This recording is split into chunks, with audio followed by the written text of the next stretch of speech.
Hello everyone, welcome to SAP Integrated Business Planning. Today in ZaranTech, in today's fast-moving business environment, organizations require agile planning processes and real-time visibility in demand and supply. We'll start by examining what SAP IBP is, key capabilities for sales and operation planning, demand planning, response and supply planning, and inventory planning. We will examine how it enables integrated planning across finance, sales, marketing, and operations. Then we will dive into the SAP IBP architecture and its key components like the web-based user interfaces, planning engines, and data integration tools.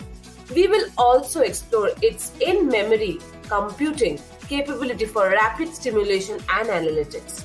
We'll wrap up a high-level look at SAP IBP implementation, considerations like integration, change management, and user adoption. But before we begin, please subscribe to our YouTube channel and hit the bell icon to receive regular updates from us. Now let's take a look at the agenda.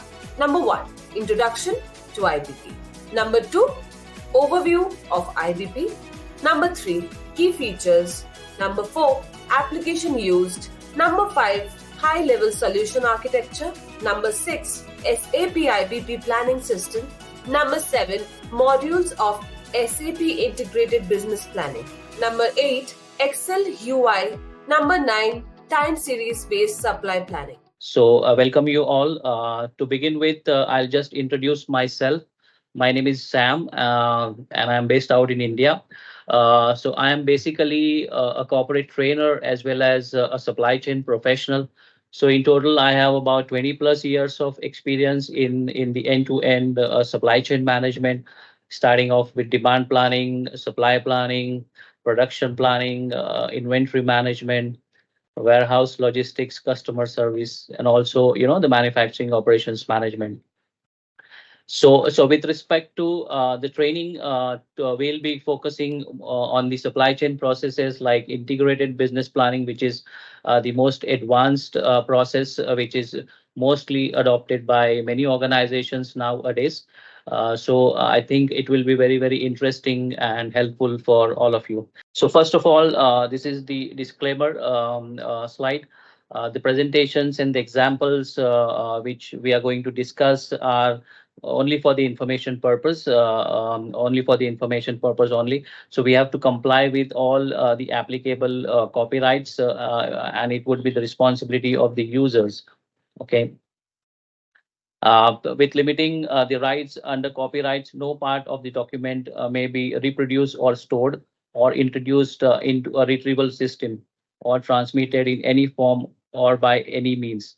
So I think everybody is well aware about the data privacy. So we have to respect and adhere to the data privacy policies.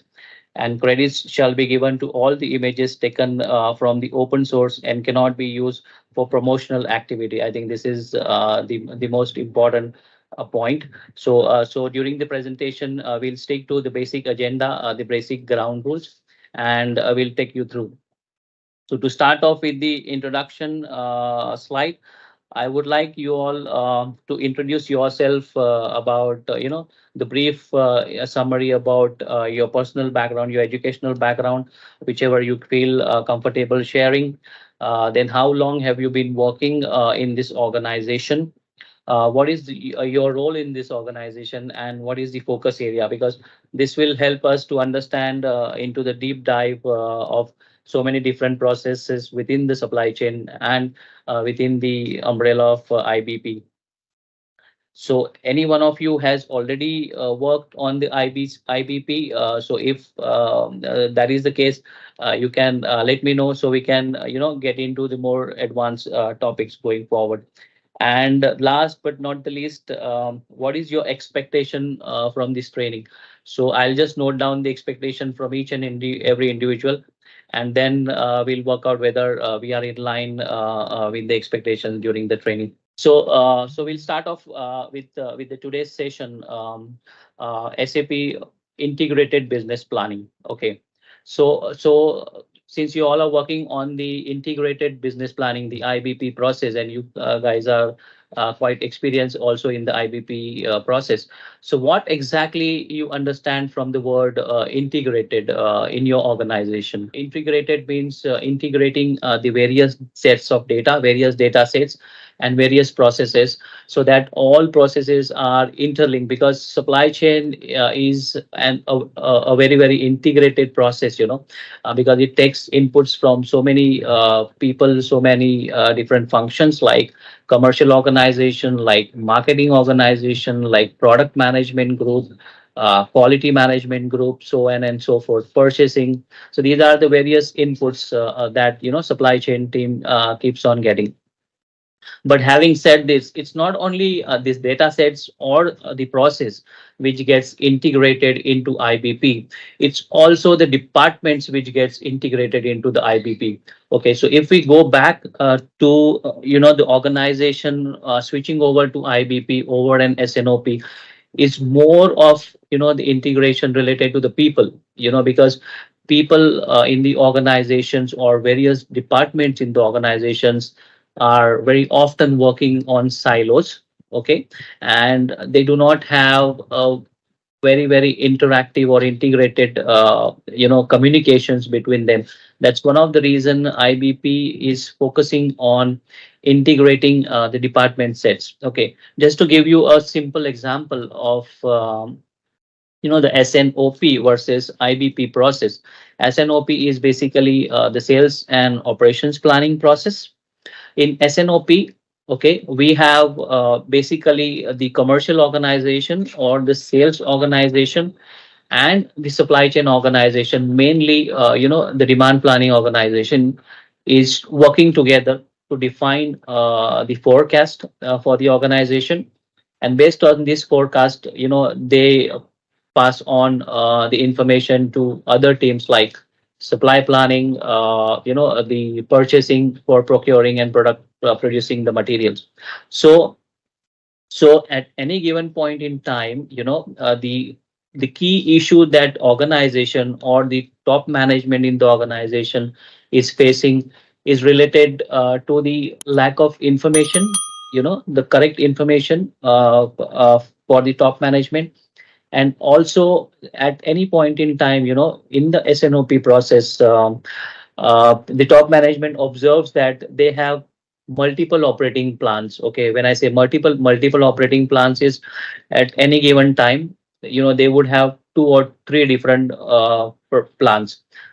Number one, first plan is the commercial plan. The sales team is working on their sales forecast. So this is plan number one.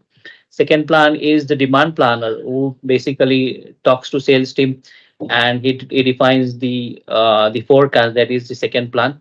And third, but the most important plan, is the plan which finance team is working on, because in parallel, finance team is always putting up the projection for the revenues, for the profit margins, for the contribution margin, and so on and so forth. And at the same time, at the ground level, people are not fully integrated or aligned to each other. Okay, so that's the key driving factor for entire organization coming together and generating the single operating plan. So the whole fundamental on which the integrated business planning process is developed, it is basically an advanced version of the SNOP process, that is sales and operation planning process. But the key result which was expected from the IBP process is the integrated business plan. Okay, that is a single operating plan which is used across the organization. So as a end result of IBP process, the top management wants to see a one operating plan. Okay, and if they go to say, various departments, like for example, if they have let's take an example, if the organization is working on the let's say on the volume, it's a volume based organization, not a value based organization. For example, the organization is working on so much tonnage of volume to be able to ship every month. Okay, so we call it as an volume based organization, because the focus on shipping the volume, producing the volume. Okay, and for an example, let's take an example that this organization is producing 10,000 kilopounds of 10,000 pounds of sugar. Or okay, so so top management wants to see the same plan across various departments. In SNOP, they sometimes see 10,000 pounds of sugar plan from the commercial organization. In supply chain, because they are working on the inventory, they have very strict target. They may see that the inventory plan is less than 10,000. For the warehousing guy, because he knows that he has to supply material on time, or for the inventory planner, if he would say that my focus area is on the inventory control. So every single department in the past was working on little silos. I won't say it's the 100% silos, but to certain extent it was working on the silos. There's a reason, the IBP process was introduced, so that all the departments come together, they discuss with each other, and they formulate a plan. Okay, so that's how the IBP process was introduced by the organization, and very rapidly or very fast it was adopted by the pharmaceutical organizations, and they succeeded with the IBP process, and the end results that they got is much improved revenue. Their revenues has increased manifold, because everybody was aligned to one goal. Their inventory was reduced, because every person in the organization responsible to produce or responsible to manage the inventory is working on the same plan. Their profitability increased, because they also focused on the cost factors. So these are the various benefits that the organization got because of the integrated business planning. So that's a little background about why integrated business planning came into picture, and why it is so successful. Okay, so every time you see this new module being introduced, you will see this disclaimer, so that the ground rules are set and followed every time. Okay, now we move on to the high level agenda for module one. So module one basically talks about introduction of IBP, because introduction is extremely important for all of us to understand why IBP. Okay, because that once that why question is answered in proper way, and once it is convinced by everybody in the organization, they will be ready to accept IBP with a broader minds. Then the overview of IBP, then key features, applications used, high level solution architecture, how the IBP planning system works, various modules within the IBP. Now, some organization, restrict themselves to a very limited module, let's say of demand planning. They don't roll out the entire IBP. And in the due course of time, when they get the benefits from rolling out of first module, they switch on to the different levels of modules. Excel user interface. Okay, now another good aspect of IBP is, it is extremely easy to use. Okay, and it has got extremely good user interface. Like, you can download the data from the tool into Excel spreadsheet. You can slice it and dicing, do the slicing and dicing of the data. You can create various reports and MIS reports by crunching the data. So it's extremely user friendly. That's the feedback from various organization. And the last point that we'll be focusing on, the time series based supply planning. So how the supply planning process works on on the various horizons. Horizons means the span of time. Okay, so now this is the basic diagram of integrated business planning. It is extremely simple, but it covers all the small aspects of the IBP process. So it works on both the points. It works on bottoms up approach as well as the top down approach.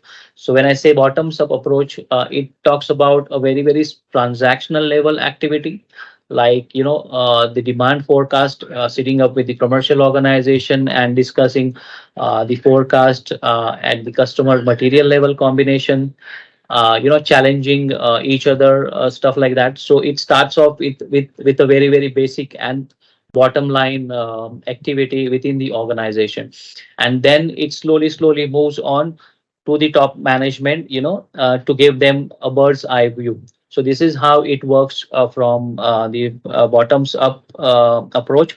At the same time, even the top management always have the visibility of what's going on in the organization, and they can figure out the pulse of the organization. When I say pulse of the organization, they know where our organization is heading. That's why I call it as both top down as well as bottoms up approach. So basically, you see the yellow line at the bottom. So IBP basically works on the SAP HANA platform for cloud deployment. So SAP HANA, does anyone know what is SAP HANA? What is the full form, or what is the abbreviation for HANA? Okay, so HANA is basically high performance application analytics. So basically, it talks about it gives you extremely fast solutions at a very very critical processes. So it integrates the data very quickly. So SAP HANA basically converts the data sets very fast into the meaningful data. And IBP is built on the SAP HANA platform. So the platform for IBP is SAP HANA. Now, at the next level, you see, the four verticals. First is the demand, then inventory, then supply, and IBP for response.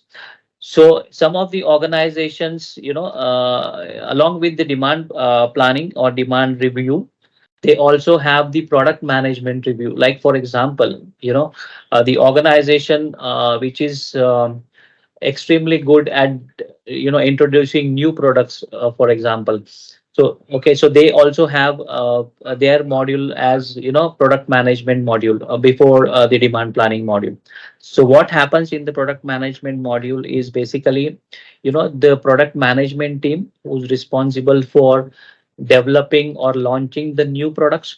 They identify the project timeline for introducing the new products, and basically they give the kind of a project charter to the demand planning team, that so and so products are being introduced, let's say in the month of August or in the month of September. So they will have a detailed level plan, because this organization, for example, is focusing on new product introduction every time, because their core strength is to get new products in the market, the new technologies in the market. So they have a extremely high level of focus on the research and development. So research and development as well as product management team will come up with new product technologies or new products which are being introduced in the organization, because that's also one of their key point of the revenue recognition and profit maximization. Okay, but for those organizations who has same level of products which are being sold every time, okay, and they have very limited number of products which are introduced every year, so they do not have a much focused approach on the product management review. So they start off this IBP process with demand review. Now, in a nutshell, what happens is in the demand review is basically this is the beginning of the process, and this process is the starting point of every organization. And of course, to certain extent, this is also the end point of every organization, because that is where the forecasting accuracy is measured. So in the demand management, we have the team who's responsible for forecasting. Okay, so demand planner or demand manager is the person who is accountable and responsible for generation of for tabulating the demand. He is not actually responsible for generating the demand. The demand generation is done by the commercial organization or the sales organization. But this is the guy who actually, in most of the organization, is part of the supply chain team.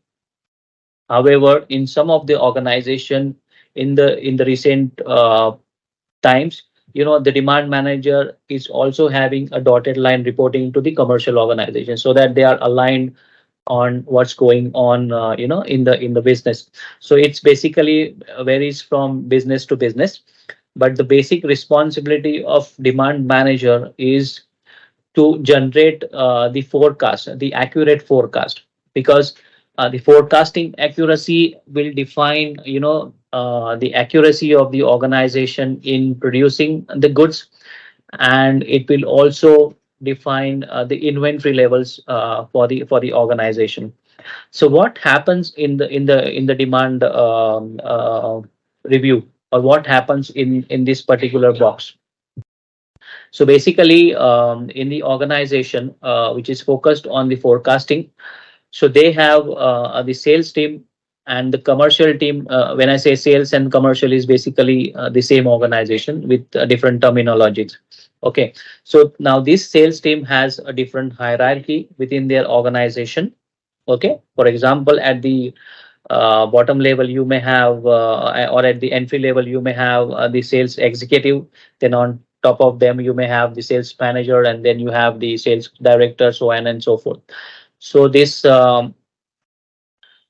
every sales executive would be assigned to different customers, okay, based on the organization. For example, if the sales executive A, he has three customers under him, so he's responsible for identifying the forecast for these three customers. Okay, so now this sales manager will always have the very close interaction with his customers. He will get the inputs from his customers, and he will feed it in the tool. So now the tool can be of different types. It can be also a very simple tool like a simple Excel spreadsheet tool, or it can be a best tool, I would say, SAP APO, that is Advanced Planning and Optimizer. Okay, so but the basic idea for this person in the organization is to identify what's going on at the customer end. Okay, so he will daily interact with customers and get the inputs as to where his customers organization is heading and how much products the customer will buy from us. So this person at the end of the day, based on their internal process, he will identify, for customer A will take this product, customer B will take a different product. So he will identify this requirement of his customers. So we call it as a Salesforce input.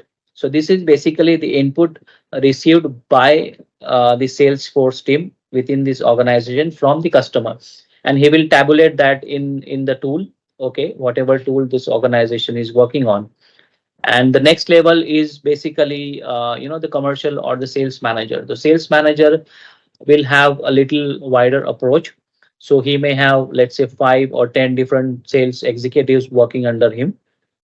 So sales manager will look at a collective, the collated demand at a product level, or it can also individually, slice and dice the data and see which customers is progressing, which customer is not doing well. So basically, so they will define the actions from this. So this is the aggregate input that the sales team is collecting every month on a daily basis from various customers. Okay, and at the end of the month or at the beginning of the month, okay, they collate this information either in the tool or in the Excel spreadsheet, and they discuss with the demand planner. So demand planner basically is sometimes from the sales organization and sometimes from the supply chain organization. So the demand planner, basically what he will do is he will check the demand. Okay, and this guy is basically having a little bit of an analytical approach, because all the demand planners by nature, they are extremely good in the analysis, because they are always trying to crunch the data to identify or to generate the meaningful reports. So what they do is, they will get the collated demand. They will first try to map it with the sales history. Okay, and they will identify what are the outliers, like, where there is a disconnect. So for example, if the historical data shows that, a customer A has only bought, let's say, a product one, to the extent of, let's say, 1,000 pounds, and in the next 6 months forecast, the sales team has projected, let's say, 2,000 pounds, then this is something not really a very very realistic approach. Then in that case, demand planner normally go back to the commercial organization and ask them as to, guys, the historical data shows that this customer is buying only 1,000 pounds. Now you have projected about 2,000 pounds, almost the double forecast. So in that case, this process is basically called as challenging, the commercial organization.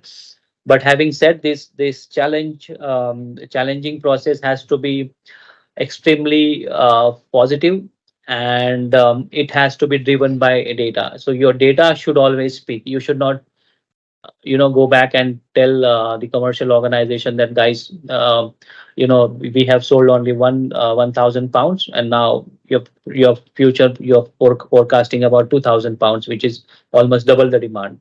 Then in that case, sales team will say, it's my responsibility to sell. So it needs to be a very very healthy argument or discussion with the commercial organization, and your data should speak. So that is where the IBP for demand comes into picture. So basically, what it does is, if you have a good tool like IBP, or any other tool like SAP APO or something like that, so system or the tool will have its own algorithms. Okay, when I say algorithms are basically the analytics formulas which are built in the tool, which does their simulation at the back end. For example, so in the case which I have just explained to you, in that case your system will generate a forecast on its own, and it will show that, according to me, that is according to the tool or according to the system, the forecast should only be 1,000 pounds or 1,200 pounds. Okay, it should not be 2,000 pounds. So this forecast is called as a statistical forecast. So what statistical forecast does is, it works on the various factors which we call as an algorithms. So these algorithms are, basically the simulations within the tool, to identify what should be your future forecast. Okay, and these algorithms, the number of algorithms may vary, based on the organizations and based on the approach, based on the strategies which organizations are adopting.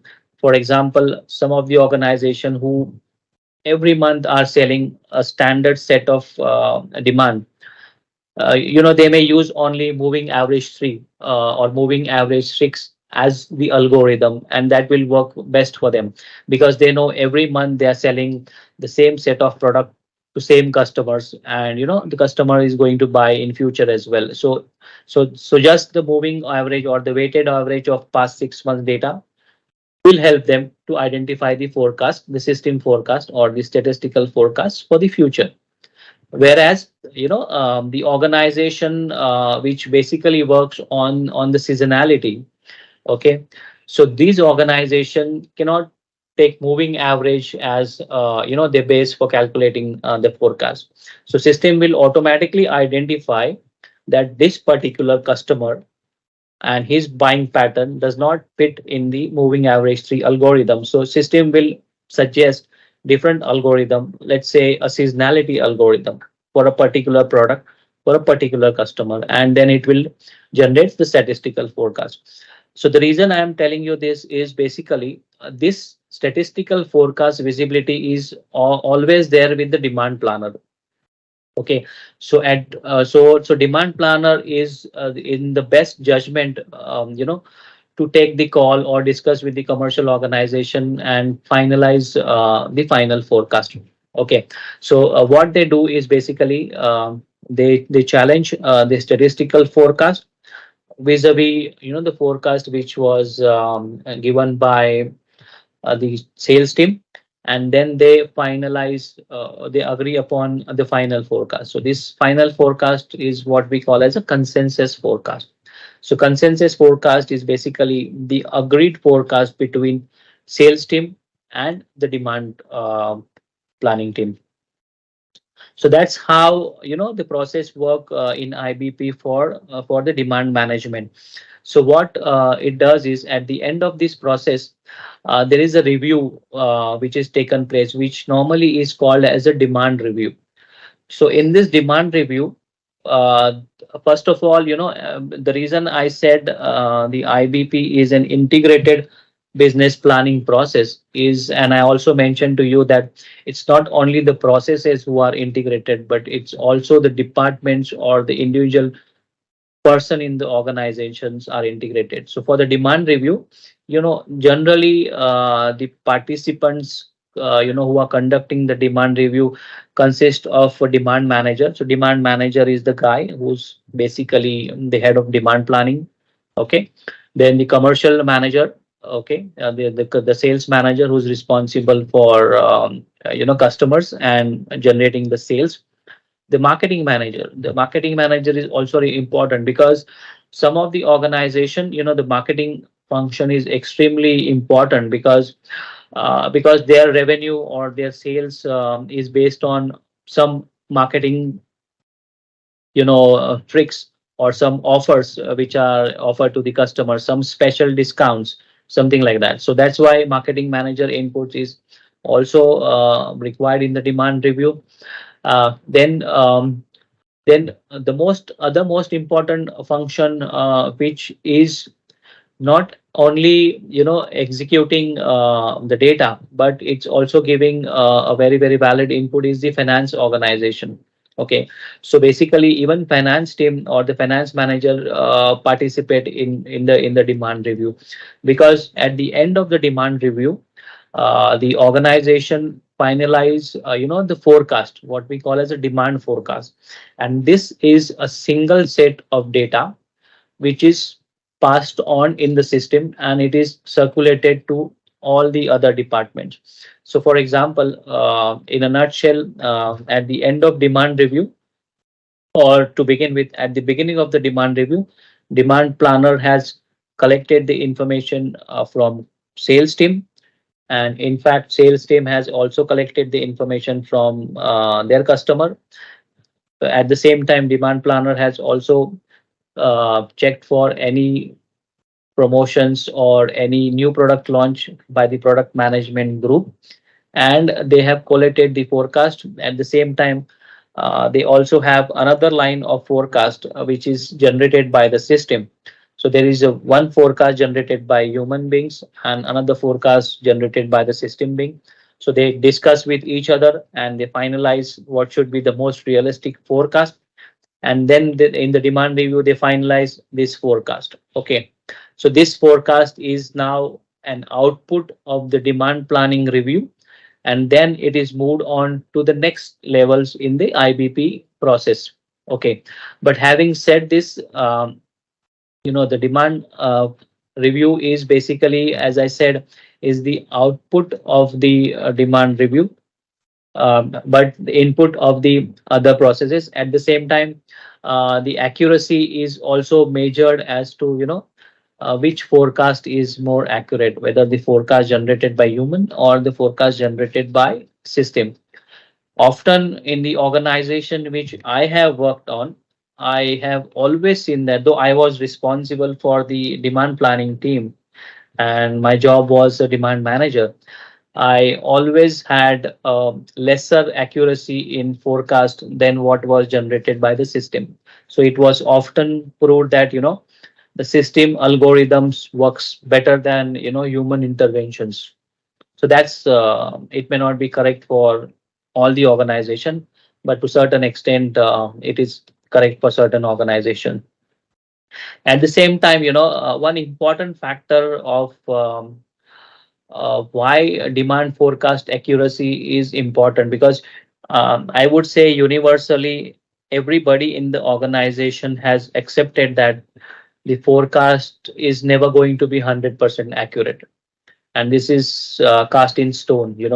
Even the top management or the CEO of the organization, he knows that whatever forecast is projected by his team or by himself for the future business, it may not be 100% accurate.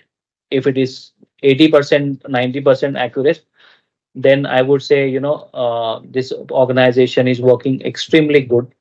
If it is 20%, 10% accurate, then the organization is not doing good. So basically, in short, when I was responsible as a demand manager, I used to tell, to the organization that I am the guy who's actually paid for making mistakes, because everybody has accepted that, the demand plan is always going to be wrong.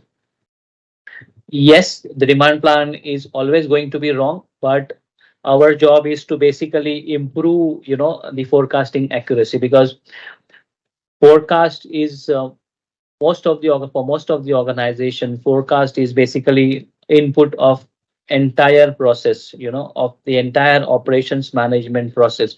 If forecast is controlled well, and if it shows good amount of accuracy, then the next work stream, which is inventory management, it becomes very easy for inventory planner to manage inventory because of high level of forecast accuracy.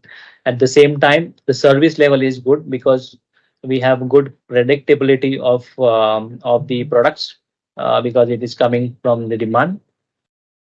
And in short, the organization efficiency improves.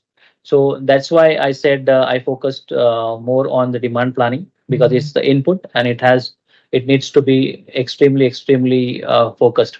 So that's how basically, the demand review takes place. Now, moving on to the demand review, next stage is basically, inventory review. So we have a terminology called as multi-stage inventory optimization and demand-driven MRP. So I think everybody knows what MRP is, right? Okay, so MRP is basically material resource planning. Okay, so as I said, about the demand review. So assuming that at the end of the demand review cycle, we have a solid forecast. Okay, and which is basically what I will call as an operating plan. So operating plan is basically circulated to the all the stakeholders within the organization. And and this demand planning, or the demand plan, is signed off by the demand planner or demand manager, the sales manager, okay, the head of sales department, okay, the marketing manager, if at all the marketing organization is there, the product management group, the finance manager, okay, and of course the supply chain manager. So these are basically the wider level of stakeholders, or the important stakeholders within IBP process. I am saying important, that does not mean everybody else is not important. In certain organization, even the human resource team participate in the IBP process, so that they are aligned on where the organization is going. So that of course depends on the organization to organization level. So now, if once we have the input to the demand planning, then this same input is used by, I would first cover the IBP for supply, because after demand, immediately the supply comes into picture. And the outcome of supply plan is basically the inventory management. So okay, and one important point I missed out. Okay, the basic ground rule for the demand review is, and for the commercial organization is, they have to identify the forecast which is unconstrained forecast. Okay, when I say unconstrained forecast, that means sales team should not consider any constraint while he is putting the forecast on paper. When I say constraint, the constraints related to the supply availability, because what happens, because they all work very closely, the sales team and the supply chain team are working very closely with each other, so they know where are the issues within the organization. Okay, so for example, a sales manager, knows that what his customer requires. At the same time, he knows from the pulse of the organization as to what he can supply to the customer, because he is always updated with the supply situation from the supply chain group. So while putting up the forecast for the subsequent month or for the future horizon, they know what are the constraints of the organization. Okay, so that leads to them, of for not putting the forecast as unconstrained. So for example, if let's say if a product A, which is having constrained supply because one of the raw materials is missing, so supply chain or production team or manufacturing team cannot produce it. So this information is always there with the commercial team or the sales team. So what they do is basically they know that I'm not going to get the supply. They will inform to customer that, guys, I will not be able to supply you for future requirements. Okay. So in the forecasting process, they will underestimate the demand. Okay, so that is called as a constrained demand. So while putting the forecast, they will put the constrained forecast because they know that supply situation is bad. Okay, so this is an issue in the organization, from the top management perspective. I'll come to that in few minutes. So now, because he has put the constraint forecast, at the same time, okay, the supply chain team is already knowing that there is a constraint in the supply. Okay, but they are always working on improving this constraint, and improving the availability. So what happens is when the forecast is constrained, so instead of the actual demand of let's say 10,000 pounds, sales team will put it as only 5,000 pounds because they know 5,000 pounds is what we can produce. But when this is gone as an input to the supply planning organization, they will say that, guys, I have received the input as only 5,000. So they will not put the efforts to produce 10,000 or to procure 10,000, wherein the actual demand or the actual market size is 10,000 or even more. So that's the reason a ground rule is set for every organization is to put unconstrained forecast, because this is what will drive the actions for the other departments like inventory management department, for supply planning department, and also for the top management. So I'll come to the top management decision making approach little later in the stage. Okay, so now we assume that in the first place the demand management team has entered an unconstrained forecast. Okay, and the IBP for supply is basically they have to now work on the inputs. So now this supply planning group comes into picture. So demand review is taking place in the first place. It may happen somewhere in the first week of the month, and in immediately after the demand review, when the input of the demand review is available, it is passed on to the supply review, and then IBP for supply cycle starts. Okay, so now the supply planning group looks at the unconstrained demand. Okay. They look at the supply constraints. Okay. What are the constraints in the supply? And they identify what are the issues. So basically, at the end of the supply planning group, now they have to work on the demand. They have to ensure that this demand is met. And if it is having some issues of missing raw materials or missing packaging materials, something like that, then they have to work internally to make sure that the supply is. So basically, the job of supply review is to take input from demand review. Okay, tab it with the inventory available, tab it with the future supplies plan, and then identify what are the gaps. At the same time, they also have to work with production team on whether they have, or the manufacturing team, whether they have enough capacities and resources in place. Okay, so they will work on that.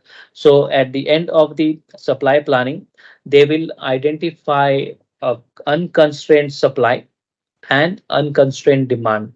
Okay, so in one case, in in a particular point, because there is an unconstrained demand, they will also assume that if there is an unconstrained supply, if I am able to make this supply, I can meet the demand to the extent of 100%. So that is called as unconstrained supply. But we are not in the ideal world. So there is always going to be some or the other issue which is impacting the supply availability. At the same time, because we have already accepted that the forecast will also not be 100% accurate. So there is always going to be some issues with the actual demand versus the forecast demand. So in the supply planning group, okay, now the supply review basically takes place, and the team or the participant in the supply review is the demand manager, okay, the supply chain manager, okay, the inventory manager, or the inventory. When I say manager or his designate, he can also designate some of his team members who are actually involved in the process, or the warehouse manager, and also finance manager and sales manager.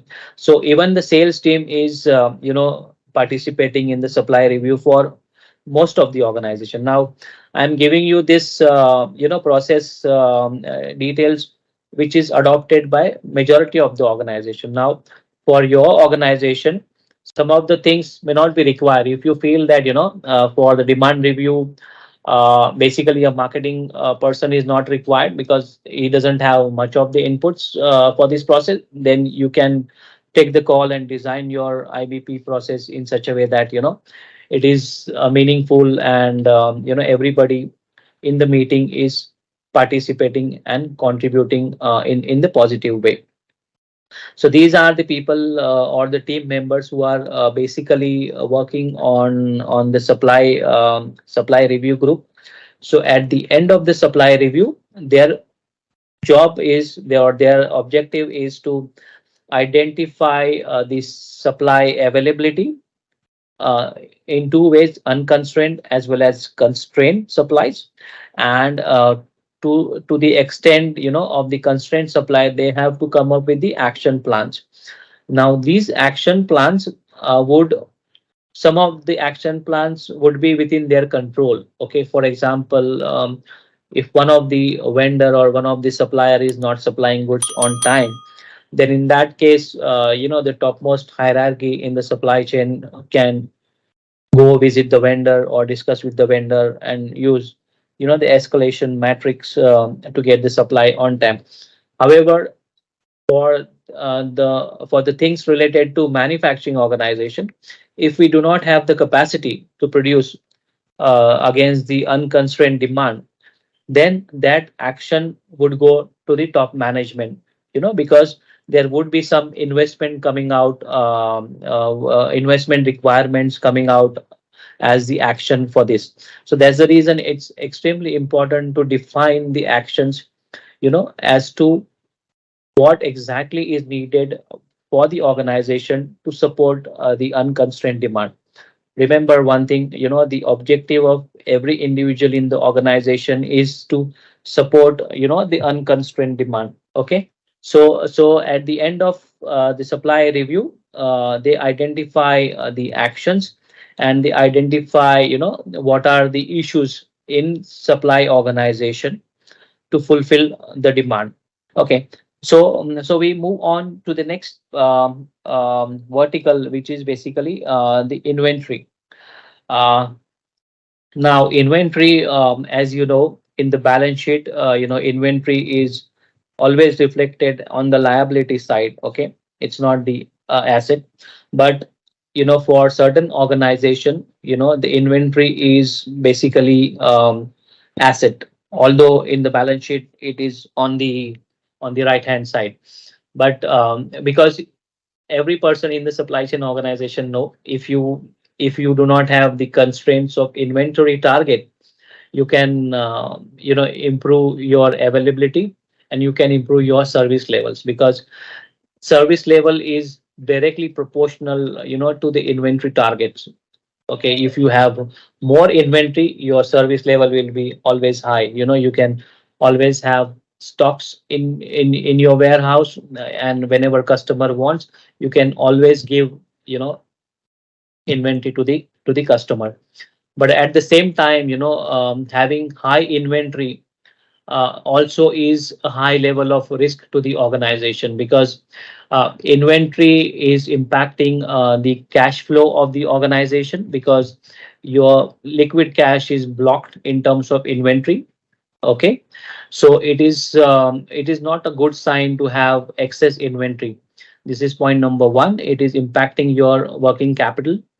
At the same time, it is also having high level of risk of the obsolete and obsolescence. For example, the stocks getting expired and stuff like that. Inventory, is basically working capital, or the free cash, I would say, for the organization. So that's why after the sales focus, there is always a focus from top management on the inventory. So top management would always push the organization to keep low inventory without impacting, the service level.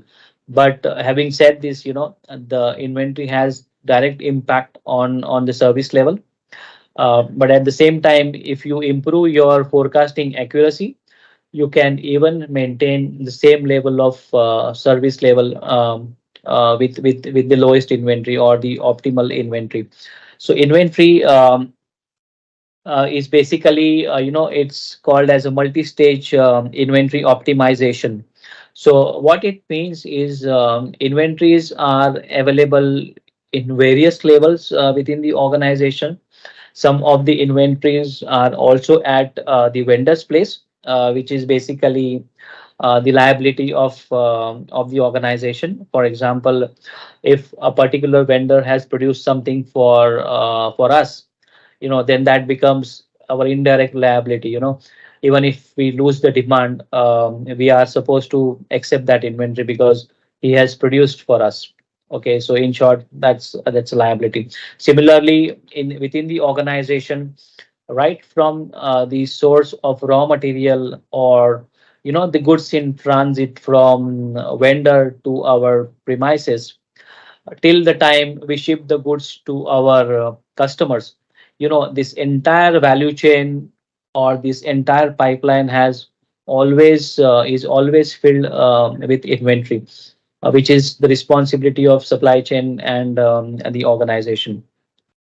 So basically, as I said, inventory is a byproduct of your demand plan. Your efficient demand planning, efficient supply planning will always help, the inventory planner to manage the inventory in the better way. So he what basically the job of the inventory management is, identify the demand, take the input from demand, take the input from supply review, and check the inventory balances, as to where he's heading. So he can always flag off to the management team saying that, the inventory is going high, or the inventory is going low, which may impact the the supply or the service level. At the same time, he or she has to have extremely high level of focus on the expiry or on the health of the inventory. So at any given point in time, inventory planner should be aware of how is the health of the inventory. It's not the total stocks which matters, but it's basically the health of the inventory is what it matters. So if you are carrying a stock for a longer time, even though it is a good stock, it is reported as an unrestricted stock in SAP terms, which is basically the good inventory. But it is there since last, let's say, 1 year, 2 year, then it will slowly move as aged stock in your books of account, which is not a good sign. So inventory planner has to always be in the center of demand planning as well as supply planning. That's why it's sitting in the center of this diagram, between the two, demand and supply, because the inventory planner has to give inputs to supply planner saying that, guys, you are producing this, but this guy is not selling it, so it is eventually sitting in the inventory. So these are the inputs that he can give to supply planning. At the same time, to the demand planner, he can say that, these are the inventory which are moving in the age stocks, and he need to put up the plan for liquidating the inventory.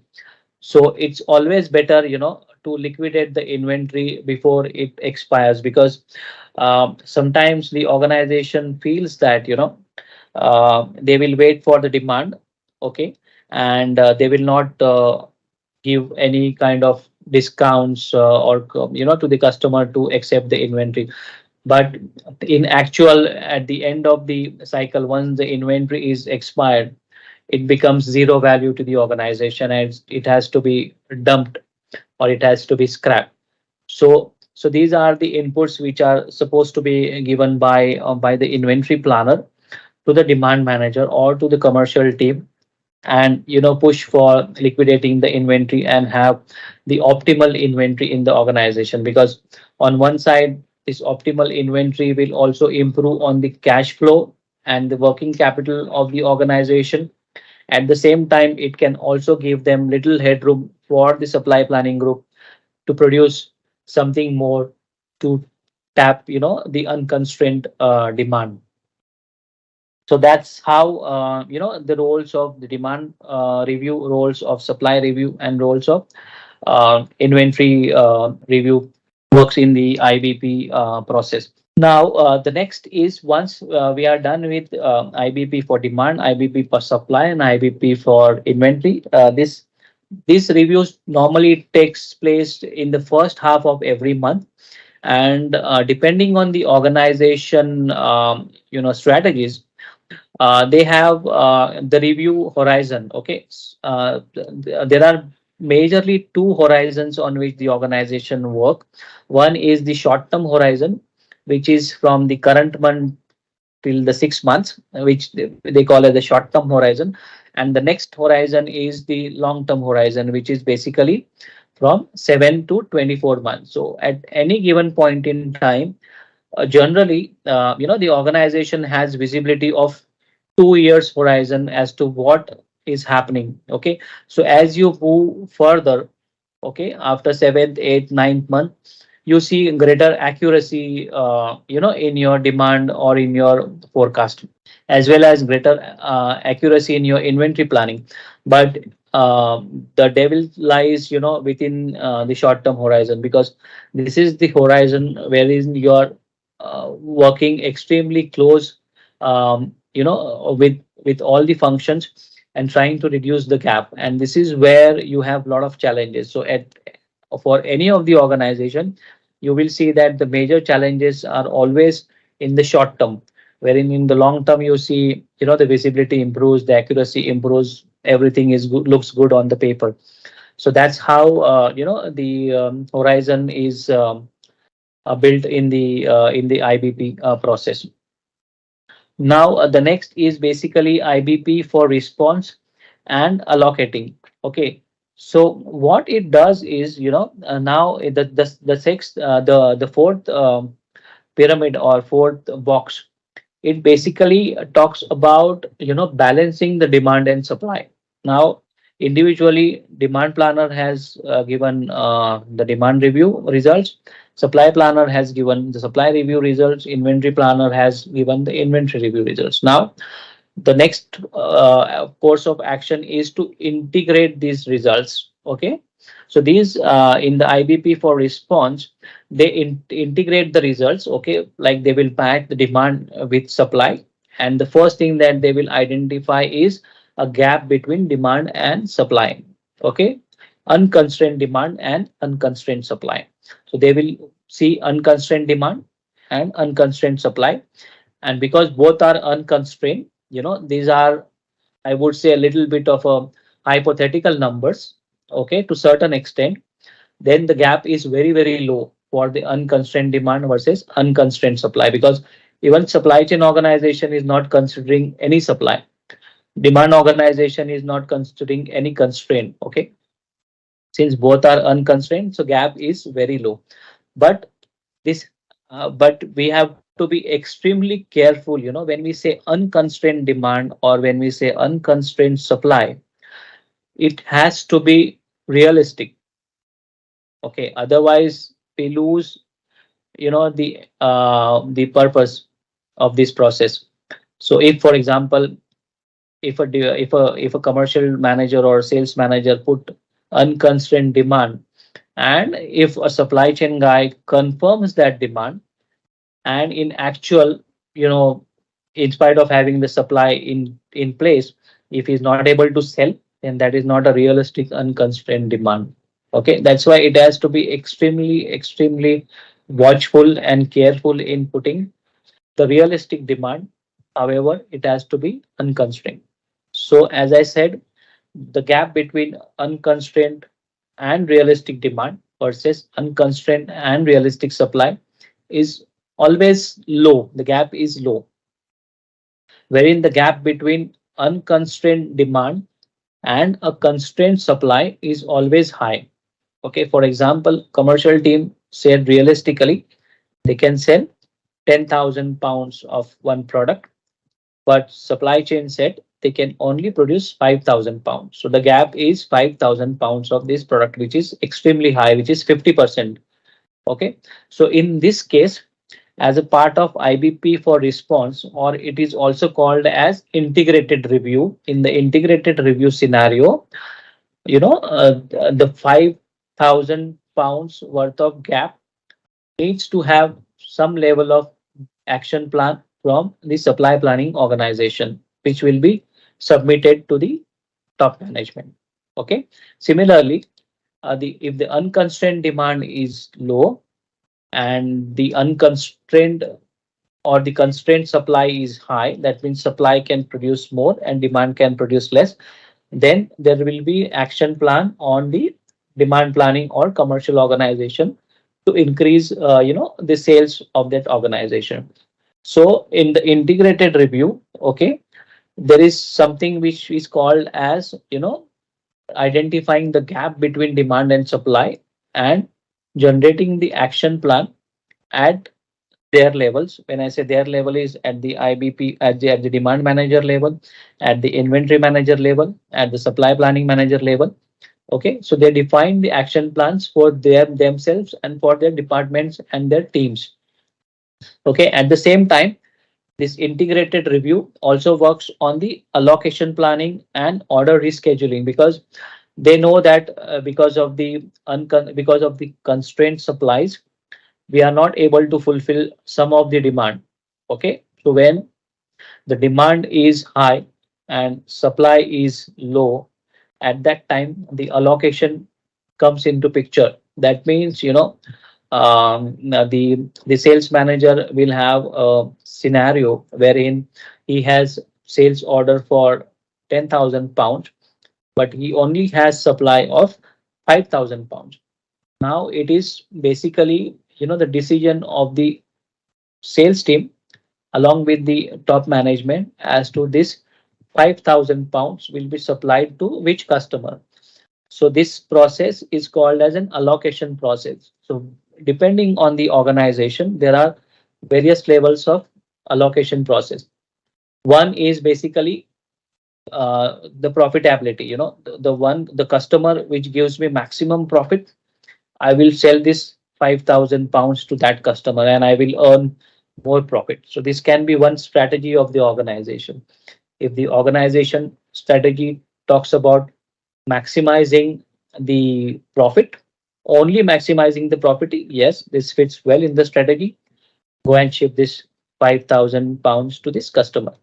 But if some of the customers are key account customers or extremely important customers, then even their profit to the organization is low. We are supposed to give, share of our products to these customers to keep them running. So depending on the various strategies of the organization, the allocation process varies. So in the fourth vertical, basically the teams working on the allocation process to best fit, the supply with the demand or vice versa, and accordingly rescheduling the order. So these are the activities which takes place in the fourth box. Now, after each of these box, basically there are action plans. Okay. Now this action plan goes to the next level. You see the next box, which is called as IBP for SNOP, Sales and Operation Strategic Tactical Decision Process. So this is the team of top management. Okay, but this is not the topmost management. I would say IBP for sales and operation planning is normally done by the mid level and the senior managers. Okay, wherein a strategic and tactical decisions are taken. Okay, strategic decisions meaning based on the inputs from demand planning, inventory, and supply planning. Okay, and the gap between demand and supply, they may take some tactical decision. Tactical is basically the operational decision, okay, which are in their hands. Okay, so these are the decisions which will be taken by the SNOP group, Sales and Operations Group. At the same time, they identify the strategic decisions based on the company's vision, mission, whatever it is. So they will come up with the strategic proposals. It's not decisions that they take, but based on their DOA or delegation of authority in the organization, because every person has certain roles, certain responsibilities, and certain authorities. So based on the authority levels, they will define the proposals for the top management. So in this particular vertical, basically the decision making takes place for at the tactical level, that is at the operational level, as well as the strategic level. So, so the strategic decisions are basically then moved up in the ladder. And the last thing or the topmost thing that you see, in this diagram is basically supply chain control tower. Why it is called as a control tower is because this is the place where all the processes are controlled by the top management. So they have a kind of bird's eye view, okay, and they are getting inputs from all the processes that are taken place in the organization during the month for a short term as well as for the long term basis, and the collated information comes to them as a single piece of paper with all the information as to where the organization heading, what are the issues in the organization, what are the constraints in the organization, and what actions are being taken by the team members, and what are the strategic actions which are proposed by the teams for the top management approval. So this is the ladder in which the majority of the decision takes place, and this helps the organization. This helps the top management to identify the pulse of the organization as to where things are moving. Is it moving in the right direction? Is it moving in the wrong direction? So at the end of this cycle, we call it as a MBR, that is the management business review. So they take business review meeting and they identify, where are the gaps. So every month they define, the top management reports wherein they identify what are the gaps in the short term, what are the gaps in the long term, what are the actions taken in the short term, what are the actions taken in the long term. So in short, this identifies, the health of the organization. So in a nutshell, this is how the IBP process operates at a high level. Okay, and this process works every month, and the standard acceptable horizon. However, there is no ground rule for defining the horizon, but the standard acceptable average horizon taken by most of the organization is 6 months for the short term horizon and 24 months for the long term horizon. However, in parallel, most of the organization have different budgeting plans. Like for example, they have 5 years budget plans, they have 10 years budget plan. So basically, these budgets are also driven or also calculated based on the 2 years plan. Okay, so basically they understand the pulse of the organization as to what is the growth rate of the organization, and in 5 years down the line, where will we reach. So this is how the IBP process is formulated, and at a high level, this is how it works. Organization wants to see what is the potential of the organization, or what is the potential of market, where we can sell the product. So that's why they always push for unconstrained forecast, and they push for unconstrained supply. Then we check the gap of unconstrained forecast versus constrained supply. Okay, so this will give you a gap of supply, demand versus supply, and this will put some actions for the supply planning organization to maybe install one more machine, so that the capacity is increased, to identify, or to identify an additional vendor or the supply of raw material sources, to get more raw material supplies on in place. Okay, so this is how it operates. Okay, so we move on to the next slide. This is as I mentioned, the SAP IBP is a cloud offering based on SAP HANA technology. Nowadays, all these servers are basically a cloud-based server. Okay, the main reason for that is, it is extremely cost effective, you know, and you can store as much information as you want based on your requirement. For example, and the confidentiality is maintained, like your information or your data sets are extremely confidentially kept in the server. There is associated, less level of associated risk of misuse of data.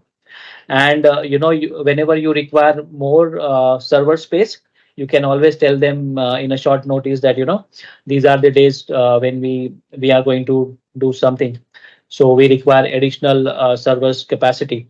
So that's why most of these technologies are cloud based, because it is extremely cost effective, it has got good amount of flexibility, and it gives a very faster response to your needs.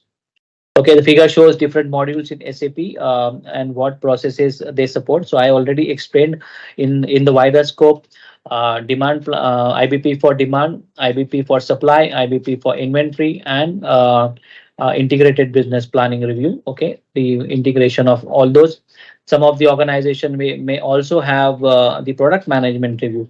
Some of the organization, if it is a marketing driven organization, or if it is service level organization, this predominantly we are talking about, the organization, the manufacturing organization, or the organization which is into producing goods and shipping. If it is a service level organization, then their IBP cycle will have different sets of parameters within demand planning.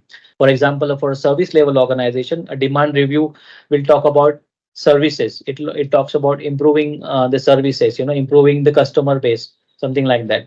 So based on the organization structure within the umbrella of IBP, the processes are designed up to suit as per their requirement. So these individual functionalities come together to support the SNOP process. As I said, SNOP has been widely accepted process working since ages. IBP is an extended version of that, because IBP integrates, not only the processes but also people, and it gives you a completely integrated plan. And the most importantly, it gives you single operating plan, wherein SNOP to certain extent had multiple operating plans floating within the organization, which a lot of times created the confusion to the top management. So the topmost layer is the visualization layer to get high level view. As I said, the top management is a control tower, is a bird's eye view to look at the pulse of the organization, the health and status of supply chain organization. So this is how the IBP work. Okay, now getting into a little bit of a deep dive. So guys, just let me know if you want a break or something like that. Okay, even a 2 minutes break, refresher. If you want a bio break, do you want to have a bio break for 2 or 5 minutes? Okay, so little bit deep dive about the same diagram. So we'll start off with this IBP for demand. Okay, as I explained to you, in this statistical forecasting and demand sensing capabilities are combined with flexible collection of managerial judgment and consensus demand decision. So as I said, you know, sales organization will put the unconstrained demand, supply the demand planner will check the statistical forecast based on the algorithms, and he will try to map the same, and in case of any issues, he can challenge in a healthy way, he can challenge the sales team, saying that guys, whatever you are projecting is not in line with the sales history, or it's not in line with the past history of the organization. Are you really want to sell this? Then commercial organization will again check. In some cases, he may say, yes, my customer has certain plans in place, which will inflate the demand to certain extent. Or there are certain things going in the market. Like, for example, if one of the competitor is having issues in supplies, so that can also increase the demand for your organization. So these are the typical issues, which sales team is well aware of, and they may want to capitalize on that. That's the reason they may put little high forecast. So this is a very, very healthy discussion between supply planner, or sorry, a demand planner and this sales team. And at the end of this review, a consensus forecast or the agreed forecast between sales and demand planner is finalized. So if there is no consensus between sales and demand planner, then this process will not work. Okay. So at the end of the cycle, at the end of demand review, there has to be a consensus between agreement between sales team and demand planner that okay, we both agree, and this is the number for this month, and these are the numbers for next 6 months and 24 months horizon. So this is how the IBP for demand. Then on the right hand side, we spoke about IBP for supply, wherein we spoke about the tactical rough cut supply planning as well as operational response and supply planning. So this is where the unconstrained demand is taken into consideration. The supply constraints are put against that, and the action is defined, that the tactical action plan, the operational action plan, and to certain extent also if there are some decision making required by the top management, then the strategic proposals are pushed to the next level, that is for the SNOP. Similarly, IBP for inventory at the bottom. This is the inventory planning solution with real multi-athlon capabilities to optimize the stock. So inventory planner has to keep inventory at the optimal level, because overall the organization will have certain level of targets, and if his inventory is increasing for a product A, then he has to compromise on product B, because he cannot exceed the overall target. So this guy is always under a lot of pressure, because he is between the demand planner and the supply planner, and he has to balance both of them. The next level is IBP for sales and operations. Okay, so this is where the demand and supply review and the integrated review takes place. No, I think we missed the one in between, the integrated review. Okay, in integrated review, basically the gaps are identified. Okay, the unconstrained demand versus unconstrained supply, very less gaps, because both are unconstrained and both are realistic but little bit hypothetical. Okay, then the next set of action is unconstrained demand and constrained supply. So there you will see major gaps, because your demand is unconstrained, it is 10,000 pounds. Your supply is constrained, it is 5,000 pounds. So the gap is only 50, almost 50%. So you will have detailed level of action. Second is constrained demand and unconstrained supply. Okay, that means your demand is low or your supply is high. So whether you can have any actions for the sales team to go in the market, identify new customers, identify new markets, and increase the business. Okay, something like this. So this is taken place in the integrated review, and the major operational decisions or the tactical decisions are signed off in the integrated review. However, for the high level decisions like strategic decisions like the investments, installation of machines, or any other strategic investment that is required by the organization, in that case, the topmost management's buy-in is required. So that takes place the proposal is put forward by the sales and operations planning, and the top proposals are signed off or actions are defined by the top management. So the top management has a bird's eye view. They will look at the pulse of the organization and where the organization is heading. So top management will also send the message to all the teams down the line, the different teams like demand, inventory, response, and they will time to time give them the inputs as to if there is any strategic initiatives needs to be taken, or there are any changes in the strategy. They basically communicate to the down the line so that everybody in the organization is aligned and they are working for a common goal. Okay, any doubts, any questions? Okay.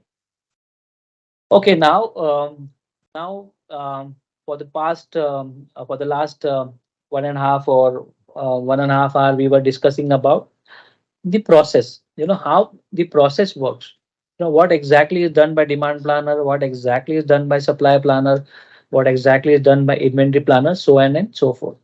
Now, what are the tools or what are the inputs that is basically available within IBP, within the umbrella of IBP.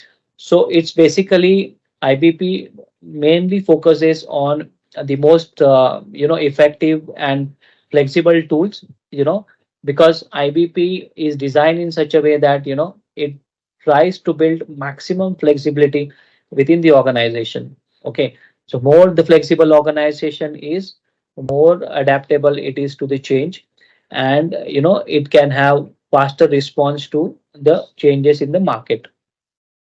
So some of the tools are basically highlighted here, which are used by the organization.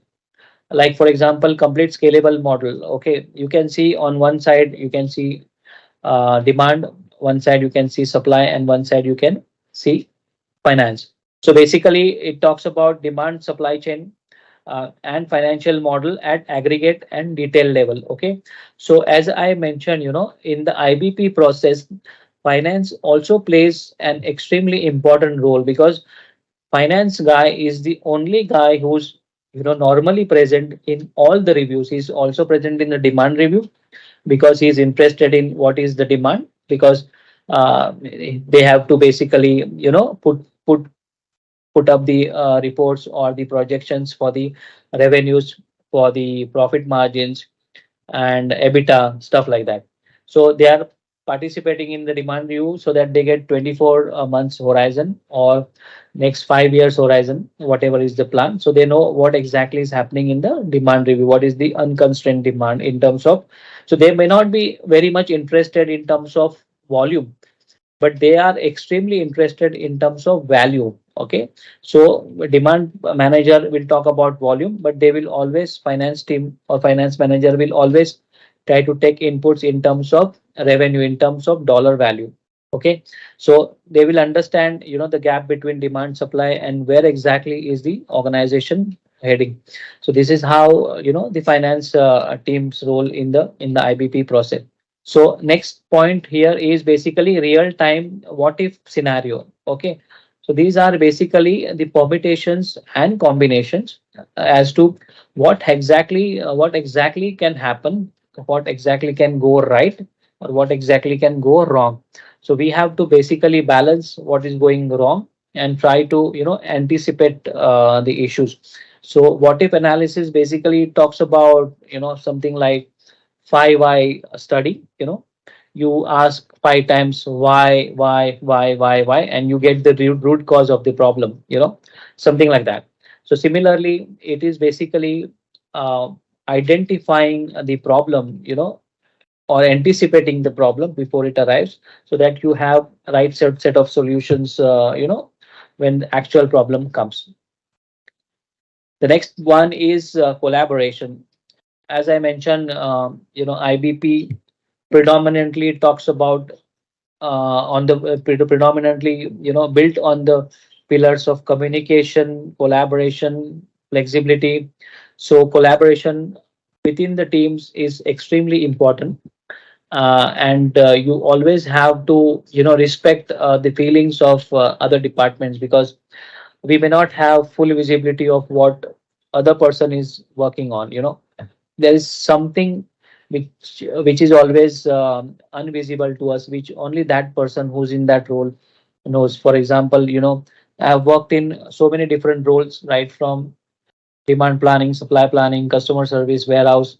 So I know what are the constraints of individual roles and what are the key strengths of various roles. So collaboration and respect to each and every person in the organization is equally responsible, important for the successful achievement of the KPIs for the organization. The next one is an extremely important topic. It's called as a user interface. Now IBP in itself has a tool, which collects the data, and it processes the data, and it generates the meaningful outputs from the data. But at the same time, SAP IBP is very user friendly in terms of user interface. Like IBP data can be easily converted into Excel spreadsheet. You can generate the graphs, you can generate the reports, you can generate Pareto graphs, you can generate waterfalls, you can generate whatever type of reports you may want to, taking the inputs from IBP into Excel and convert that into a meaningful data. So that's a very very key aspect of IBP is it generates an extremely good user interface. And as we go forward, when we have the lab activities, we will get into the details of how IBP is helpful in converting the data into meaningful reports. The next one is basically unified data model. So this is basically, as I said, one data model across demand, supply, and finance. So single operating plan is what in a short term we call it as. So the whole objective of IBP is to have single operating plan. Every person in the organization should only work on one plan. Like if I work on a different plan, being a supply planner, and demand planner has shared me a plan which is totally different from what I am working upon, then there is always a conflict, which will lead to unsuccessful organizations. The next one is real time analytics. Nowadays, we have lots of tools related to the business analytics, and now there are a lot of mostly most of the organization has the supply chain analyst as a part of their organization. There are a lot of roles within the organization for analyst. Earlier, in the earlier organizations, we used to have only business analyst or the analyst team working especially for the finance team or purchasing team, for the negotiation parts, something like that. But now you see a lot of analysts are being hired in the supply chain organization. They work on data, they work on business analytics, and they generate such a beautiful reports, which are extremely meaningful and which are really helping the organization to take right decisions at the right time. So business analytics is extremely important, for supply chain and for the IBP. The next one is basically, a response time, a fast, high performance in memory, column oriented, rational database. So this basically is a kind of a database tool, you know, which is generating extremely high database. It's like SAP HANA, which talks about high performance analytics, So within a few fraction of seconds, you will generate the data sets into meaningful reports. Okay. The last one is basically integrating the data. Like for example, you have a set of demand review data, you have set of supply review data. Now you need to have a tool which basically integrates these two data and delivers the report which are meaningful in nature. For example, the gap between demand and supply. So basically, with the help of these reports, you can identify a lot of action items. You can track these action items, and you can get over the issues within the organization. So that's why it is extremely important to have high level of flexibility in the tools. The tools has to be modern, like it has to be always upgraded based on the recent developments in the market. It needs to always work upon the volatility and the complexity, because most of the organization has high level of volatility, or even high level of complexity and even the variability. Like the demand may be stable in some months, but for certain months it will be very, very fluctuating. So it's extremely important to identify those months, when the market is not behaving in the right fashion. Or for example, the unforeseen scenarios like what has happened in COVID, you know in the time of COVID, because nobody has got any response time to react to COVID. Most of the organizations had huge amount of stocks when the COVID crisis came. And that's the reason the entire market collapsed, because the demand immediately dropped to almost zero. There were a lot of incoming supplies in the pipeline, and many small players, many small vendors were impacted extremely badly, because they were left out with the inventory, which was eventually could not be sold. And inventory, as I said, is blocking the cash of the organization. So so your model has to be extremely flexible. I won't say that the situation like COVID will come again, but in the near future we need to identify how the market is operating. So it's extremely important to understand how, where the market is heading, what are the driving factors to the market, what are the driving forces to the market. And these are the inputs which are mostly available with the commercial team. So these inputs, even though they are not in the numerical terms, it has to be converted into a numerical terms and put it as a part of your forecast. So the more interaction you have with your customers, with your stakeholders, the more accurate will be your forecast. And if your forecast is accurate, then your entire IBP cycle improves. Your health of the organization will improve, your KPIs will improve.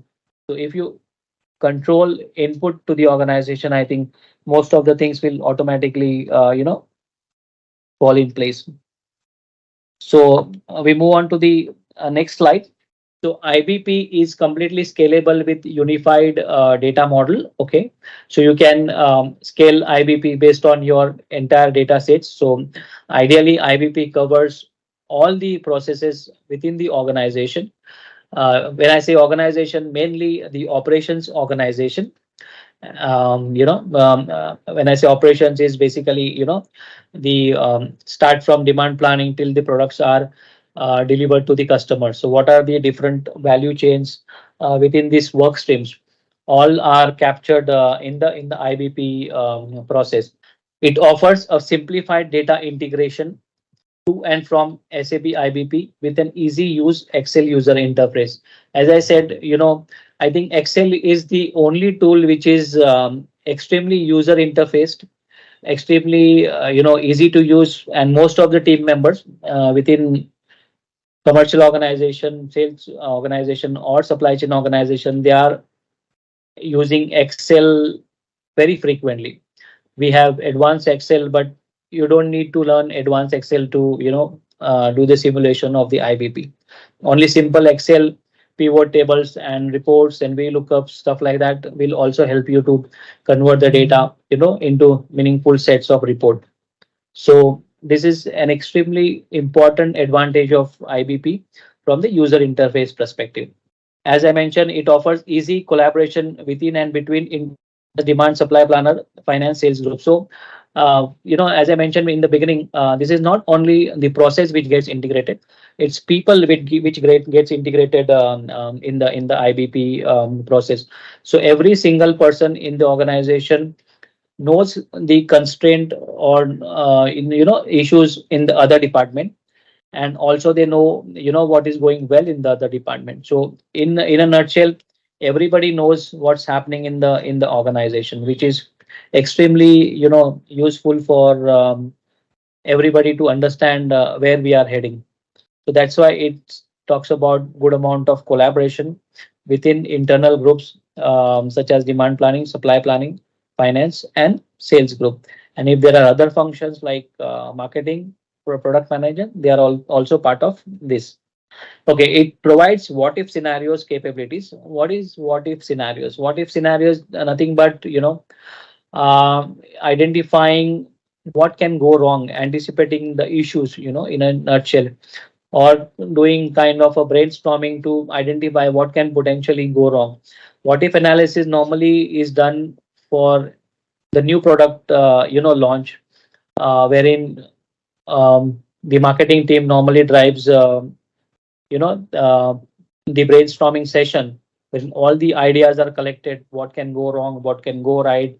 How can we, react to this situation? How can we react to this situation? Something like that. So it is basically, predicting what can potentially go wrong and what needs to be fixed, so as to improve the overall operations. Any questions? So I think we have only 4 6 minutes left. So because this is a quite a complex slide, I would like to take it tomorrow, because as a fresh. So if you have any doubts, for the today's session, we can use next 5 minutes, to clear the doubts, or we can go and review the. Okay, in the LMS, are you able to see the LMS screen now? So do you all have access to this LMS? Yeah, I do. Okay, Yes. I think Victoria, you both also have access. So in here, if you click on the materials, you see here the PPDs and the lab and the assignments. So I will just quickly go through this first lab. So this document basically talks about the process. It is the SOP of how the lab activity needs to be carried out. Okay. So if you go through this, I would request you, you go through this once, so that and if you already have the access, you can try, if this process is working, and if you are able to, access the database. Okay, then Victoria, based on the forecast, you take the input from Web of Steam, and then you identify, what are the supply possibilities, right? Correct. Okay. Okay. And Shana, what exactly is your role? So I'm the UK demand planner, so relatively the same on the demand side. I'm doing the demand reviews. We have started playing with statistical forecasting a little bit in the UK. That is a slow going process though. But yeah, it's mainly on the demand side, so inputting forecasts, trend analysis, etc. Okay. Okay. Great. Okay. So any specific questions related to today's session?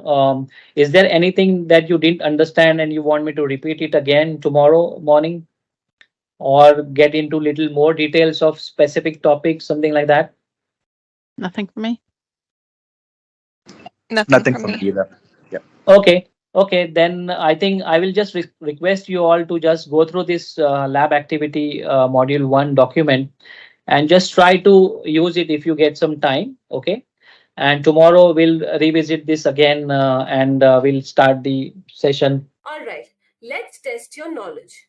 Here is a question for you. Which SAP IBP module focuses on using statistical models and machine learning to detect demand patterns and trends? Option A, demand planning. Option B, inventory planning. Option C, demand sensing. And option D, none of the above. Take a moment to think, and when you're ready, choose the correct option. And remember, each choice holds a key to unlocking the answer. So good luck and type the correct answer in the comment section. Hey guys, just a quick info. ZaranTech offers trainings for SAP Integrated Business Planning, also known as SAP IBP. This course teaches professionals how to leverage the supply chain planning capabilities of the SAP IBP modules and integrate them into an end to end planning processes. Thousands have already used this program to advance their SAP careers, like those who have shared their success stories in ZaranTech testimonial platform. In just a few weeks, you can gain the knowledge needed to implement the key IBP functionalities like demand planning, supply planning, and sales and operation planning. This can be an open door to the new job opportunities and help you excel in your current role. Visit the link below to learn more about the SAP IBP course. Getting started now is a smart first step for anyone interested in SAP supply chain management and advancing their skills or career. Okay, so yesterday we discussed about the introduction to IBP. So before we start off with the today's session, I just wanted to check with you all whether there are any questions or any doubts or anything that we need to touch upon again from yesterday's session. Okay. So we'll start off with today's session, continuing the same module that we stopped yesterday. So this is again still a part of introduction to IBP. So basically, there in a lot of the organizations, there are a lot of processes which are very much common, which we call as a standard process, and there are a lot of processes which are unique for some of the organizations. So IBP really has a lot of flexibility in the solutions, and even the flexibility in the fundamental of planning process. So we'll just touch upon some of these processes to understand, how IBP can be used to determine the better solutions for this process. So talking about first the unique planning requirements. Okay. So now these unique planning requirements are basically depending upon each organization. So some of the organizations are product driven organization, and their core strength is their product, the quality of the products. Vis-a-vis some other organizations would have, their core strength as their service level. So depending upon the process requirements, the IBP structure and the internal processes for the organizations are designed in such a way that they can be better utilized and better formed in within the umbrella of IBP. So most of the organizations have many processes which are standard, which are used by many other organizations. Like for example, a forecasting process. uh, Universally, there are a lot of organizations which use, a moving average as one of the common process to identify their future forecast. So basically, they will consider last 3 to 6 months of horizon. They will check the sales pattern for last 3 to 6 months, and based on the historical sales, they will define the future forecast. Similarly, for some other organizations, they may have some different process. So this is called as a customs versus standard process, as well as customs versus standard products. The other planning process which is unique to the organization is MTO or MTS. which is basically made to stock or made to order. So are you aware about this terminology of MTO and MTS? Okay. So may I ask what terminology or what process you follow for your regular products? Is it MTO or MTS? Could you go over the MTO MTS just again for me? I know I'm not fully aware of both the processes. That's all. Okay. A bit deeper in the rule as well, so I could use extra information. Yeah, thanks. Okay. So MTO is basically made to order, and MTS is made to stocks. Similarly, there are also MTE, that is made to engineer. So basically, most of the organizations predominantly follow either the MTO or MTS process. So what is MTO? As I said, is made to order. That means the products are made, or the products are produced, or they are assembled only when we receive the customer order, because these products are quite unique in nature. Okay. And they are not the standard products. So these products may be designed specifically for specific requirements of specific customers. Okay. So just to give you an example in general, let's take an example of a sandwiches. Okay, so we go to the bakery, or we go to the restaurant, and we order the sandwich. So now the owner of the restaurant or the shopkeeper of that particular shop would always have some of the sandwiches which are already produced and kept it in the refrigerator, in the storage area. So these products which are kept in the storage area, which are already produced, are basically made to stocks, because they are already produced with a certain amount of process, with a certain amount of bill of material, and they are ready, awaiting for the customer order. Okay, this is MTS.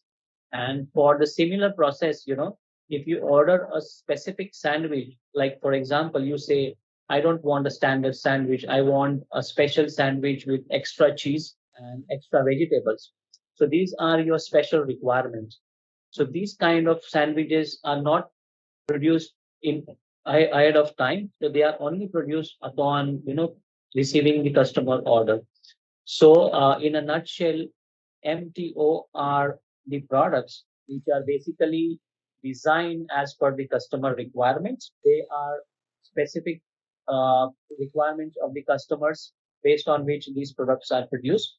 So there may be very less number of customers buying these products. So the producer will not produce these products in advance and keep them in stock, because he knows that these are only for the specific customer. So he will only produce it when he receives the order from the customer. So the other side of this particular process is normally the inventory, the finished goods inventory, or the final products inventory for these products is at a low level. It's extremely low, because these products are not standard products. It cannot be sold to all the customers. Okay. But at the same time, they have to have a lot of raw material suppliers in the value chain, who can supply the raw materials. So because if you have a bit less number of suppliers who is supplying the raw materials to you, and if you receive the order, and if, for example, you only have one supplier who gives you the raw material, and this supplier is not able to give you raw material on time, then eventually you will end up, quoting a very, very high lead time for this product, and you may lose out on the order. So that's the reason you will have to keep multiple supply sources for the MTO product, because these are non-standard, these are specifically designed products. Whereas on the other side, for the MTS product, these are very, very standard products. These are bought eventually, I would say, in the best case scenario, every month by specific customers. And this one product is bought by several different customers. So, the supplier or the producer knows that he's got, if he does not get the demand from customer A, he will get the demand from customer B. So the best example for the MTS product is the grocery shop, where you get rice, you get wheat. Like the grocery shop keeper always keeps huge amount of stocks because he knows that these products can be sold to many customers, and even if it's in the inventory, it is not going to go in waste. So this is the different strategies that each and every organization is working upon. So at any point in time for any organization or any manufacturing organization, they may use both the strategies. For example, some of their products which are unique in nature, they will have the MTO strategy. Okay, they will produce it only upon receipt of the customer order. And for other products which are very standard in nature, they will have the MTS strategy. Okay, so this is how the MTO versus MTS strategies are adopted by the organization. So, Vaibhav, are you with me?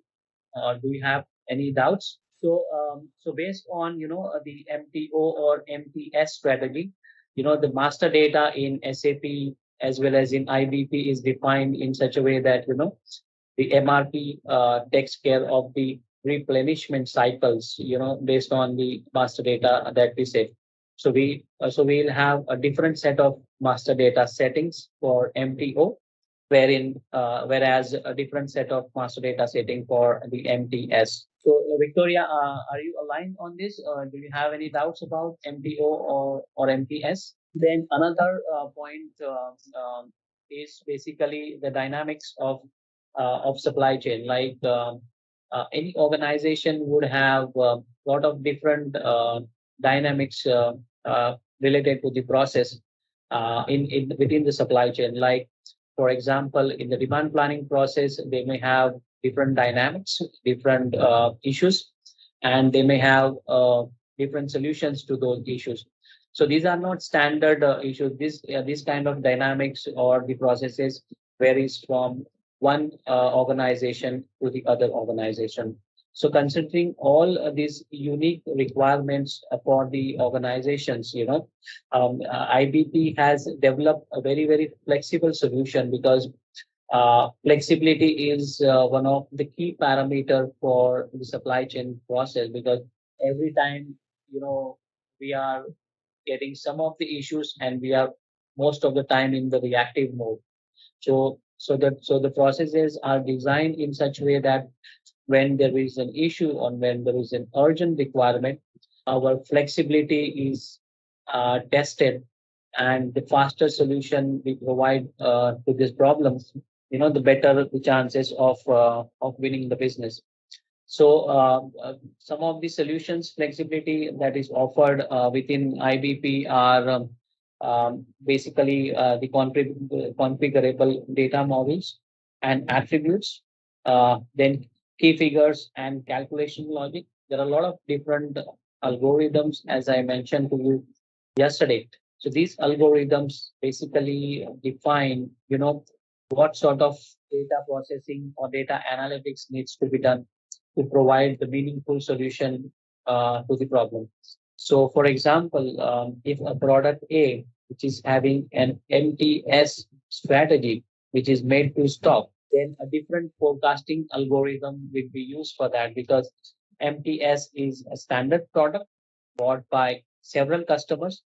So all the customers' demands are collated together, and the system may use exponential smoothing, forecasting technique. That means basically they will take the horizon of last 6 months data, and they will check the trend. They will check the forecasting variability as well as the standard deviation, and they will identify the outliers. For example, outliers are basically the peak in the supplies or the peak in the demand for the previous horizon. So just to give you an example, in the last 6 months, if a product is sold 1,000 or 10,000 pounds every month, and in one particular month it was sold, let's say, 1,000 pounds, then this is called as an outlier, because this is not in the trend. There is something specifically went wrong. Okay, so this is called an outlier. Similarly, in some other month, instead of an average of 10,000 pounds, if we sold, let's say, 20,000 pounds, okay, that is also called an outlier.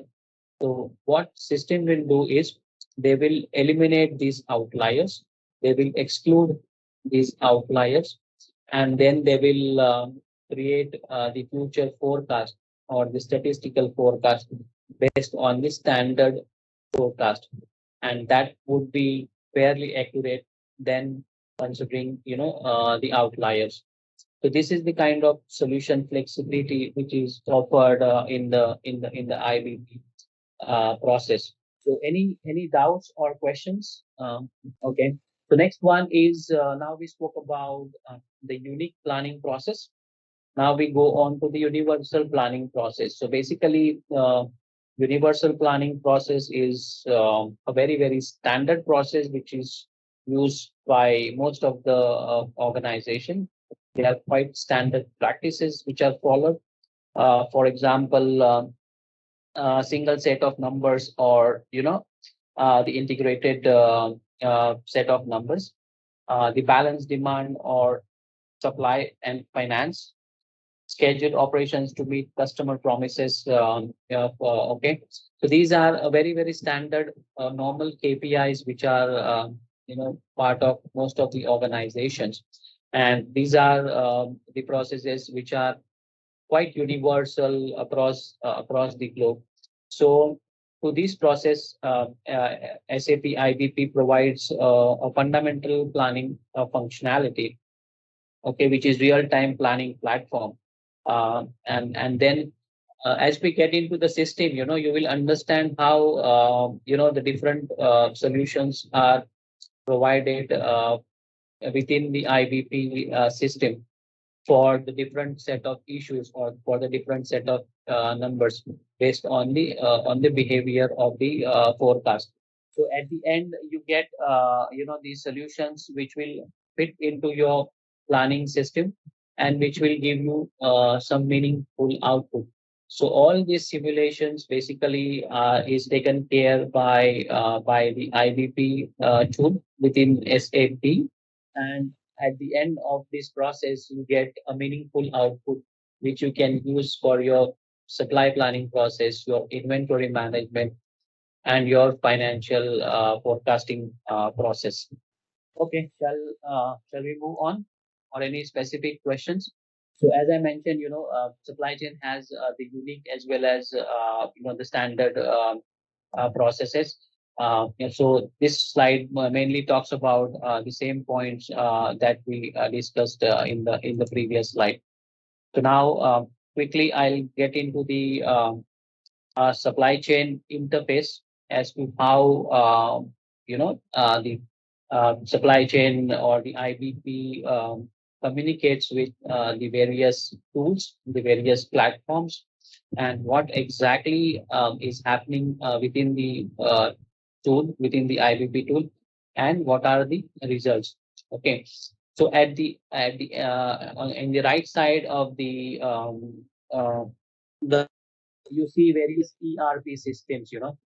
For what is ERP? ERP is basically the enterprise resource planning. Okay, it is nothing but a type of an MRP.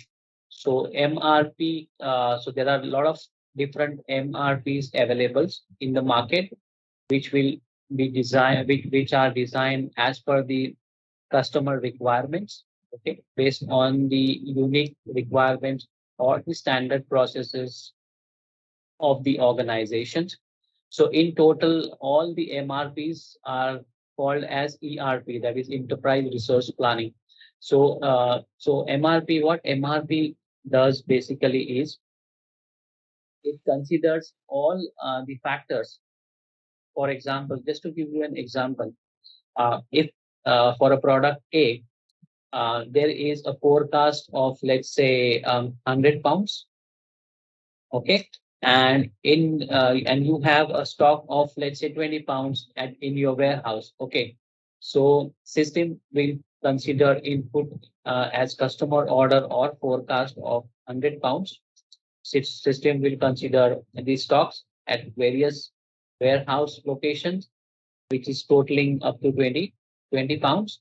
Okay, and so in a simple term, it is 100 minus 20. So your net requirement is 80 pounds.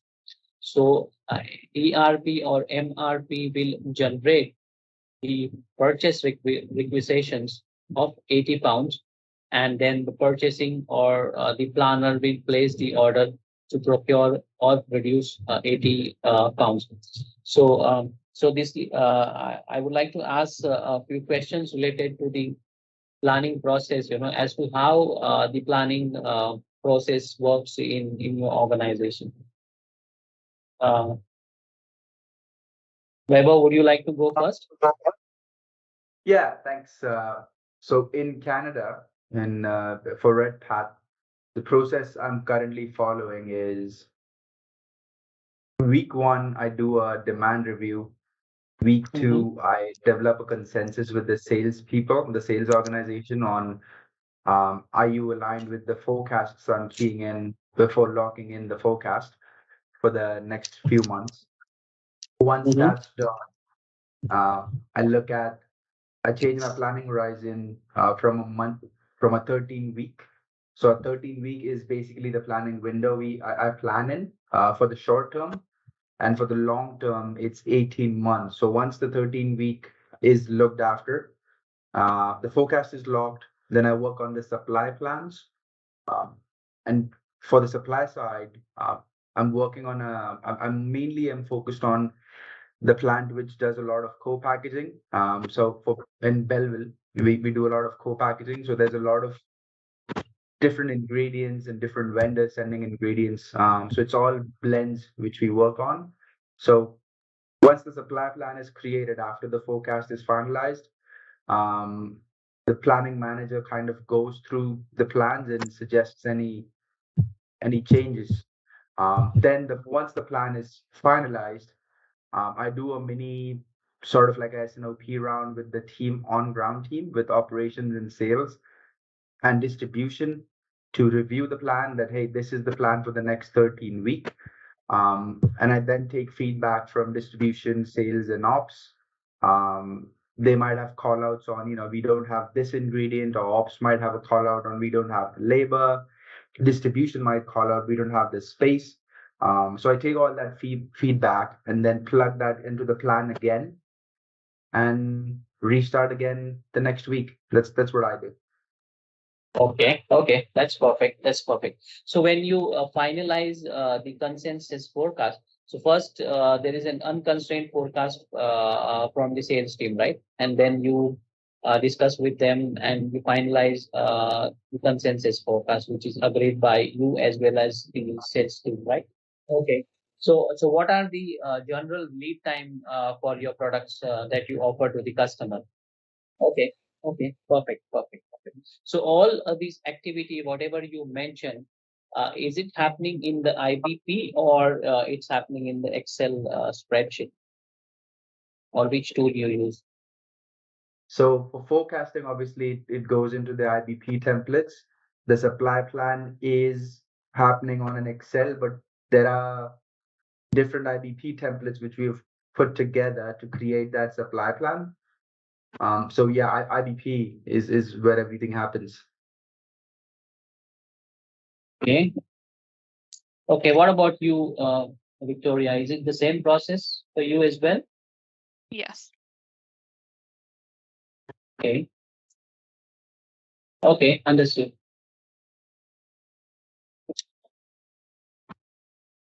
Okay. So we'll move on. So you understood how the ERP operates, right? It's exactly it's nothing but an MRP. Okay. And it generates the demand taking into consideration all the parameters. Okay. It will consider forecast or the customer sales order as the input. It will consider the stocks in the warehouse. It will consider the stocks in the pipeline, that is goods in transit, okay, coming from the various plants, okay, to the various plants within the organization, that is called as goods in transit. Then it will consider if there is any purchase order sent to the vendor, okay, for the same product. Okay, if this product is bought from the third party vendor, if this product is manufactured within the same organization, then it will consider what are the production plans released to the manufacturing team. And at the end of this, it will give you what is the net requirement. Okay, so MRP basically does a job of calculating the net requirement, considering all the inventories and goods in transit, goods in pipeline, and stuff like that. So MRP is giving the inputs to IBP. Similarly, there are a lot of other tools or interfaces which communicates with the IBP in terms of providing the inputs or in terms of receiving the inputs from IBP. Similarly, we have other system which we call as CRM, that is customer relationship management. So CRM is basically a customer service tool which is used by the customer service organization. So this tool basically does the order management or order processing in SAP, or it can be any other platform. It may not be only SAP, but it can be any other platform. So CRM is customer relationship management. It takes care of managing the customers and customer requirement in the tool. The next one is BPC. Do you know what is BPC? No. BPC is nothing but a business planning tool, which is based on which is based on the warehouse management system. So this also is one of the planning tool available to take care of the planning processes. But nowadays, since most of the organizations are switching over to SAP, most of them are using SAP versus the other tools. Then the next one is APO. So do you know what is APO? No, I don't know. Okay. So APO is basically an advanced version of SAP production planning system. APO is advanced planning and optimizer or optimization. So if you are using SAP, normally you would have used production planning PP module or MM module, which is materials management module. But APO is most advanced module in SAP.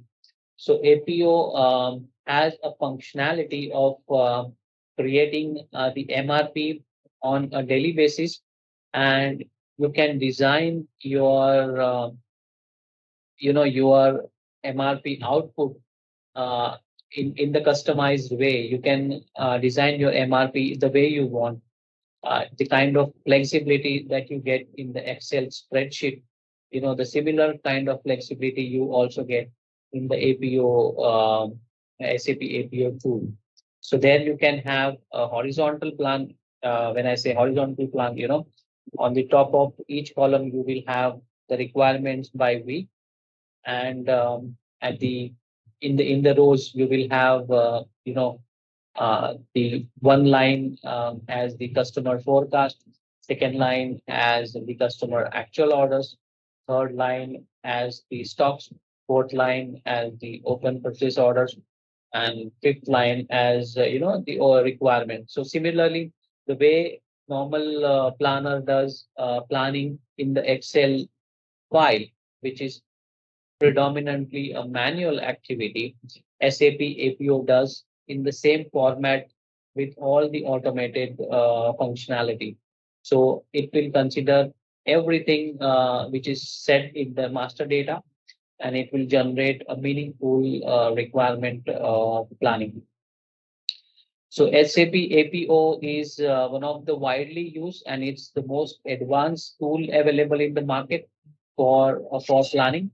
Okay, like we have a DP, which is demand planning tool, which is the advance in SAP. Similarly, APO is also having the same platform as the DP.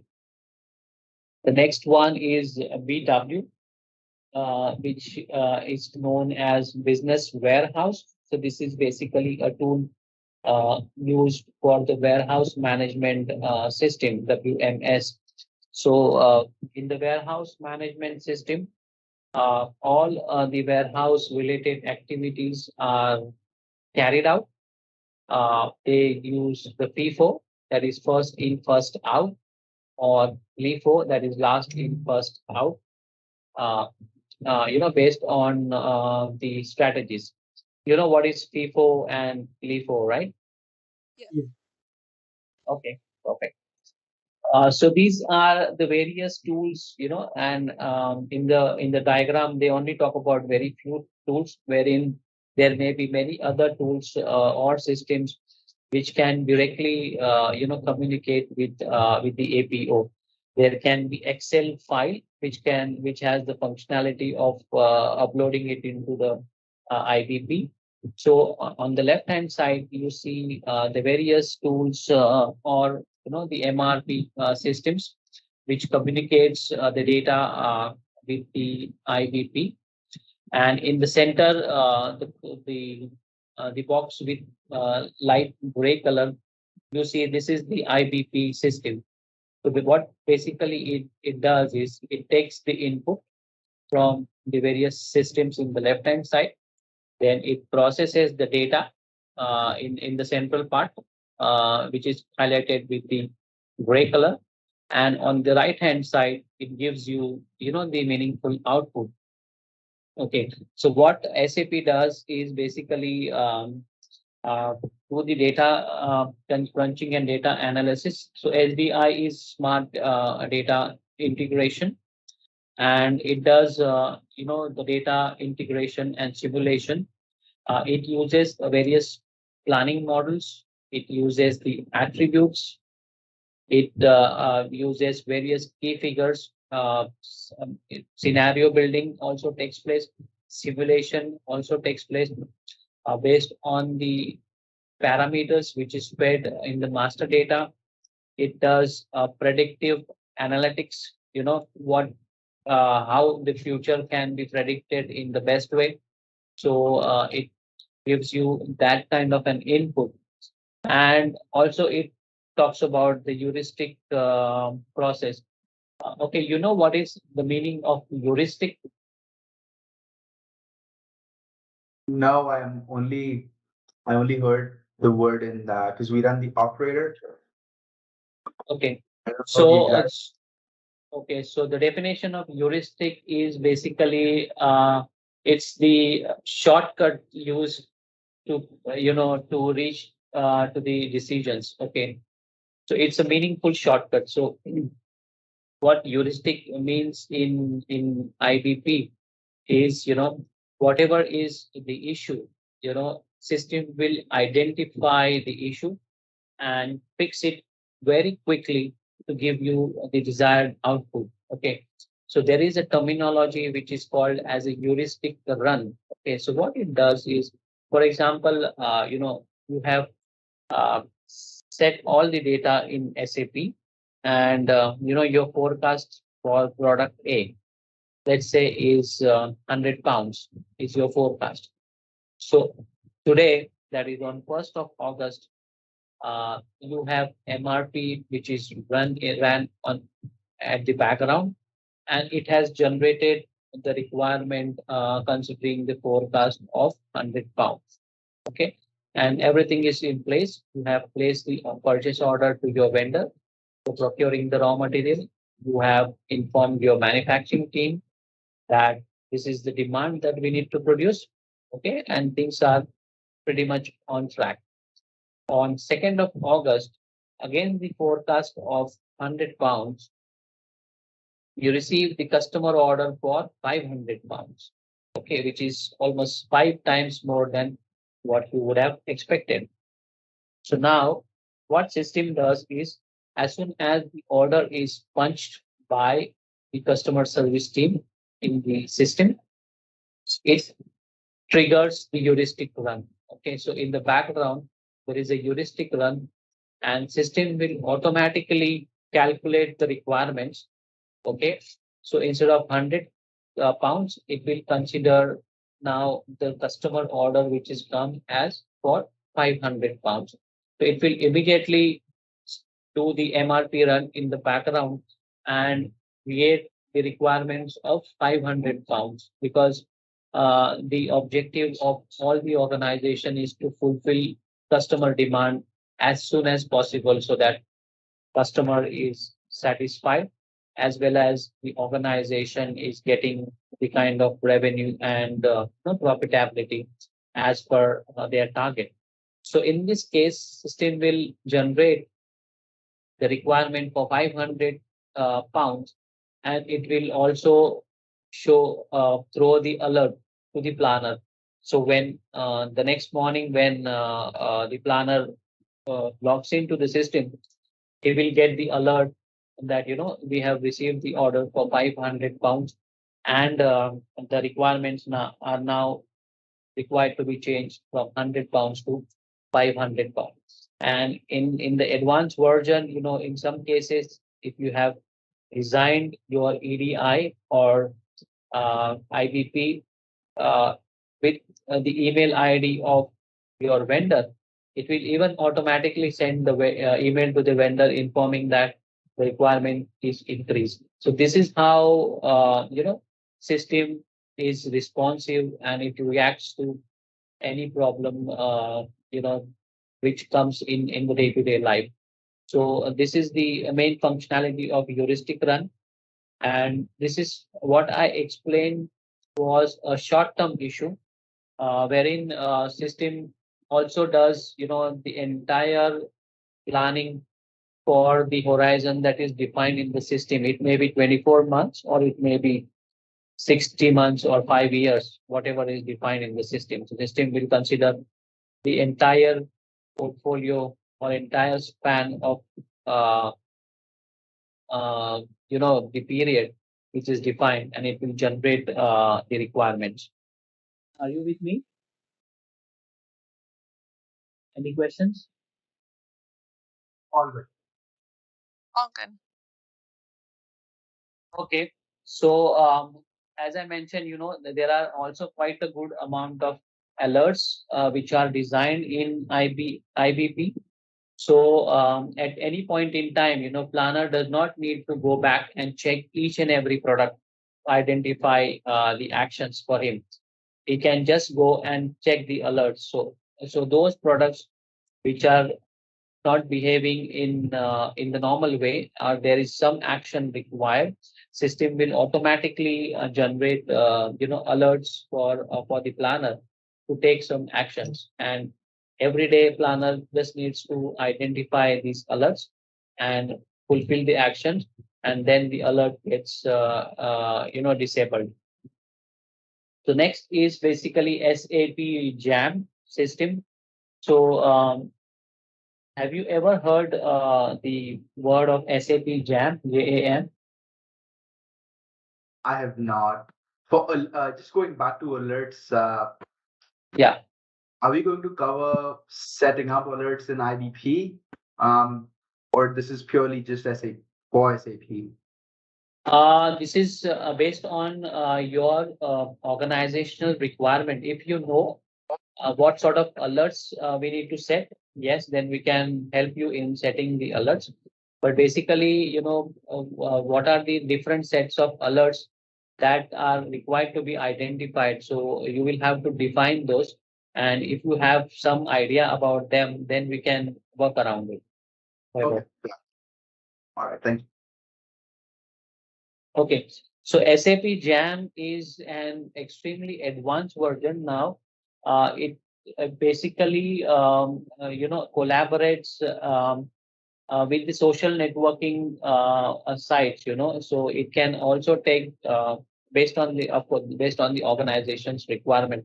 It can also communicate with the social networking sites like Facebook, Twitter, LinkedIn, so on and so forth, and it can take the inputs from these social networking sites. So this is also an advanced version of SAP functionality which is available in the market. So for the industries like the media or any other industries which are into the social networking, they can activate this functionality, and they can communicate whatever they want to communicate with the social media.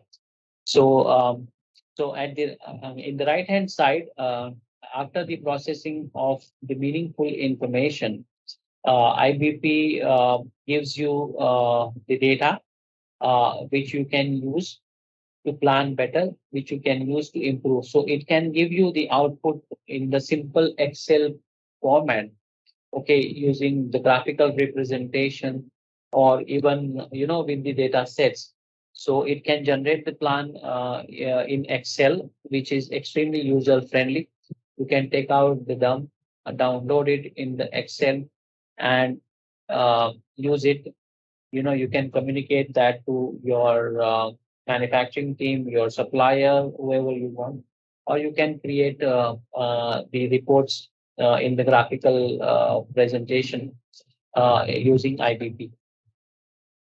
Web Analyze is also a tool which create the web-based reports. Okay, these reports are basically created in the background. You just need to create this report once. So, and you have to define the iBot in the tool, and these basically iBots will run based on the frequency that is defined in the tool. And if you want the reports to be popped up or sent to your email every morning at a specific time which is defined in the tool, you will get automatic email from the tool with the data. So this is very frequently used by most of the organizations for the MIS reporting, and they define the distribution teams wherein all the reports are automatically emailed on their email ID. And now the most advanced version that we get is basically the mobile based reports. So you can also access this report on your mobile phones or on your iPad or any other devices which has the functionality of accessing the report. So this is basically the how the IBP communicates or collaborates with the different tools within the organization, and it helps you to plan your process in better way. At the same time, it also helps the management teams, to identify how the organization is progressing. So the last but not the least, there are various stakeholders which are participating in the IBP process, as I mentioned yesterday, like sales and marketing team, demand planning team, then finance team, supply chain team, of course, are at the center of the IBP, and the top management and the executives of the organization. So this is how IBP works in the system. So any specific questions or anything you want me to repeat again? Okay. So I hope she's.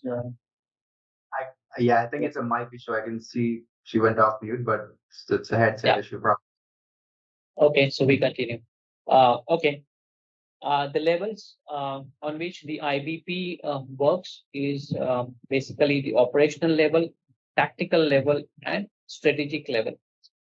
So operational level is basically the operations team involved in the actual execution of the manufacturing, the products manufacturing, the operators.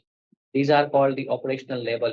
Their focus is on the responsiveness, one-to-one collaboration, and quick decision handling. So these are the people who are working on the ground level, who are actually working in the tool, doing the daily stuff in the tool.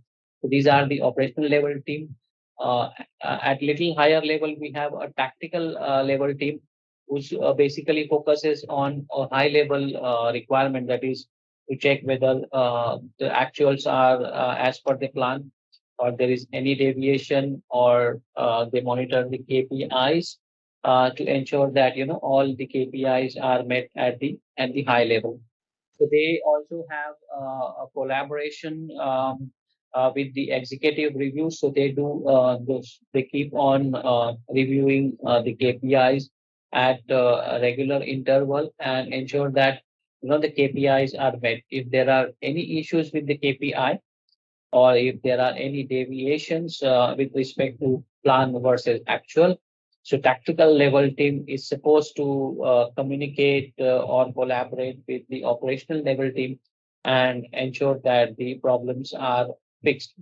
If the problems are not fixed and it requires a certain level of escalation, then tactical level team is also supposed to escalate the issues to the strategic team that is a level above them. Now, strategic level team talks about a very high level view. It's basically they talk about the strategy making. They talk about defining the strategy. Maybe it is a made to order or made to stock, or any other marketing strategy or sales strategy or supply chain strategy. So they are working in the cross organizational collaboration, and it is at the executive level, that is at the middle management and at the top management. So all in all these operational level, tactical level, and strategic level team are internally collaborating with each other to ensure that the things are on track. Move on to the next one.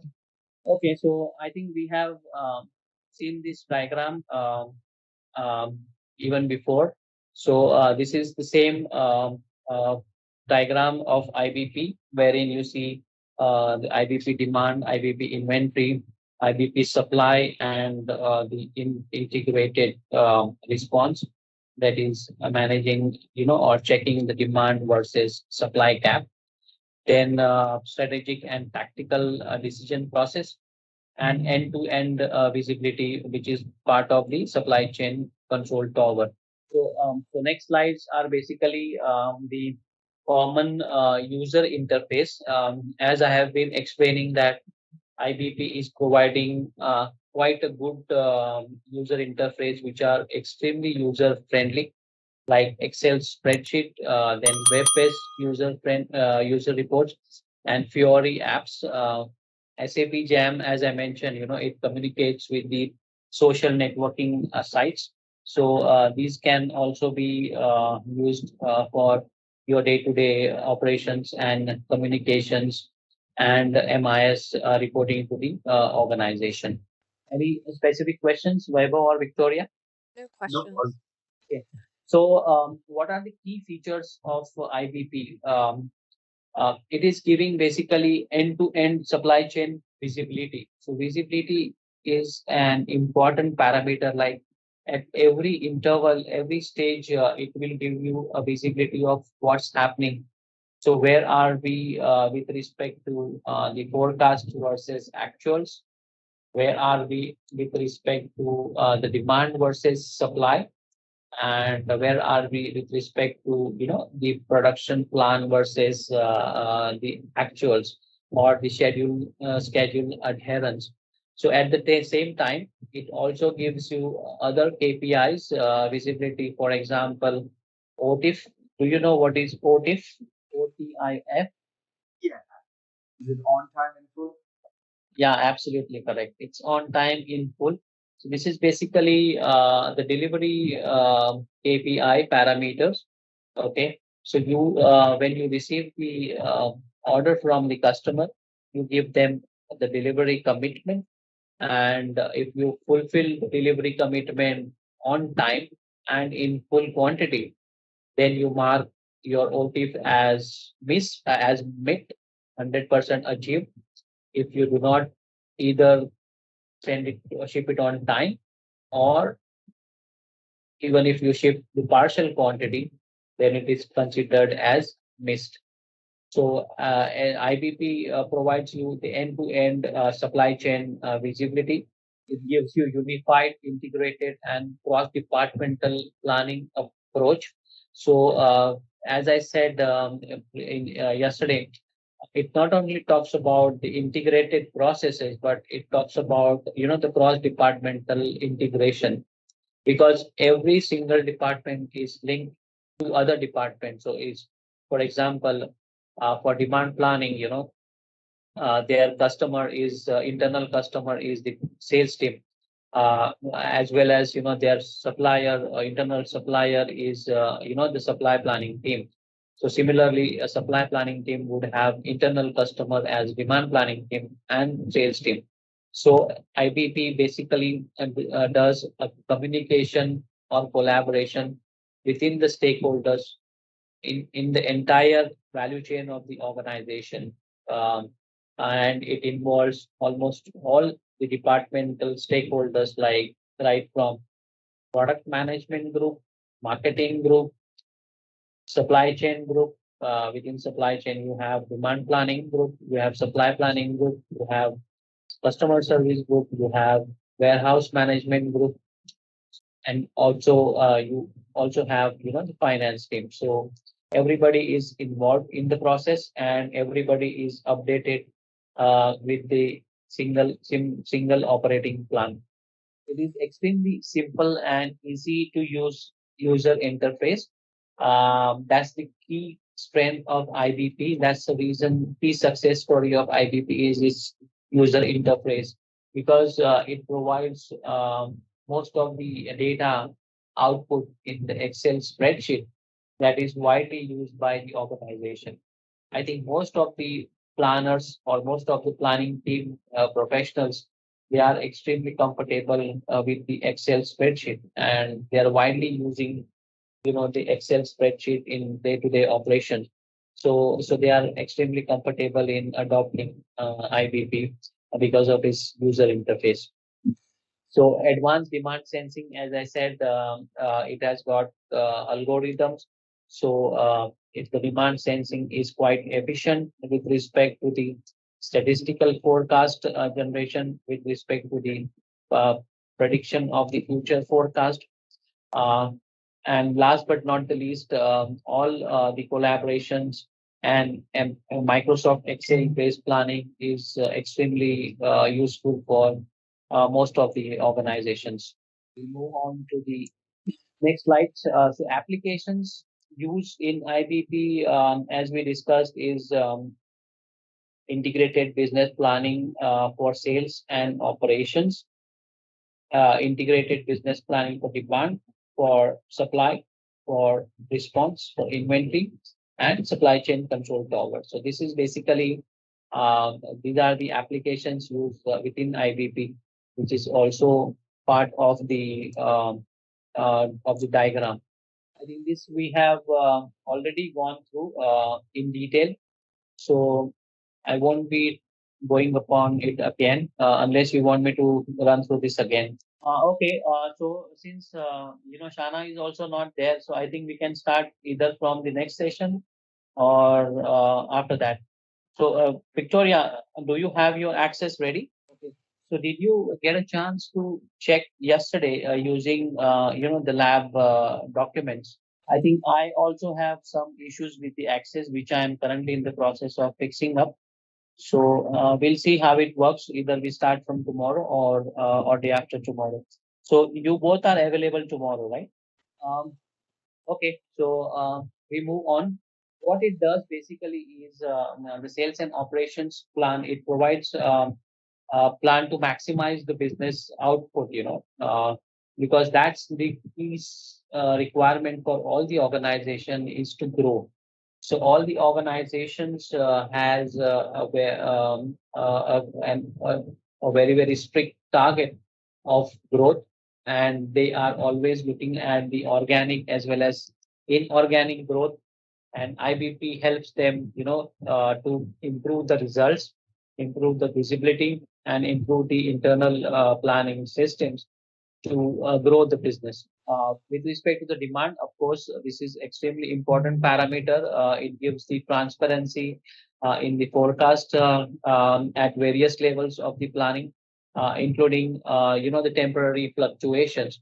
So IBP basically, as it provides a flexible solution, and as I explained to you the example of uh, the forecast being for 100 pounds, and the actual order received for 500 pounds, how flexible IBP is to incorporate the changes and push the requirements to the next level.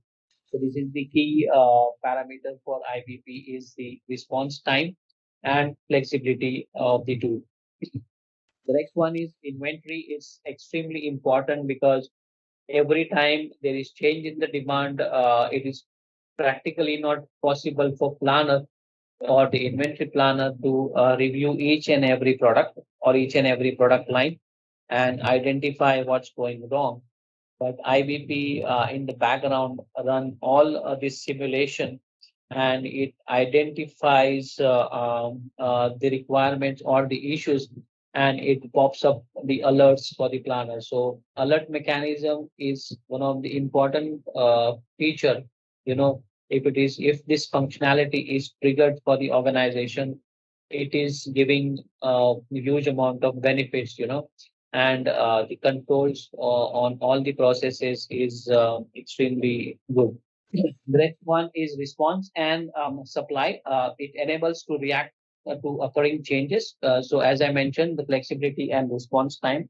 So this parameter is taken care, and it's always identifying the gap between demand and supply. And it also checks the rough cut capacity planning, that is RCCP. So at any point in time, if the demand is higher than the supply, IBP checks the capacity, the installed capacity of the manufacturing sites, and then it gives you the information whether the installed capacity is enough to cater to the demand, or it is falling short of some resources. And this would lead to any capex investment, the capital expenditure investment uh, decisions, and it will push the decisions to the top management team. So top management team at the control tower group or control tower ladder in the IBP diagram, they are always looking out for this kind of information, to take the strategic decisions with respect to the investment within the capacity, or investment in enhancing capacity of the organization. So that's the activity which is done by the supply chain control tower. So as I mentioned, the two key user interfaces provided for the IBP are basically the Excel add-in as well as web interface that uses Fiori functionality. So in future sessions, we'll be going through this user interfaces and checking as to how it actually works. And there, I think you will get a lot of insights about these functionalities, and how these functionalities are helping the day-to-day life of supply chain organization, and it is improving the efficiency of overall organization. So I think in coming session we'll uh, test this user interface technology of IBP in the tool. Okay. So far you have not been using the IBP tool in your organization, correct? So if you are using the IBP, then what access is missing? Is It's only the test system access. I have access to live production. I just don't have access to the test system. Okay. So, so what all things you do in the IBP tool in the current scenario? Okay, perfect. So most of the activities you are already doing in the IBP tool itself. Then are you using user interfaces as well, like Excel spreadsheet, or you are directly doing everything in the tool? And what sort of reports do you prepare from the IBP tool and download it into the Excel? Okay. So, so may I ask your forecasting accuracy? What is the forecasting accuracy level? Just the average forecast accuracy number for your organization, for your product portfolio, Victoria? Okay, so next slide is on the Excel user interface. I think we will in the subsequent sessions we will try to use it online. But in the meantime, if you get the access, you can go to the LMS and review the lab documents and try to work in the test scenario. So in the meantime, I will also fix the issues if there is any issues with my ID, and then we can get going. Okay. So next point is related to the time series based supply planning. This is only an introduction of IBP. As we go further, we'll have a deep dive sessions. So there are three main pillars for the time series based supply planning. So it's basically defined based on the time horizon of the supply planning process. So first is basically infinite supply plan without shortages. Okay. So what I would say, this is an unconstrained supply plan. Okay. So in this case, system will consider that whatever is the demand, the supplies will be 100% in line with the demand. Okay. So system will assume that in the best case scenario, whatever is the unconstrained demand, considering all the factors which are either under control or which are not in the control, system will still populate the unconstrained supply. Okay, that is the best case scenario for the infinite plan. Okay, whatever is the plan, even if the demand forecast is unrealistic, it will still consider it as a demand for the calculation purpose, and it will identify what sort of supply arrangements are required to be able to fulfill the demand. The next is finite heuristics to create priority based finite supply plan. So in this scenario, the priorities are defined, and this priority is again based on the strategic rules of the organization. The strategic rules can be based on the profitability. If there are the same demand from two different customers, okay, then which customer we need to give the priority to. So in that case, if the organization strategy is on maximizing the profitability of the organization, then system will consider by fulfilling the demand for customer A will end up in maximizing the profit, or by fulfilling the demand customer B will end up in maximizing the profit. This is based on the pricing strategy. In this case, or the customer A or B, whoever is giving the higher price for the product, he gets the supply first. So he is given the priority because the organization strategy is based on maximizing the profit. If the organization strategy is on the key customer account, okay, for example, if one customer is extremely loyal to the organization and is associated with the organization since past few decades, then the organization treats this customer as a loyal customer. So this loyal customer would have a special discounted price. Okay. So this customer we will assume as customer A, vis-a-vis another customer, which is called as customer B. He is a very recent or new customer, okay, and who's giving the higher price. Okay. So in the scenario two, the organization will get more profit by supplying the goods to customer B. But because the strategy of the organization is based on, managing the key customers account, in this case, supply priority will be given to customer A. So these strategic decisions are taken based on the strategy level identified by the organization, and these strategies are input into the IBP system, which helps IBP in making, the decisions, the right decisions in the right scenarios. The last one is basically the heuristic infinite supply plan, in which only the available supply is propagated. So the last process is such that if there are, let's say, two customer demand for 10,000 pound each, then the total customer demand is 20,000 pound, but the limited supply is only 10,000 pounds. Then in this case, the process of allocation comes into the picture. And again, these allocation rules are based on the strategic decisions, whether to supply to customer A or to supply to customer B. Again, it will check the checkbox of what are the rules, whether it is the profitability, whether it's the loyalty of the customer, or whether it's another rule set as XYZ. So based on the defined parameters, system will give the priority to supply to customer A, B, C, D, whatever it is.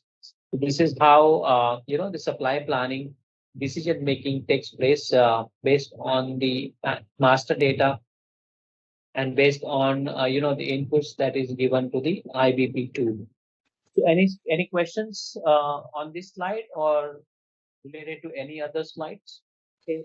So the planning method used for the supply planning is basically the time series based on algorithms calculated based on the product requirements to satisfy the demand. Okay. So it considers the horizon, like the window is given as to what is the level of horizon which needs to be followed, and what are the parameters for which the supply planning run needs to be determined. So all these things are basically run through the algorithms. Algorithms is a set of condition records, okay, so which are pre-fed in the tool, which are available as the functionality of the tool, and you need to just activate these algorithms. So based on the various scenario, these algorithms are automatically triggered, and it is applied on the set of data to give you the meaningful output. So there are huge number of algorithms designed, more than 20 in some organization, and some organizations also use the combination of two algorithms. So there is a possibility of applying the algorithm of for example, moving average past 6 months and seasonality. These are, for example, two different algorithms, and a combination of two can also be applied. Okay, so system will first check whether it is a seasonality product. Okay, and how system will identify the seasonality product, whether in last 12 months, if the product is bought only for a specific period. Okay, for example, let's say the umbrellas.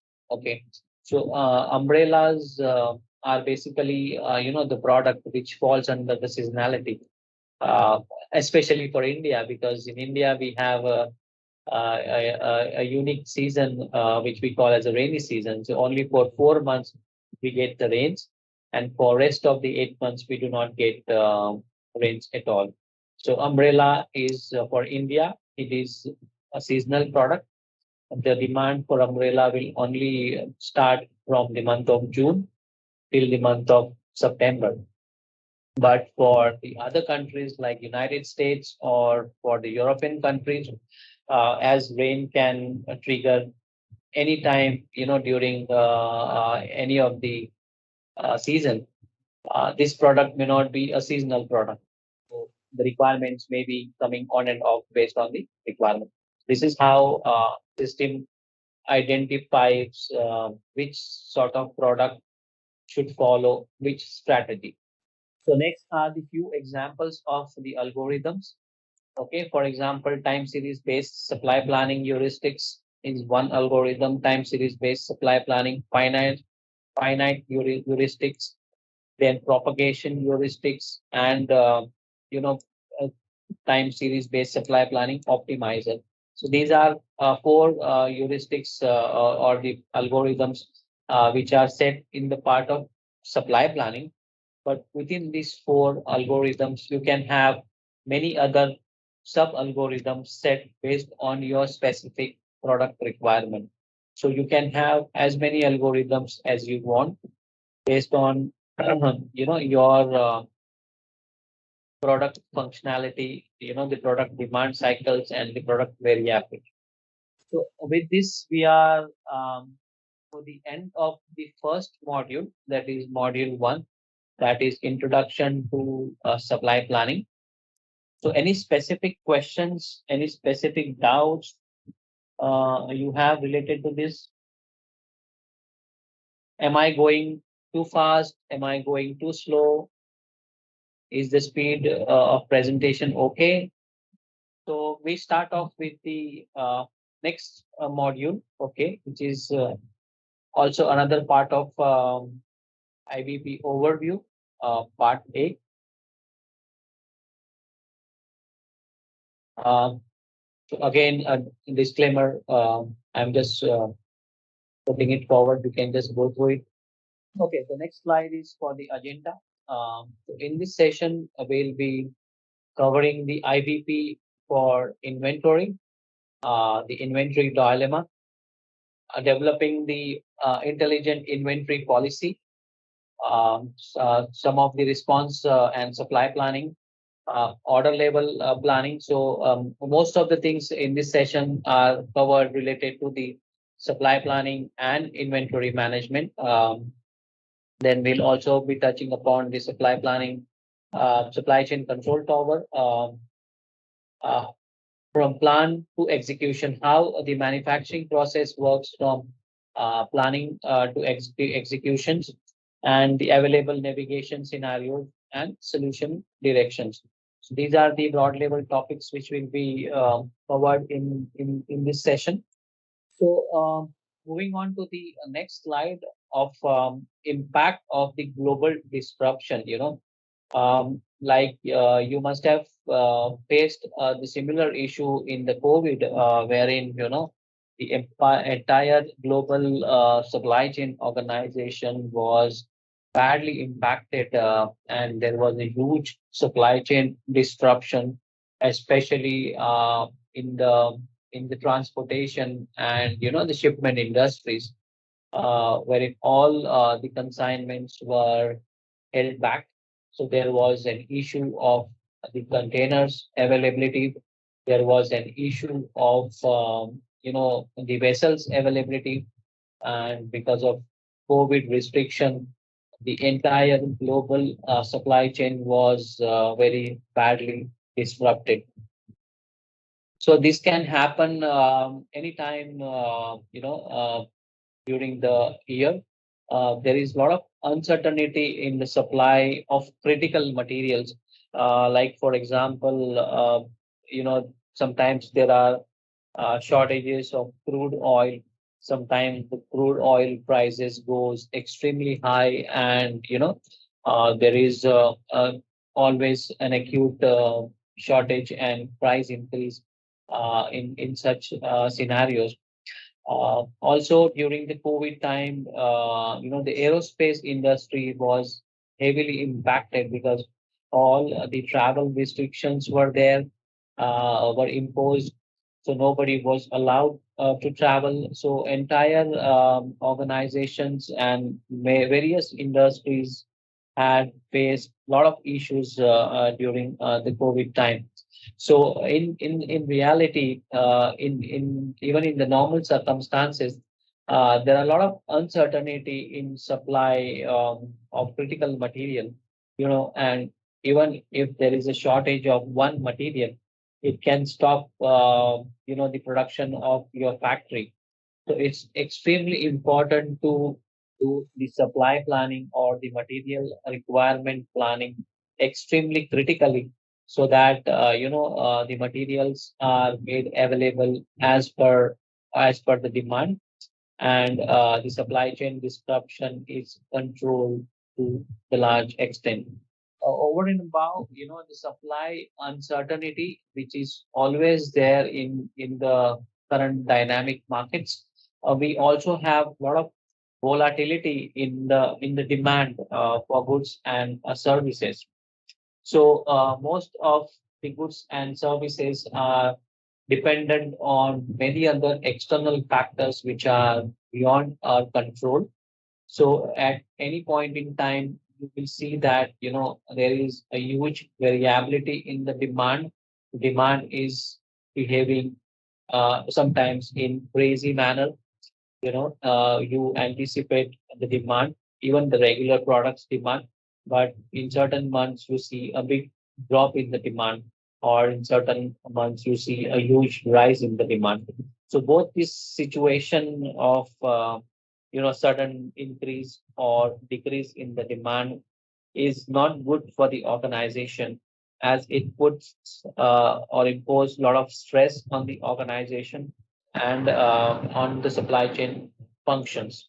So the next one is what we call as a constrained capacity in the manufacturing and logistics organization. So often the organizations are always focusing on having the right capacity in place, which will meet the customer demand. But as we understood from the previous sentence that there is a lot of demand volatility. So it happens that sometimes the demand for the product wherein your manufacturing capacity is adequately installed is much lower than the demand for those products where you have less capacity.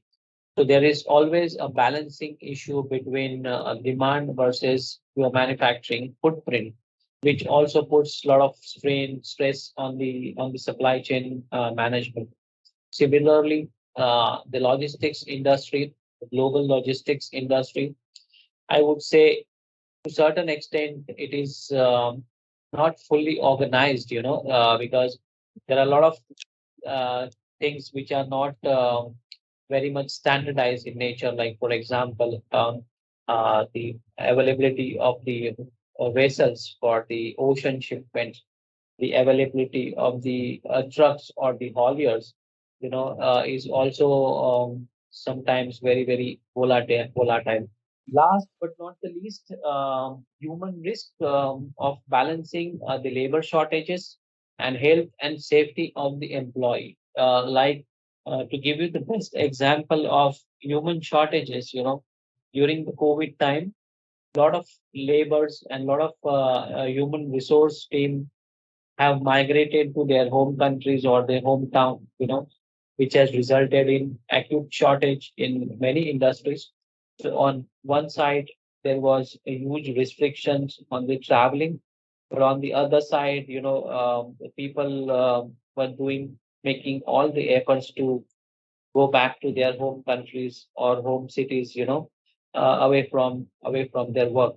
So this has resulted in a lot of shortages in the labor, a lot of shortages in the logistics industries related to truck driver, so on and so forth. So overall, the global supply chain was entirely disrupted, especially during the COVID time.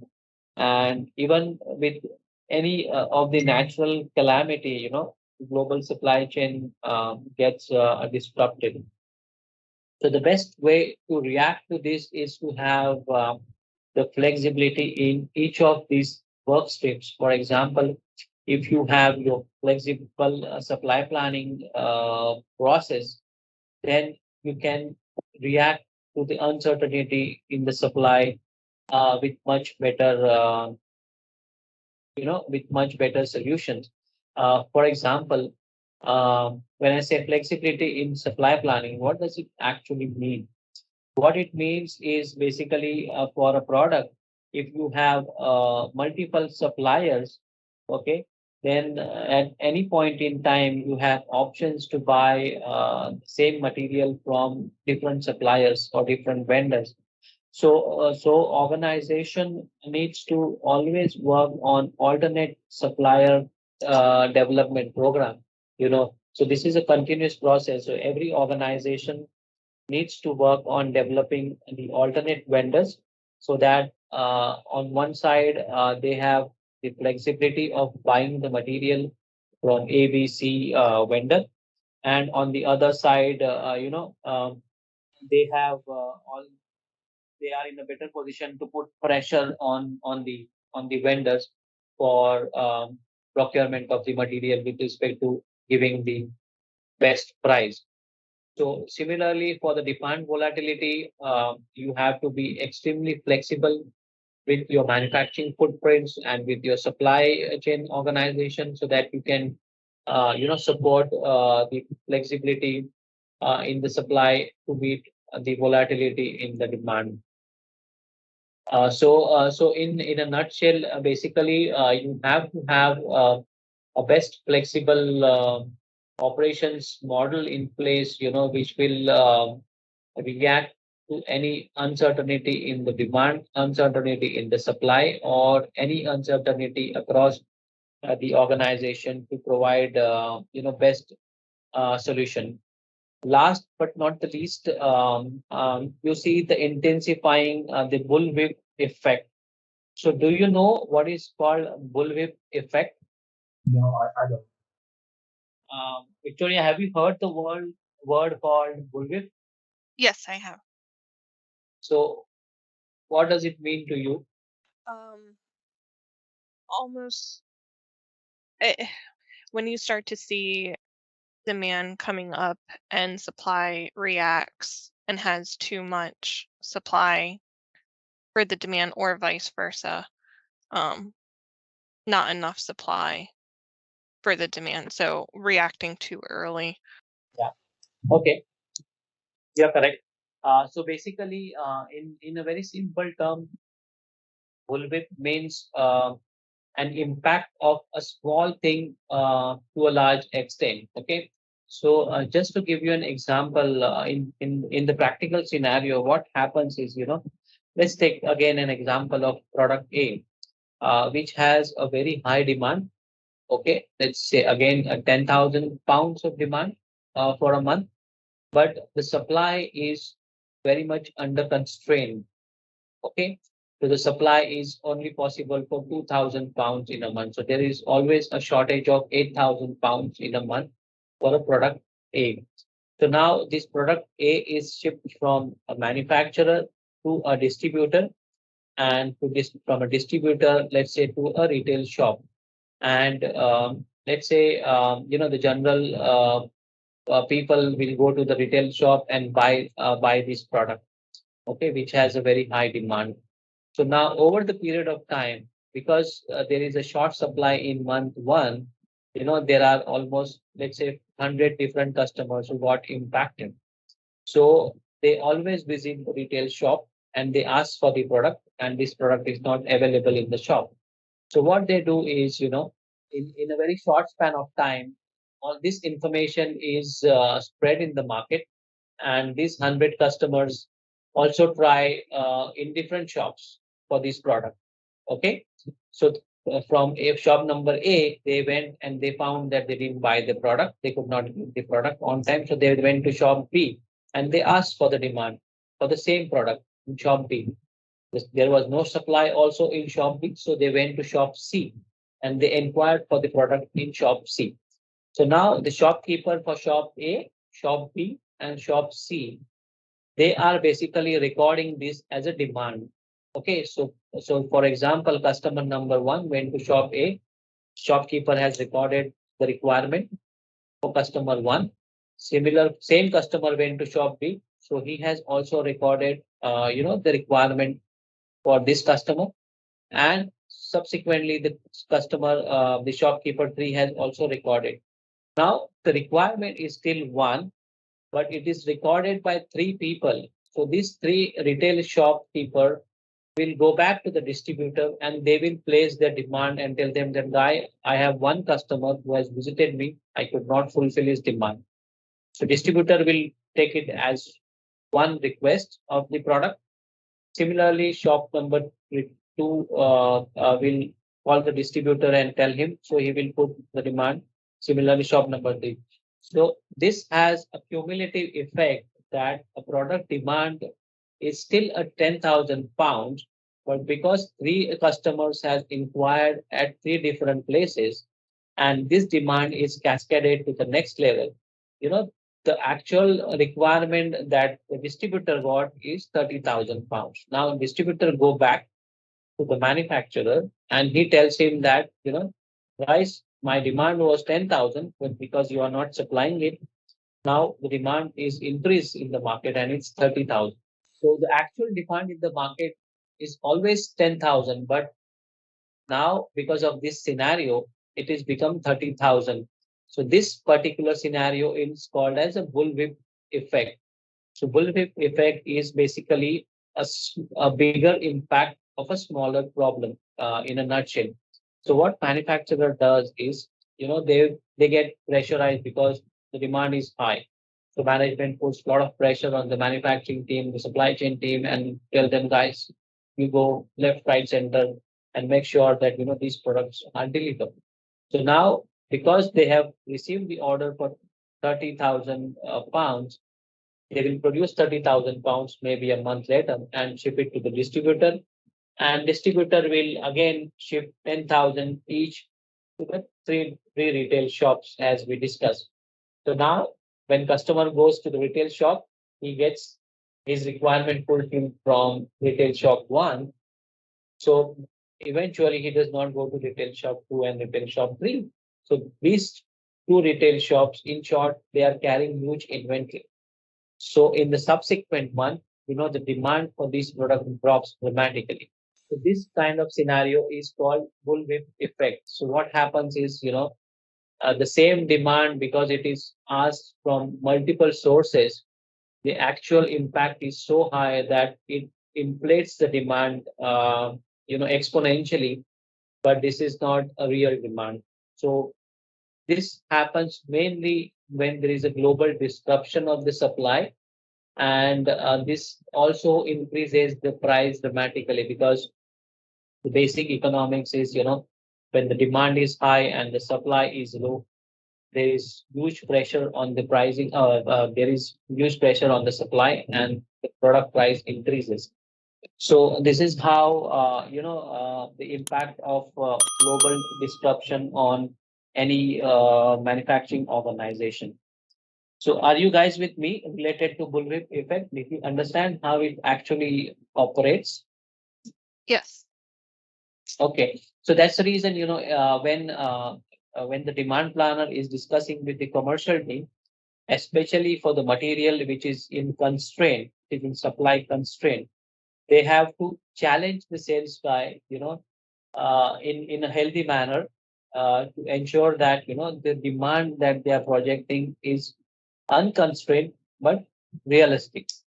So, for example, in this case, sales team should go to the next level and try to identify, where are the sources of this demand generation. So if he goes 2 steps forward and check with the retail shops, they will get some kind of information that, there is a possibility that the same customer is inquiring in different shops for the same product, which is creating a falsifying demand. So that's extremely important to identify, whether the demand is realistic or not, because eventually the supply chain organization is impacted with such kind of falsifying demand. Okay. So now we move on to the next topic, which is basically supply chain from design to operate. Okay. So what does it mean? Basically, in the manufacturing cycle, we have various steps which we call as design to operate. So designing is the phase wherein the products are designed from the grassroots level. Okay, so this is the stage when the product is formed. The customer gives his requirement. The product blueprint is prepared.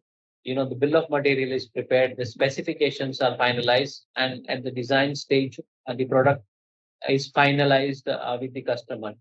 Then the next stage is the plan stage. The plan stage is the stage wherein we identify what exactly are the resource requirement to produce this product, and the planning is done. The next level is, of course, the manufacturing level. So we need to have the manufacturing footprint, either in-house manufacturing or the manufacturing at the third party subcontracting manufacturer, or even buying out the product from the vendor. So these are a part of the sourcing strategy for any organization. So once the product is available and there is a demand from the customer, the delivery comes into picture. So manufacturer or the supplier has to ensure that the product is delivered in safe manner, in good condition, and on time to the customer. And the last one is basically operate to ensure that the critical assets are available to service the customer. So basically, the customer service is extremely important, because at the end of the cycle, your objective is to satisfy the customer with supplying him the product on time and in full quantity to meet the 100% service level. So these are the various cycles of a supply chain, resilient supply chain. Resilient is basically the meaning of resilience is nothing but the ability to withstand diversity, to work on the problems and bounce back with the solutions if there is any issues in the process. So supply chain organization has to be extremely alert and agile. They have to always anticipate the problems ahead of time, so that the constraints are identified well within the time, and the solutions are obtained on. So any specific doubt or questions related to this slide? Okay, now in the similar process, this is the breakdown of the earlier process into 4 categories, like design, plan, procure, and manufacture. So in the design phase, as I mentioned, receive the customer feedback, create the product design, and finalize the product specification, and identify this is how the product is required by the customer. Okay, so this happens at the design phase. So once the product is standardized, okay, there are 2 ways. One is a specialized product only prepared for a specific customers, and this product is designed based on customer specification, and this specification are unique to the customer. So product A cannot be supplied to any customers within the market. So it's a specific requirement for which customer will pay a special price. So this product design is patented by a specific customer, and it cannot be shared with any other customer. Similarly, there are certain products which are standard in nature, For example, let's say a hammer. A hammer is a hammer which is used by almost all the carpenters. So irrespective of the design of the product, there may be little bit difference in the design, but still it will meet the purpose of the carpenter. So this is called as a standard product. So once the standard product is designed, this product is manufactured at a mass level, and it's most of the time it is made to stocks. Okay, wherein a specific design product for a specific customer, this is always made to order. The production of this or the procurement of this starts only upon receipt of the customer order. The next phase is plan. This is the cycle when planning teams comes into picture. So they plan for the demand, uh, uh, they plan for the supply, and they create the master production schedule. So a master production schedule is basically a monthly schedule for most of the organization, wherein they create a master production plan for a month, and in the best case scenario, this production plan is frozen. So once this is finalized, they are very reluctant to make changes because all the manufacturing resources, all the procurement, everything is already planned. So they are very reluctant to make changes because any changes in the MPS, that is master production schedule, will lead to the loss of efficiency of the manufacturing organization. The next one is procure. So there are two: either the procure the components to build the sub assemblies, okay, or procurement of the raw materials to produce the finished goods. Or in some cases, some customers, some manufacturers are directly procuring the finished good from a different third party vendor.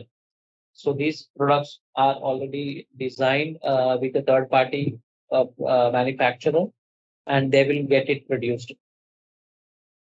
So the next stage is manufacture. Okay. So manufacture is actually the execution of a production plan. Okay. Whatever is released, and if all the material is in place, then as per the plan, the manufacturing process starts, or the sub assembly process starts, and the products are produced, and once the products are produced, they are shipped into the warehouse, and from there it is distributed to the customer on time. So in a nutshell, this is how the design to operate process works for any organization. So any doubts now with this? Okay. I'm good. Okay. Um, Similarly, designed to operate end-to-end business process flow. So it's basically talks about receiving the customer sales order, then producing the goods, then delivering the goods as per the customer requirement, and operating. Like for example, receive assets, mass data, onboard assets, uh, and then basically this is the cycle of design to operate for a different industries, which has some specialized processes in place. But in a nutshell, the design to operate process starts from design level, then plan level, then produce, deliver, and then finally ship the goods to the customer. All right, let's test your knowledge. Here is a question for you. Which architecture component of SAP IBP provides in-memory computing for analysis and planning? Option A, HANA database. Option B, application server. Option C, data integration service. And option D, user interface.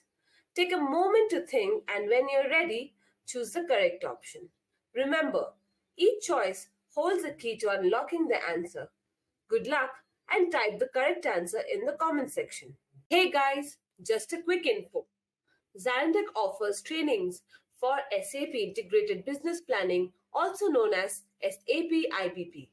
This course teaches professionals how to leverage the supply chain planning capabilities of the SAP IBP modules and integrate them into an end-to-end planning processes. Thousands have already used this program to advance their SAP careers, like those who have shared their success stories in ZaranTech Tech's testimonial platform. In just a few weeks, you can gain the knowledge needed to implement the key IBP functionalities like demand planning, supply planning, and sales and operation planning. This can be an open door to the new job opportunities and help you excel in your current role. Visit the link below to learn more about the SAP IBP course. Getting started now is a smart first step for anyone interested in SAP supply chain management and advancing their skills or career. Okay, so we'll start off with today's session. Good morning to all. So what I thought of is, just to have a small, just to get a small recap of what we learned or what we tried to cover in last couple of days of session. So we are still at a very, very high level introduction view of what is integrated business planning. So slowly during the sessions, starting next week, we will get into a detailed or a deep dive into each and every functionality of IBP, starting off with demand, then inventory management, then supply planning, sales and operational optimization, so on and so forth, and the control tower. So before we move on, I thought we'll just have a small recap of what we learned in last couple of days. So in the first session, what we covered up is why, first of all, IBP over SNOP, because SNOP was working all fine, but what we understood from the last two sessions is, IBP is more of a collaboration amongst the team processes as well as cross-functional integration, and at a very, very high level, the biggest and the most bigger objective of IBP is to provide single operating plan by aligning all of the resources across the organization. So that's why IBP in a very short span of time has become more popular. Over and above this functionality, it also offers a lot of support systems, like a lot of good MIS reporting, a lot of interconnectivity, and the communication with the various systems. So then we went into the different functionalities of IBP or different work streams of IBP, like IBP for demand, wherein the unconstrained forecast is what we understood. What exactly is the unconstrained forecast? How at a high level statistical forecast is generated by the system. Although when we get into the real system, then when we get into the real system scenarios by logging into the IBP, at that time we'll test how exactly the algorithms work, or how can you select specific algorithms, and finally there is a consensus forecast between the sales and the supply chain or the demand planner, which becomes the sacrosanct data numbers for the specific horizon. In the next one, we had an overview of is the IBP of inventory, because inventory optimization is extremely important for keeping the organization extremely healthy. Because if we lose out on the focus on the inventory, then the health of the organization gets disturbed, and it starts impacting the KPIs. The next one was IBP for supply, where we understood what are the unconstrained supplies, what are the constrained supplies, what are the infinite supply planning and what are the finite supply planning processes. Then after moving on, once we have the demand and the supply plans in place, then we balance the two and do the kind of an integration process wherein we map supply against the demand and try and understand the gap between the demand and supply, and at the same time each and every gap needs to be explained to the top management with some kind of an action plan and escalations to the next level in case if we want management to invest in the capex or any other resource planning. IBP for SNOP, this is the stage, the horizontal bar in the graph where normally the tactical and strategic decision makings and action plans and proposal are prepared based on the information from the downstream, that is from the demand, supply, and inventory work streams. And this is the set of people who actually are working to provide inputs to the management team based on all the collated data from various functions downstream.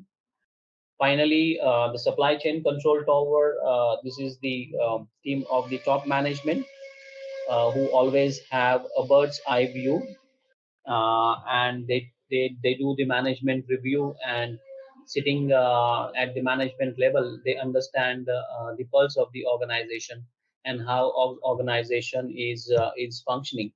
And in case of any investment needs, these are the teams who authorize and invest into the business. So this is how, in a nutshell, how IBP is working. Now, slowly, as we move forward, we will have a detailed deep dive. Some of the things are repeated because IBP as a whole concept, works on these fundamentals like IBP for demand, IBP for inventory, IBP for supply, response, and SNOP.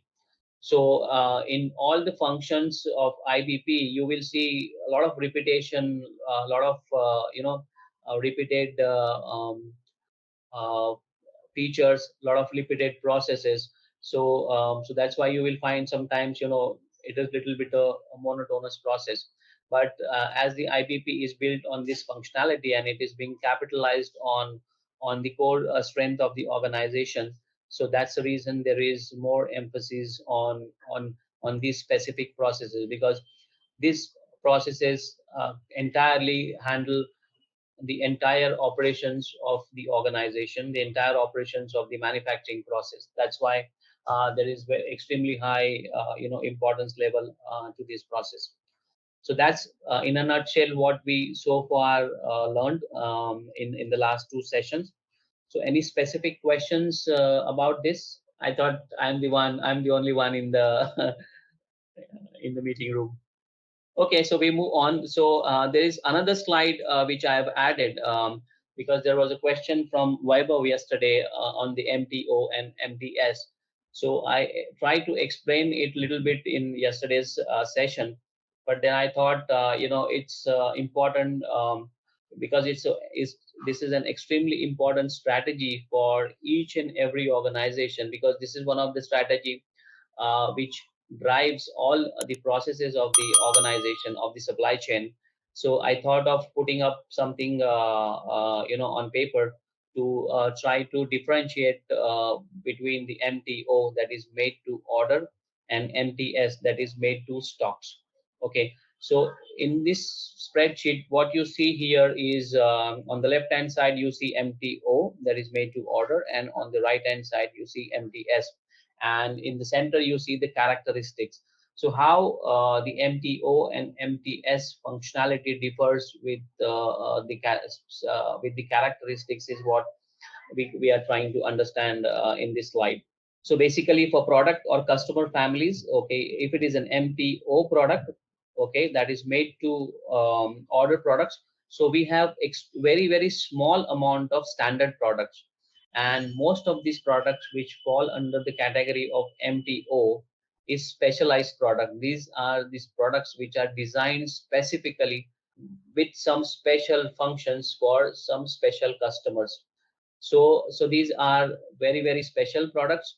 And I won't say that all the products are extremely special of nature, but there would be some products which may be of the standard nature, which are of the standard category, but they are not offered to each and every customer. So they are offered to limited customers.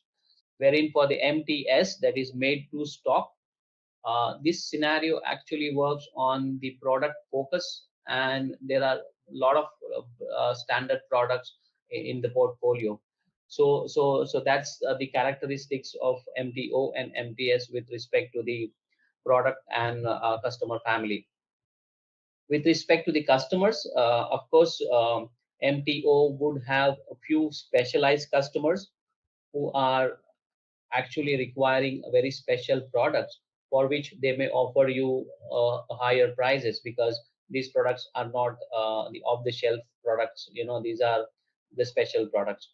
Similarly, the MTS is more regular products. So normally the prices are determined by the markets. They are not determined by the manufacturer, because there are a lot of competitors in the market, because of which you get this product at a competitive price. With respect to supplier base, that is the suppliers for the raw materials, packaging materials, so on and so forth. MTO has many suppliers, because it's a specialized product. You need to always have the alternate supplier in place, because the price that you get for this product is much higher than the price that you get for the standard product. So if you have very less number of suppliers, and remember one thing, you are going to start the production or start the procurement of this product only upon receipt of customer order.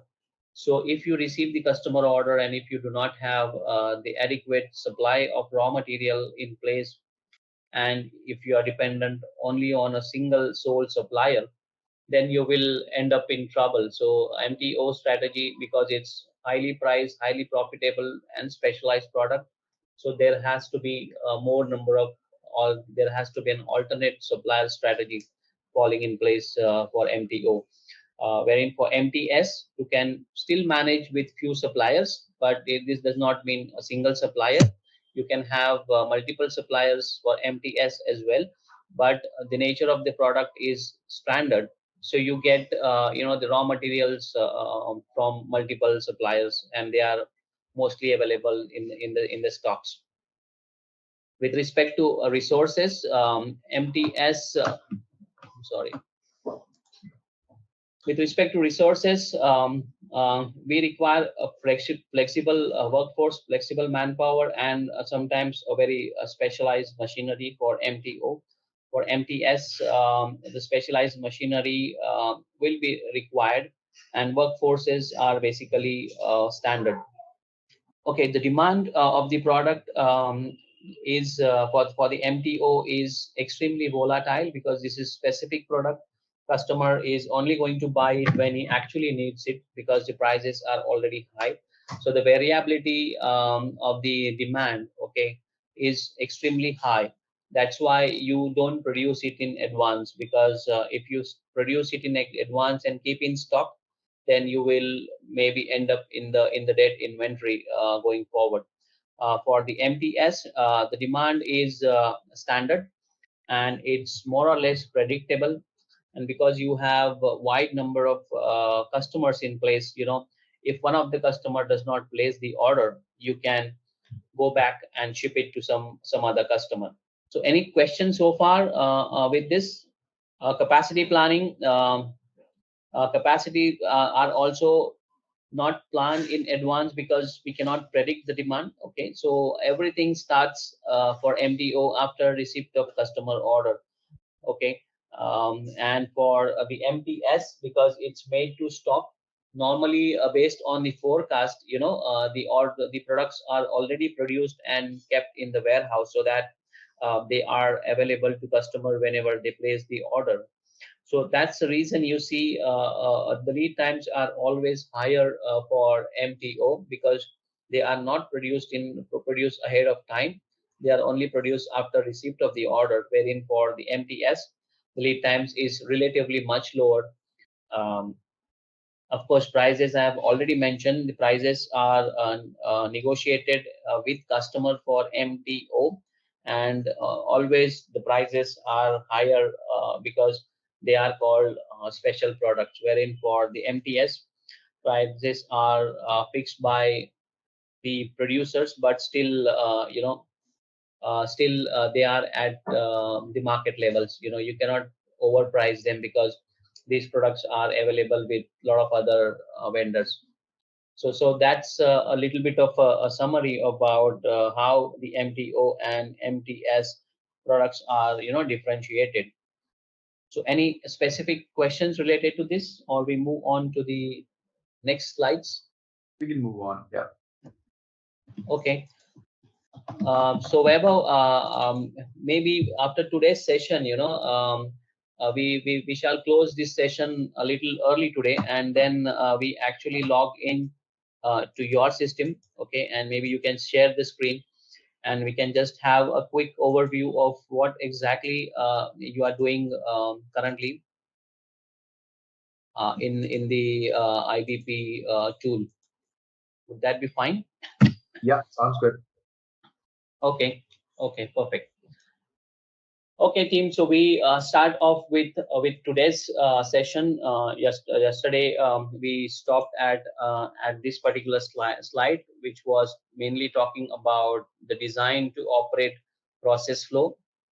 So from demand planning now, okay, first in the first couple of days we focused on how the demand planning and the forecasting is done. Now in these days we are talking about mainly how the supply plannings are done. When we talk about the supply planning, we have to talk about the manufacturing capabilities, manufacturing footprints, and other supply planning related stuff. So design to operate functionality is part of a supply planning group, and it's part of the overall supply to manufacture products. So it starts off with design, then plan, manufacture, deliver, and operate. So these are the main work streams of design to operate, or these are the main high level processes, starting from the product design, then planning for the product, then actually manufacturing the product, delivering the product, and operating the product. And this diagram, even though it looks a very very busy diagram, it actually talks about the various offerings by the IBP system. Okay, so this does not mean that any organization would need to install all these systems in place, but based on the requirements from the organization, they can pick choose the one which best suits their requirement. So just to give you few examples, in the design phase you have EPD. EPD stands for Enterprise Product Development. These are all terminologies related to the SAP IBP functionality, and at the bottom you see the abbreviations for all these terminologies or all these tools. So EPD stands for Enterprise Product Development. So this is basically used for the designing of the product. So IBP can provide you a kind of a flexible solution or a tool called as EPD. Within this EPD, you can do the collaboration, you can do the engineering drawing studies, you can get the products connected, you can visualize the product, and so forth. So these are the tools which may be required for a manufacturing industry or for a company who's basically into designing new products and launching the products very frequently. So the companies who build the product based on the customer requirement, okay, what we call it as build to suit product, these companies may go for this kind of functionality of the IBP. The next one is basically IBP for SNOP, that is the one which is reflected in blue color. Okay, so this functionality is a very, very common functionality which can be useful for any industry.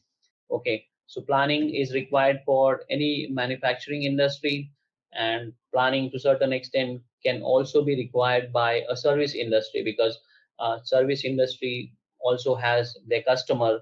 They can also forecast how many customers will, for example, a call center. If you want to do the planning for the call center, because their revenue model basically works on the number of calls they attend or the number of solutions they provide to the complaints. So they can, in the forecasting process, they can kind of do the detailed analysis using the forecasting algorithms. For example, 6 months moving average kind of a thing, wherein they can identify how many people are calling every day and how many people are calling, average for the past 6 months. So similar people can also call for future 6 months.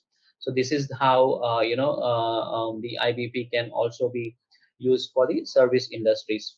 Then the next, for the manufacturing industry, we have lots of options, because based on the manufacturing footprints, the systems are designed.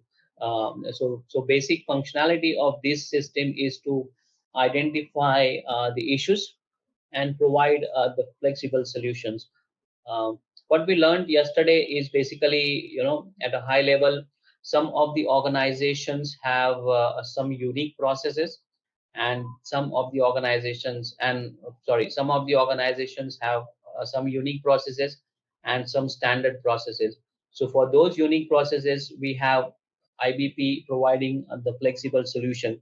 So this is basically the demonstration of that statement, wherein, IBP can provide these kind of tools for the manufacturing, for the delivery performance. You have S4TM, which is basically a transportation module.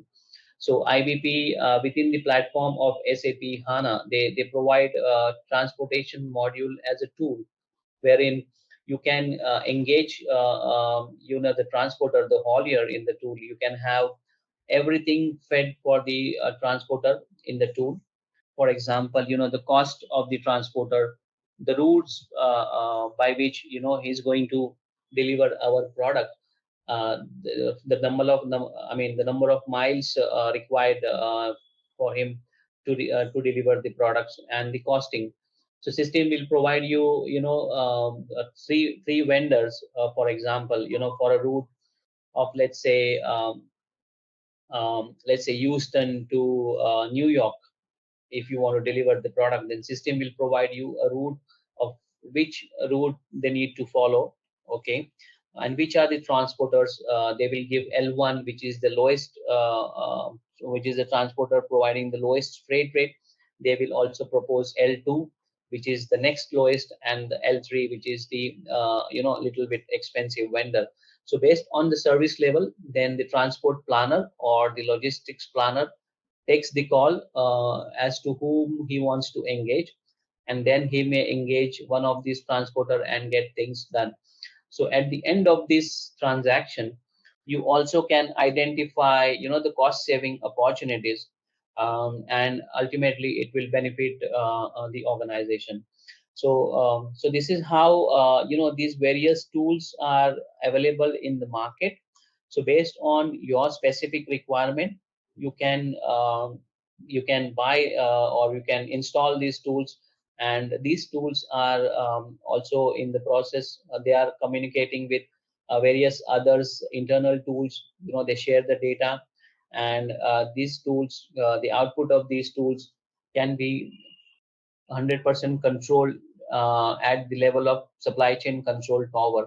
So all these tools are operational under the umbrella of supply chain control tower, where the inputs and outputs are controlled, and it gives you a final meaningful results.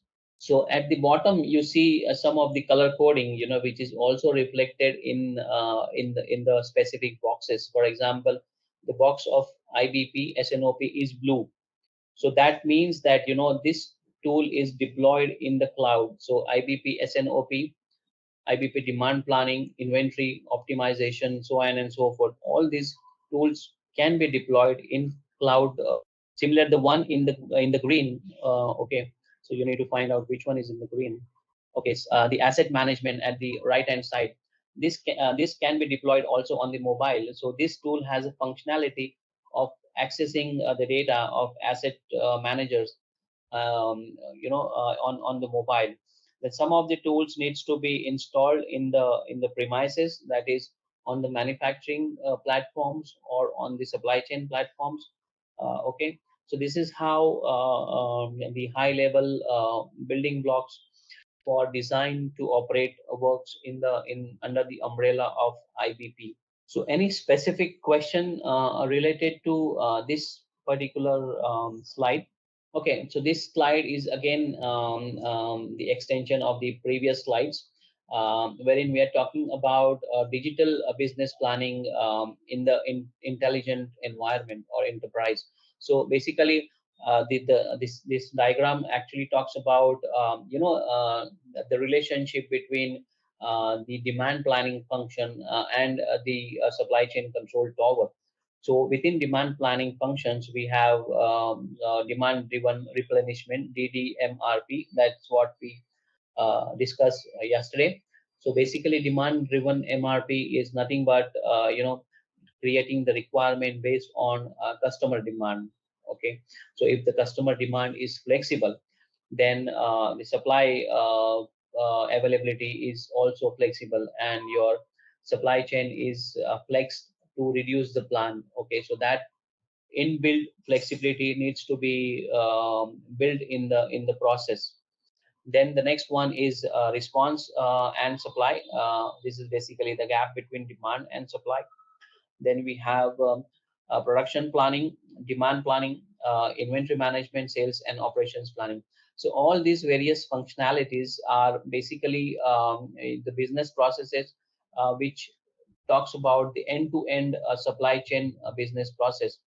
And the models are basically extremely important for the revenue work stream, because demand planning and supply planning work streams are directly responsible for revenue generation. On one side, the job of commercial team or the sales team is to get the customer order, but at the same time, the job of supply chain professional is to ensure that you need to have a flexible supply planning process to ensure that the revenues are met. So goes without saying that the processes should be synced with each other, as the planning processes are synced with all the other internal departments like supply chain and the warehouse logistics, so on and so forth.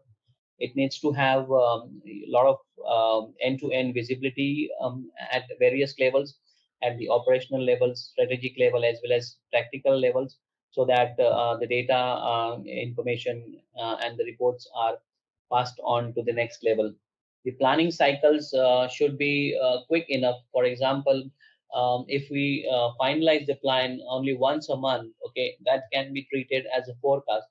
And we agreed, at a very, very high level, everybody in the organization understands that forecast can never be accurate. So the only thing that is in our hand is to respond quicker to the changes in the demand. So the planning cycles needs to be shortened, and so that the forecast variability can be accommodated in the supply planning work streams. So this is also the extension of the earlier slide, okay, wherein we talk about real-time scenario analysis as well as unified user experience. So real-time scenario analysis is basically, the real-time scenarios, that is what's happening on a day-to-day level. So every day you get some kind of input from the IBP tool as to what exactly, where exactly we are with respect to the KPIs. And over the period of time, we take the average of the performance, and then the reporting is done. So that's what we call as a real-time planning and simulation capabilities. So in the figure, you can see a lot of different reports being generated. So all these reports are part of either direct IBP solutions or they are part of one of the user interface. So you can create these reports, or you can design this report for once, and then based on the functionality of the system, they will keep on sending you the results as per your requirement. Okay, so we move on to the next slide. This also focuses on the integrated business planning, mainly on the sales and operation planning, is to balance the demand and supply. That's what we already understood. Increase the speed and agility, the flexibility within the planning function, and manage risk and assumptions so that maximum opportunities can be grabbed. Now, in the next slide, you see that a little different picture of the IBP. So this is also the photo of, or the picture of IBP. So where you can see, if you remember correctly, I had mentioned that based on the organization's requirement, they designed the IBP tool in such a way that it best suits their requirement. So this particular IBP picture is for that organization, which has a lot of marketing activities, which are launching every time new products, which have a lot of promotional activities going on, and it can be best suited for a retail chain business. So at the left hand side, we start off with the right hand side, wherein you see the product management review. This is something what we have not, though we have discussed in the last sessions, but it was never focused area for the previous slides, because previous slides were more talking about the standard IBP process. But this particular picture is for a specifically designed IBP process, suiting the requirements as per the customer need. So in this scenario, you see a product management review. In this, you have portfolio management. So in this organization, there would be a department called as product management department, and this department predominantly does the portfolio management review. So they check, they check the product life cycle. So do you all understand what exactly is the product life cycle? Have you heard about this? So every product has certain life cycles, and during this life cycle, there is a first stage which is called as a launch stage, when the product is launched. Then after certain level, it slowly grows, the demand grows, and after certain point in time, it reaches the maturity level. So at the maturity level, there is a high demand for that product. Okay, so the product is at a peak, and each and every product falls under this scenario of a product life cycle. Okay, sometimes for some product it takes ages to reach the maturity level. For example, a very standard product, it will take about 10 years to reach the maturity level. And after the maturity level is reached, it will stay in the maturity levels for few years, when the demand is stable for this product, and slowly it will show a decline phase. And in the decline phase, the demand for the product drops, and slowly this product needs to be converted into some different products. So the fastest life cycle, product life cycle in today's scenario is for the smartphones. Okay, as you can see, they have a very short product life cycle span. You see, every month or every 2 months, we see a completely new smartphone with new product functionality comes in the picture in the market. So what happens is, these are the products which are basically very quick in the launch process, because if they delay the launch process, then they lose out on the market share with the technology that they want to introduce to the market. And similarly, once these products are launched, they reach the maturity level extremely fast, within couple of months time. And that is the time when they have a very peak demand. So that's the job of a product management team, to identify the life cycle of these product, because very soon they are going to have a decline phase, and they are going to eventually die and get converted into a new product, into a completely new set of product. So product management plays extremely vital role in this process, because if they do not project the demand in proper way, then the manufacturing guys will keep on producing it, and at the end the product will reach its decline stage, but the company would have huge amount of stocks in the warehouse. Okay, so that's the reason they do a portfolio management, wherein they review each and every product, their behavior, their life cycle, as to which stage they are in, and the potential growth or the potential decline is there, and they identify this, and this input they provide to the demand review. So product management, what the group of product management team will do is they will analyze the details of the product, and they will give the input at the product level to the demand review team. Okay, so demand review team, in the demand review, because they are finalizing the forecast, they will consider the input from the product management team, and they will discuss with the commercial team, as you know, this is the input I received from product management team, and they anticipate product X is going to get declined in the forecast, because it is already reached its maturity level and it's towards the decline phase in the product life cycle. Similarly, the job of product management team as well as the marketing team is to work very closely and identify, some of the demand boosters. When I say demand boosters, like for example, some of the offerings or schemes, which will be rolled out in the market, which can improve the demand for a short period of time. So, for example, if they feel that the market is behaving slowly, then they may introduce a special scheme of, for example, buy one get one free. So that is the reason you see a huge in the demand for a short period of time, and then they will either liquidate their inventory.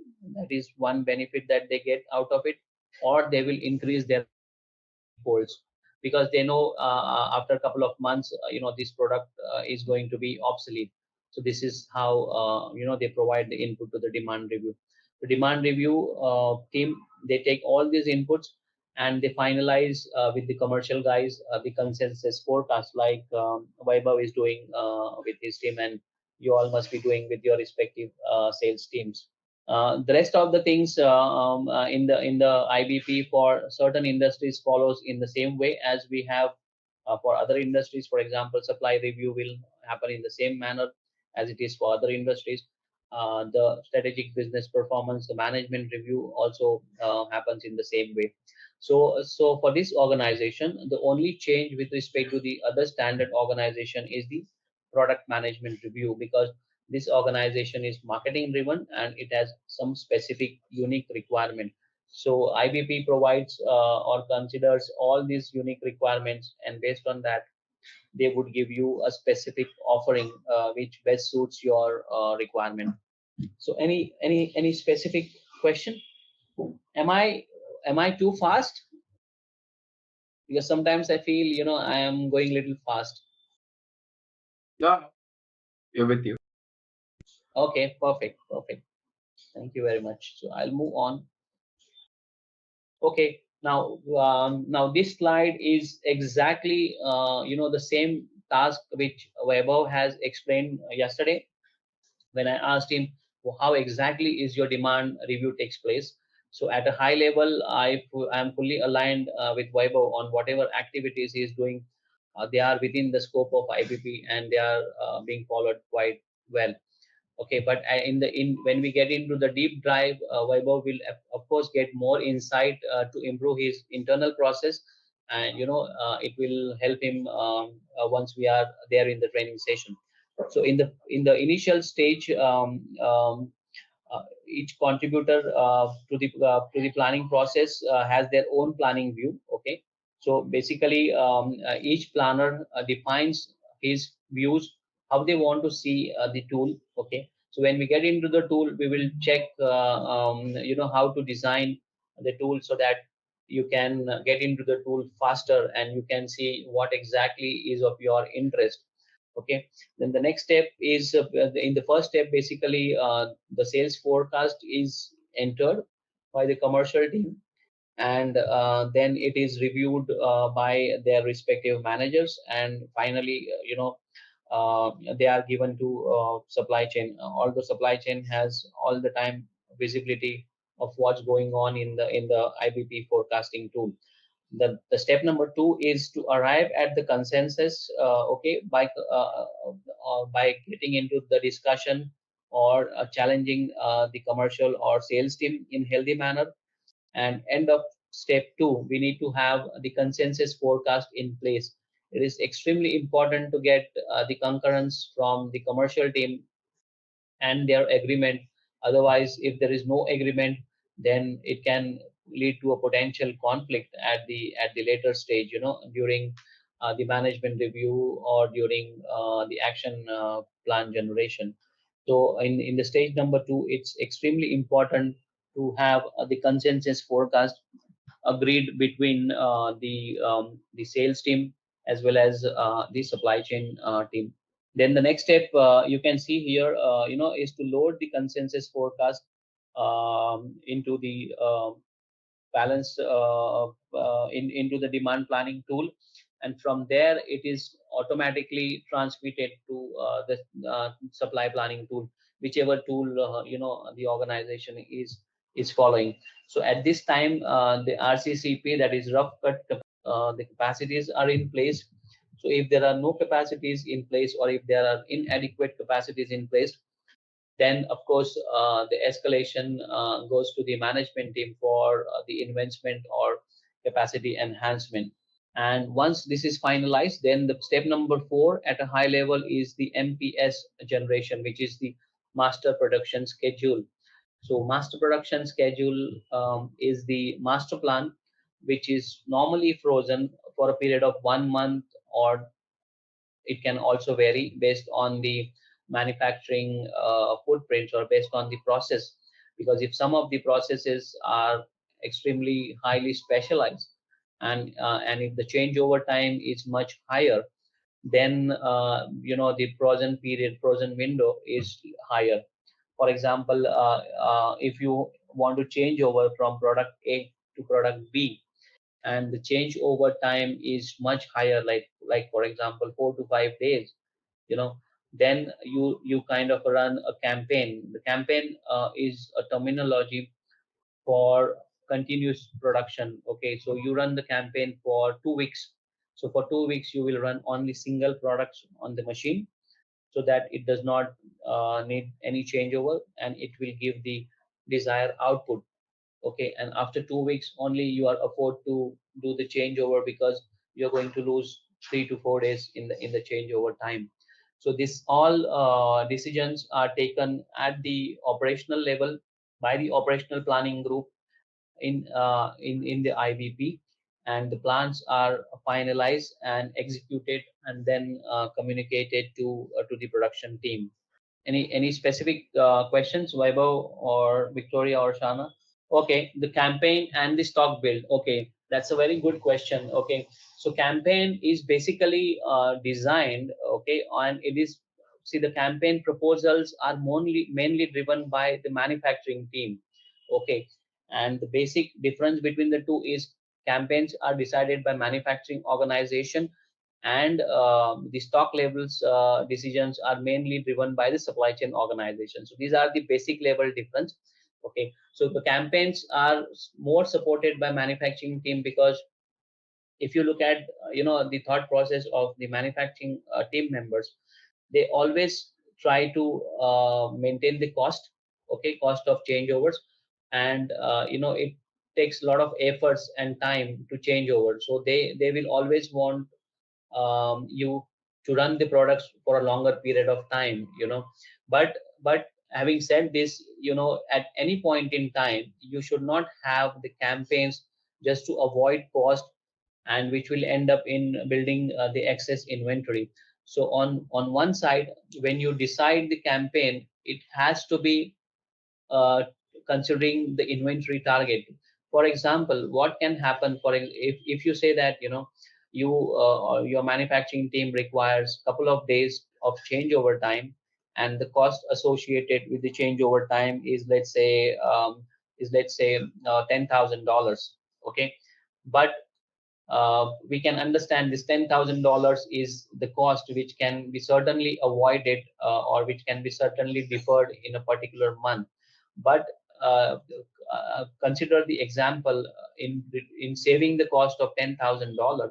If you end up generating the inventory for $100,000, and this inventory, if it is going to sit in your books for let's say next 3 to 4 months, then this is not the right decision to avoid the cost for 10,000, because at the end you are penalizing your working capital by having excess inventory in place.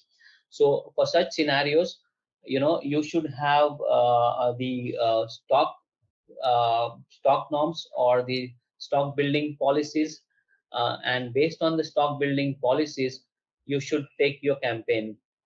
Does it answer your question?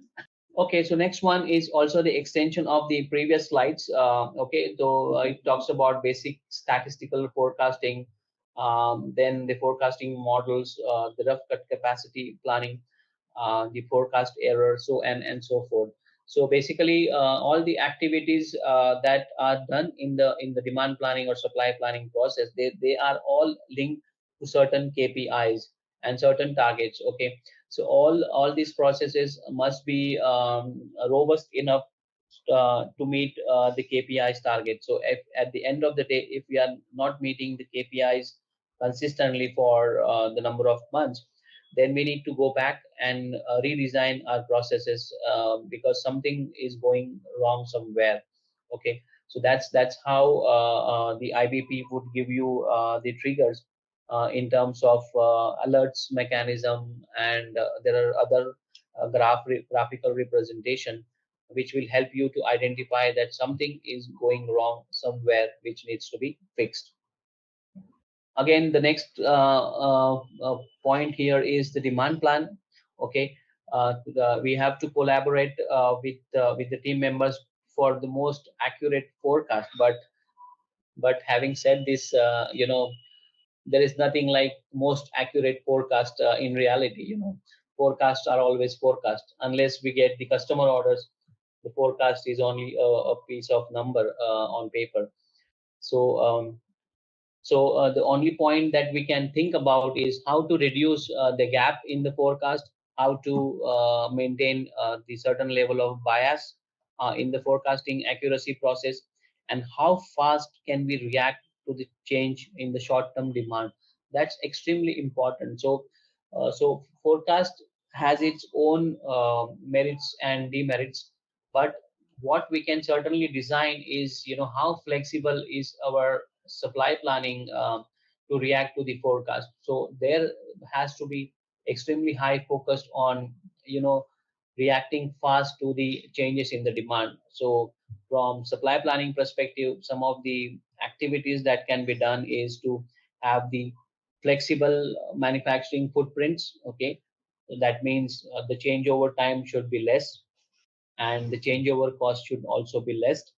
There has to be alternate suppliers arrangements so that we do not stop the production line because of the lack of supplier. And the manufacturing lead time, you need to try and always do the kind of a process mapping to understand what exactly is taking much longer time for us to produce. So you will at the end of the process mapping, you will understand where exactly is the delay, and then you can define certain actions and reduce those gaps. So this is how the normal organization is always trying to improve on the KPIs at the various levels. Okay, now IBP for demand, how the apps are used here. So user-friendly apps for specific functionality, like you can see here, the pop-up window number 1 says that manage forecast models. Okay, similarly, the other point number 2 says that powerful and flexible pre-processing steps. Okay, so these are the master data level inputs, which you can design and feed in your IBP model. so that it generates a meaningful output. On number 4, you can see that the forecasting methods. So these are basically the forecasting algorithm. I don't know if you are able to see this. I will try to maximize this little bit.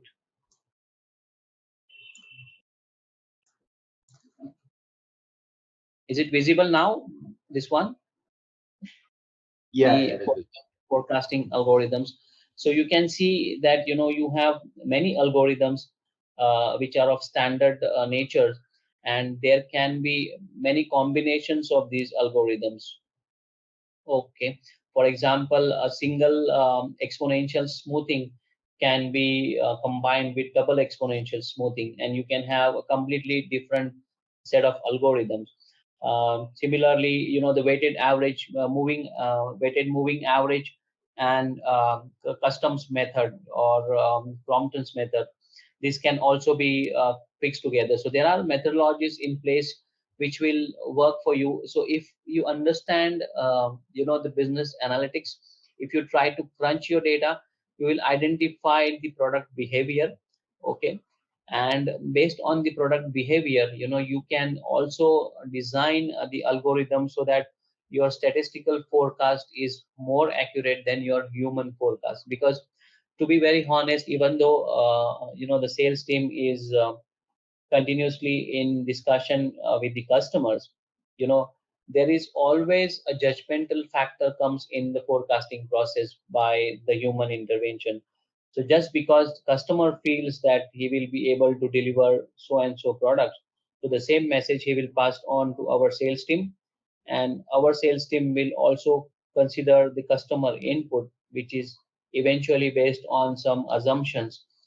So system does not work on the assumptions, they work on the set of data and the mathematics. So system will more proactively give you the meaningful number, which actually triggers a kind of a doubt in your mind, and then you go back and check with commercial team for certain products, whether whether this really makes sense to go ahead and project the forecast at this level, something like that. So that is how the various functionalities is used in today's scenario in the IBP. And IBP is extremely flexible tool to give you all these functionalities. See here, the point number 3, choose the best forecast. If you select this, system will run all these algorithms for a particular customer material forecast combination, and system will say check which one is giving the result. So that all happens in the background. So system will run, for example, triple exponential smoothing, and it will check the accuracy result, okay, the projected forecast accuracy result. And for example, this will give the result of 80% forecast accuracy. Then the moving average 6 may give the result of 90% forecast accuracy, something like that. So similarly, all these simulations would end up with projecting some level of accuracy. And then if you select this, choose the best forecast, then system will choose the best forecast with maximum level of accuracy, which becomes an input for you to compare the manual forecast and go back to the commercial team and have a healthy discussion on finalizing the consensus forecast. So at the end of the day, or in the end of the month, when you actually measure, even system may go wrong. I'm not saying that system is always right, because forecast is forecast and demand has its own role to play. So in the end of the month, it may also happen that system is wrong. But over the period of time, if you tabulate the manual forecast versus system forecast, it is proved that system forecast gives better results than the manual forecast, because of the mathematics and because of the simulations that system does. I hope to get this set as soon as possible, so that because sometimes this just PPT slides and presentation becomes extremely monotonous, and then we lose out on the interest level. So it's always better to have a flex of the combination of the practical experience as well as the knowledge. So I'll try to fix the issue as soon as possible so that we can get into the system. We understand what you are doing currently and how the IBP can be improved for the processes that you follow. So moving on to the next slide is to sense the short-term demand. Okay, now this is the short-term demand, which is for the near future, that is either for the current month or for next 2 to 3 months, based on the definition of the organization for the short-term demand. Now, if you see here in the graph, in the picture, there is one national distribution center. Distribution center is nothing but a warehouse which distribute goods to the customers across the region and across the countries wherever the customer based are. So at the in the graph you can, in the picture you can see the east coast there is one distribution center, and on the west coast there is one distribution center. So the number 4444 is forecast, and the 5555 is the forecast for the West Coast distribution center. And on top of that, that is 02477 is the actual sales.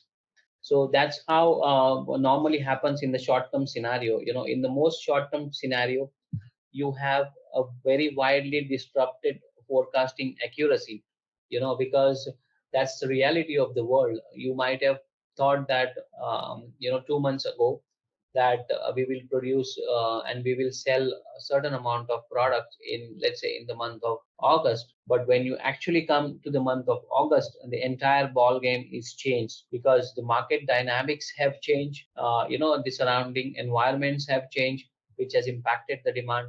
So there has been a lot of changes in the surrounding and in the conditions of the market. So in actual, you end up either selling less or you end up selling more. So there is a lot of volatility in the near future. So that's why in the near future you see a big impact on the inventory. And over the period of time, if you see that the inventory level, if you map the inventory graph and you try to do the trend line, it will give you the trend line whether the inventory is going up or it is going down. So this is how you need to be extremely predictable for the demand requirement. Okay, and the extremely important point here is the flexibility in the supply planning process. So you can see the graphs, how the demand is behaving and how the supply the forecast is behaving with respect to the demand. This is a real scenario which is happening everywhere for most of the organizations. Like, we predict something and we end up selling something different. Okay, so some of the additional functionality which IBP offers is advanced statistical forecasting. Okay, when I say advanced statistical forecasting, it only means that the number of algorithms are high. Okay, so there are a lot of different levels of designs of algorithm, which gives you different level of output. Then we have pre-process correction capabilities. Okay, this is the functionality which tells you, gives you the alerts as to something is going wrong. So we have to fix something in the process so that the output is fixed. So that is called as pre-process correction capability. So you have to do the correction in the process before it actually gets triggered. Then the promotions, trade promotions, and demand shaping process. Like, for example, for the trade promotions, whenever you are planning the promotional activities, you will see a big spike in the demand. So one point is, this is good for the revenue, because the revenue is increased for the particular period. But in the subsequent month, you see a drop in the demand sometimes. Okay, because the products were sold based on the special promotional activities. So in that case, when you do the forecasting for such products, you will see a big outliers in the historical data, and your job is to basically smoothen these outliers so that it does not end up in procuring or producing more materials for the future period. Demand sensing, we already discussed how to sense the demand. Okay, the predictability and the requirements of the demand. The next one is ABC and XYZ segmentation calculation. So, okay, so this is an extremely urgent and important topic, about the ABC analysis or XYZ analysis. So, do you do the ABC or XYZ analysis or segmentation in your organization? Okay, then I will try to, because this does not talk much about the ABC analysis, but I will try to prepare something in next 2 to 3 days and try to explain you how exactly the ABC or XYZ analysis, is helpful, because this is an extremely important topic, which we'll cover in the subsequent sessions.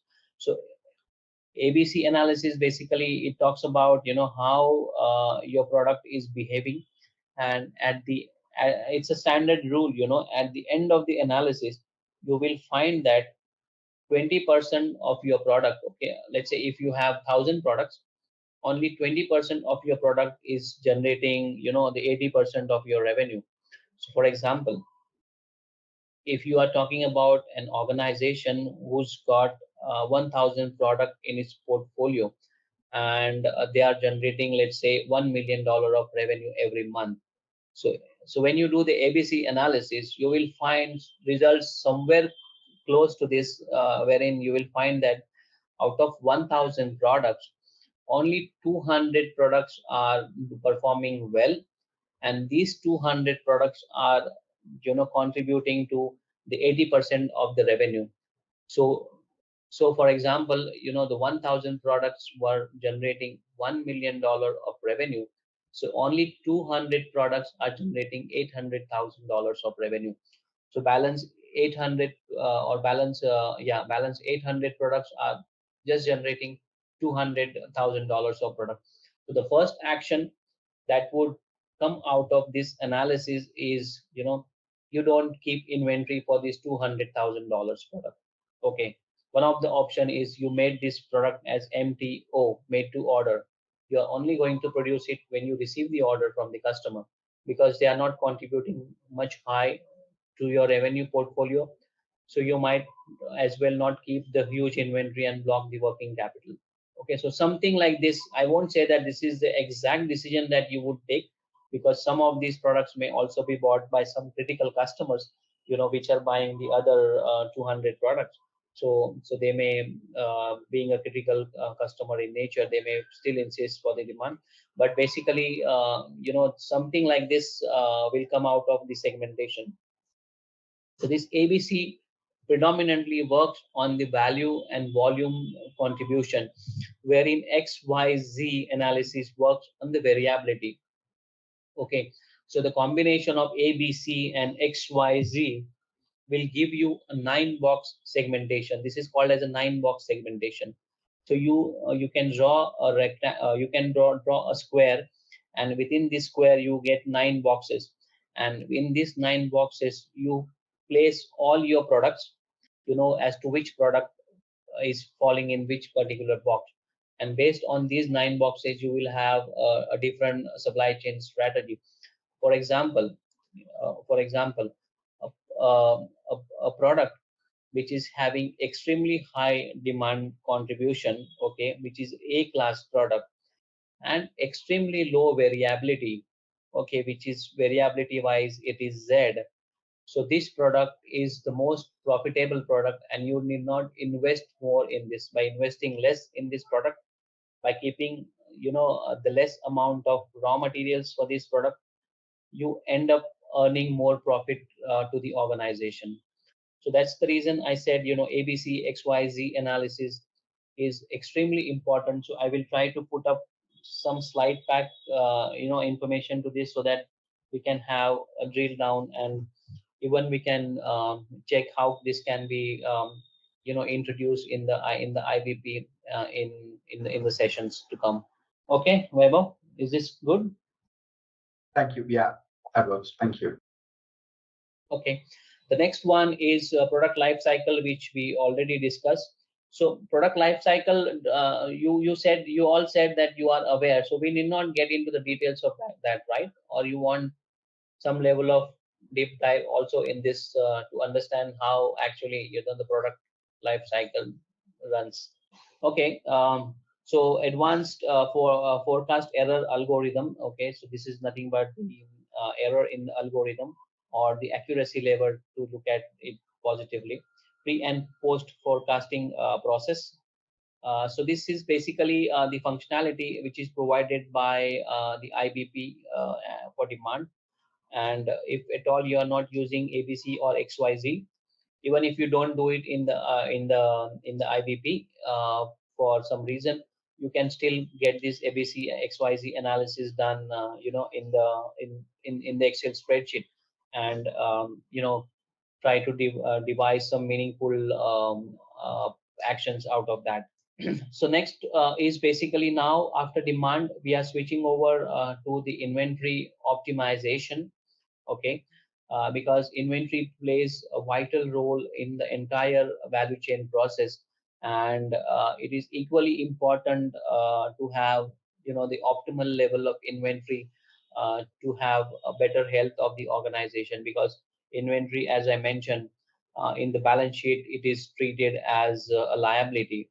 Okay, but for the manufacturing and the sales team, we always consider it as an asset, because the sales guy will say that I don't have inventory, so what will I sell?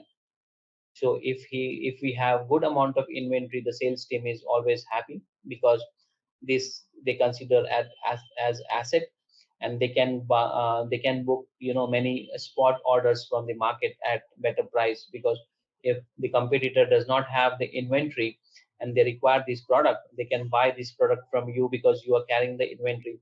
And because competitor does not have the inventory, you can also quote the higher price. That's the sales strategy, sometimes helps to maximize the revenue. Similar to that, then reduce the production and distribution cost. Of course, this is extremely important. The production cost, meaning cost of changeovers, the alternate supplier development, the alternate material development, the low cost material development, lean manufacturing process, reduce the gap between the two processes, reduce the wastage. There are a lot of activities which are being which can be done in the inventory optimization, and product and distribution cost can be reduced significantly. Then the next is inventory target setting. Okay, so there has to be a scientific method in defining the targets for the inventory. It should not be judgmental. So your inventory targets should be based on some calculation, calculation of your raw material lead times, calculation of your service levels, what exactly is your desire to have the service levels. So all your inventory targets should be based on the scientific background or scientific data. Okay, so with this we move on to the end of second module. Okay, so in the meantime we start off, the disclaimer is now on the screen. You can just go through this. These are the basic ground rules that we have set. So welcome back, Vaibhav, and everyone. So we are starting off with the new topic within the introduction of IBP, and because there are 4 topics in total in introduction of IBP. So now we'll be having a little more deep dive into other functionalities of IBP, and the fourth part of first topic module is basically the Fiori app, when we'll focus on the app. So we'll just quickly start off with the agenda. So this topic mainly focuses on the inventory and supply planning functionalities. So IBP for inventory, then inventory dilemma, then what are the inventory policies, at what additional functionalities does IBP offer in the inventory planning, then response and supply planning, then order level supply planning, demand driven replenishment, DDMRP, what we discussed a little bit about, then 5 components of demand driven MRP, so on and so forth. So we'll get into the second, the third module, third part of first module. Okay, now IBP for inventory. Now the issue is, inventories are everywhere in the various levels of the organization. Okay, so companies are facing a lot of problem with the supply chain risk due to economic and uncertainty, and which is leading to the escalations and stuff like that. So there are a lot of economic changes which are taking place across the world, and in the current scenario, most of the countries are globally connected to each other, and there is a lot of global interactions and global distribution of material takes place. So any small country or any big countries, if it faces some kind of a crisis, so it has a multiple level of impact on the other countries with respect to the supply chain and other stuff. So just to give an example, of best example is the COVID, but eventually all the countries were badly impacted by COVID. So the impact was equally distributed over the period of time, But the another example is the war between Ukraine and Russia. These have also created some amount of disruptions in the global supply chain. Okay, in the availability of the materials, availability of the crude oil, something like that. So there was a lot of issues and a lot of economic uncertainty which is impacting the supply chain organization. And this is really impacting the business at large, because if the inventories are not there, then the prices go high in the market, and then we end up losing money instead of gaining the money. So we need to have a very, very good amount of control in the supply chain process, so that any such crisis would have minimal impact. I won't say we will have zero impact, but the impact can be reduced at least to certain extent, and the flexibility can be built in. So what is the inventory dilemma? Now you see here is the on paper, this looks to be a very, very complex supply process. You see, there are a lot of distribution, there are a lot of manufacturing, like the one, this is called a factory, and then we have some production plants, and then we have some warehouses and stuff like that. Okay, so so the suppliers, so the company is shipping the goods at the various locations, and inventory is everywhere. Some inventory is in the pipeline, some inventory is at the warehouse, some inventory is in the plant, so on and so forth. So it's extremely important, first of all, to have the visibility of all the inventory across the value chain. Okay, and it is also important to have the control on this value chain.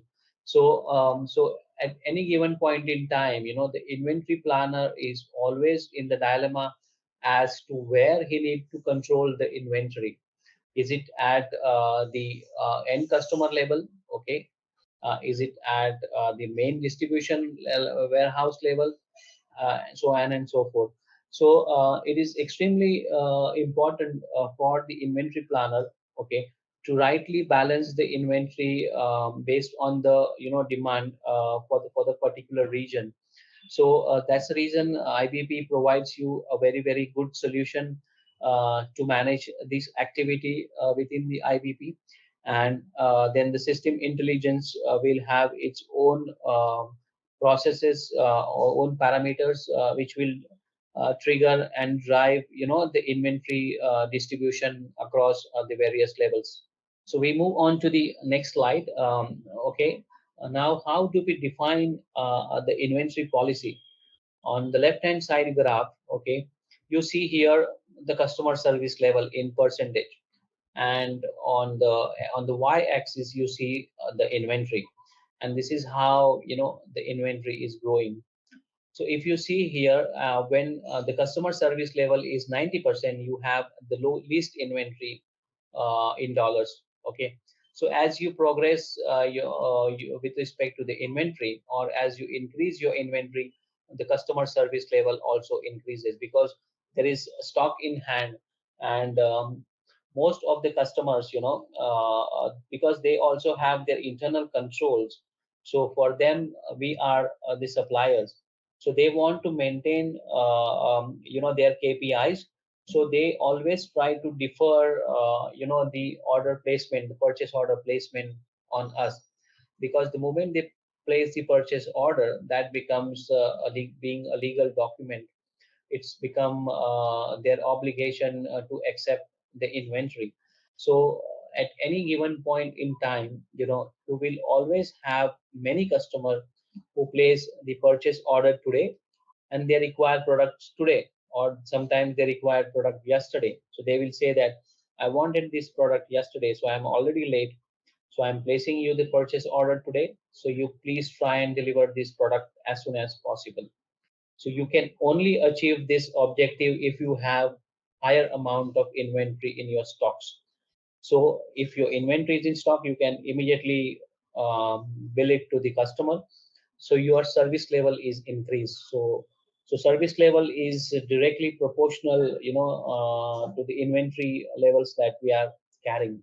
So if you want to have a good amount of service level, then you have to have good amount of inventory as well, which will impact your P&L to certain extent. So it's extremely important, to have a right balance between the inventory and the service level.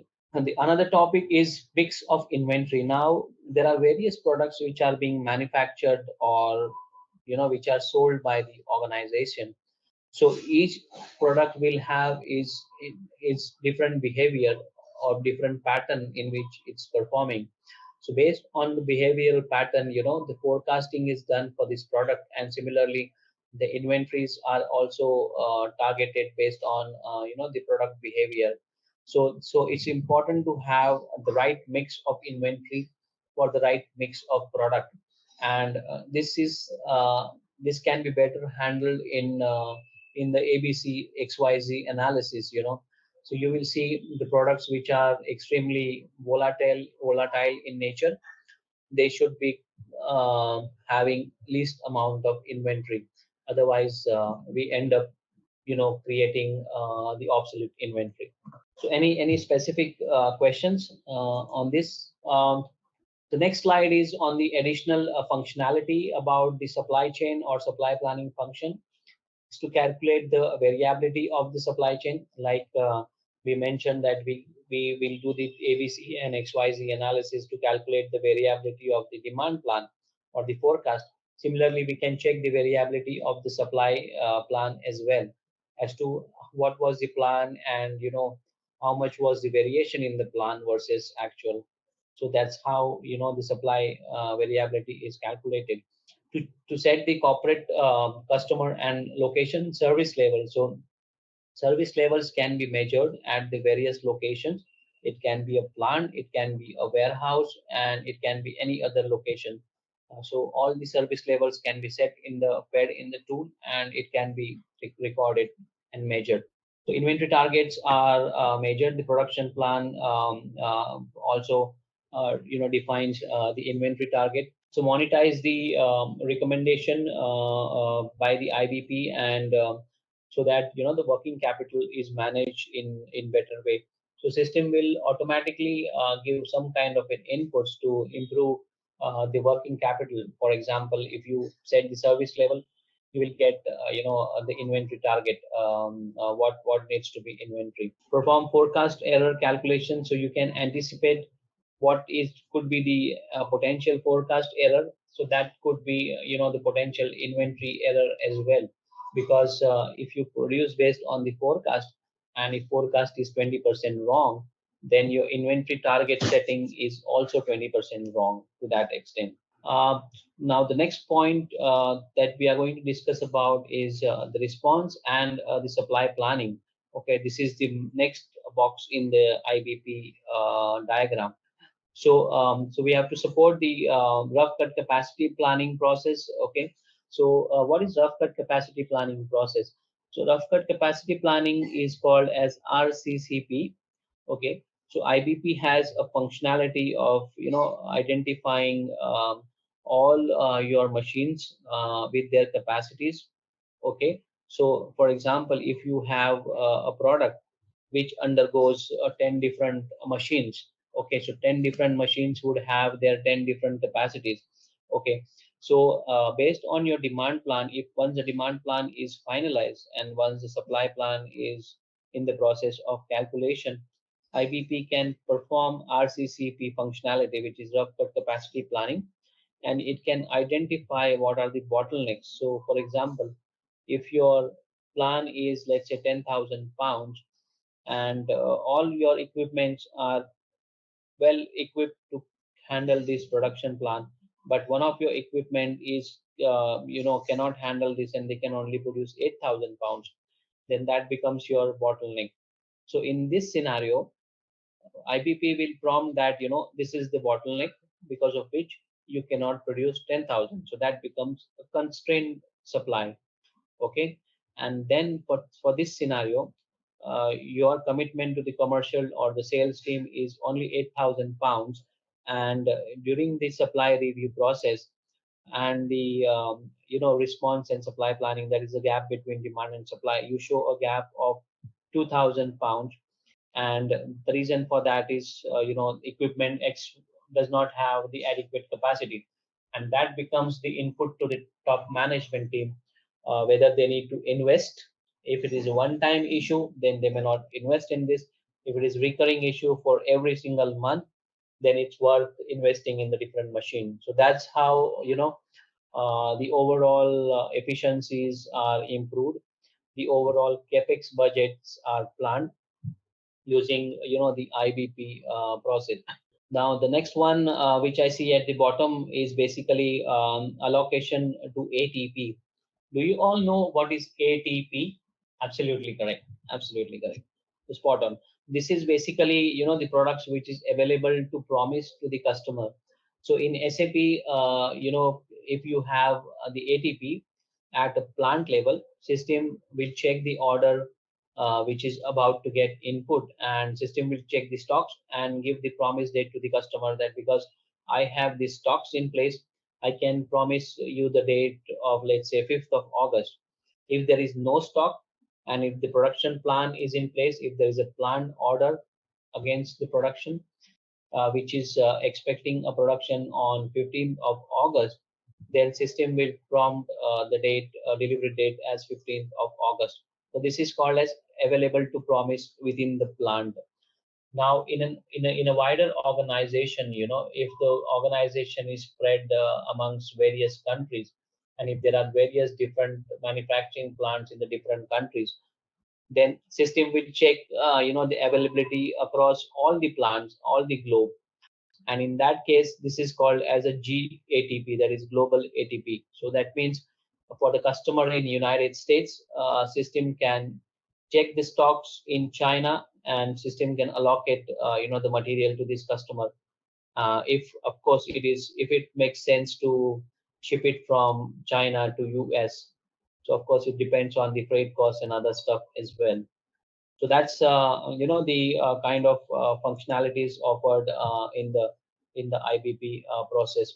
So moving on to the next slide, again in the supply planning work stream, we have a lot of algorithms and a lot of settings at the background, which pops up the constrained as well as unconstrained supply. It checks the rough cut capacity plan and gives you the input as to what is right, what is wrong. Multi-level sourcing, as I mentioned, if there are multiple suppliers, then even IBP can distribute your supply plan at a different different suppliers based on the input in the master data. Make optimize inventory targets which are set in the IBP. Then the visibility improves, and scenario planning capabilities, because IBP can develop 3, 4, 5 different scenarios as to what exactly will help you to best to reduce the gap between demand and supply. Then it's basically the decision of planner to select the best fit and discuss with commercial team and maximize the revenue. So next slides are related to supply allocation planning. Okay, we know if the product's availability is under constraint and if the demand is high, then the allocation process comes into picture. So this allocation is decided by the sales team or the finance team or the top management team. So based on the profitability or based on the critical customer parameter, the products will be allocated to the customer. Response planning, meaning creating the order confirmation and adopting the sales order based on the availability of the material, and giving the commitments to the customer service team as well as to the customer based on the availability of the material, so that at the end customer gets the product when they are actually promised in the beginning. Deployment planning is basically create the deployment plan. Okay, deployment plan is nothing but deploying the plans to the various machines, so that the machines are utilized with good amount of efficiency, and it delivers the output which is required by the planner. This all process works on tightly integrated information from the ERP. So as we seen in last couple of days, in the graph wherein on the left hand side we have all the processes like ERP, then MRP, which is giving the inputs to the IBP, and IBP is processing the data and giving the meaningful output. So all these processes are tightly bound with each other, and they communicate very frequently with each other. Okay, moving on. The next slide. This is order-based confirmation. So basically, you can see that based on the supply plan availability, the system or IBP is confirming the order, and to certain extent, you see that some of the orders are partially confirmed because the supply plan is partially available. Okay, like for example, in this case, you see only 45 EA% is confirmed, wherein 55% is unconfirmed because products are not ready. Wherein for some the red marks, you see that the 100% of the products are not confirmed because there is some issue with the availability of the product. So maybe a couple of more slides we'll take, and then we switch over to, okay, so demand driven replenishment, DDMRP. So basically this helps in smooth flow of material throughout the supply chain. Okay, and reduce the gaps, the nervousness within the demand versus supply gaps. So for the demand driven MRP, normally the lead times are better, and they are always improved because the supply cycle immediately starts as soon as the customer real order is punched in the system. So when the order comes, automatically the production starts, and there is a very less amount of manual intervention. So this gives a good amount of flexibility within the supply chain, and it in effect, the delivery lead times are reduced. Of course, with the reduction in the delivery lead times, also inventory reduces across supply chain, and strategic decoupling points. Decoupling is nothing but disengagement. Okay, that means disengaging the material for certain products and engaging the material for certain products. And of course there are buffer zone, meanings the spare capacity in place. So in case of some products which are seasonal in nature, the producer always needs to have some kind of a buffer capacity, and sometimes it is also called as a burst capacity. Like your average capacity may be 10,000 pounds a month, but at any given time, if you see a spike in the demand, you can use your burst capacity and you can produce up to 20,000 pounds, almost double the products.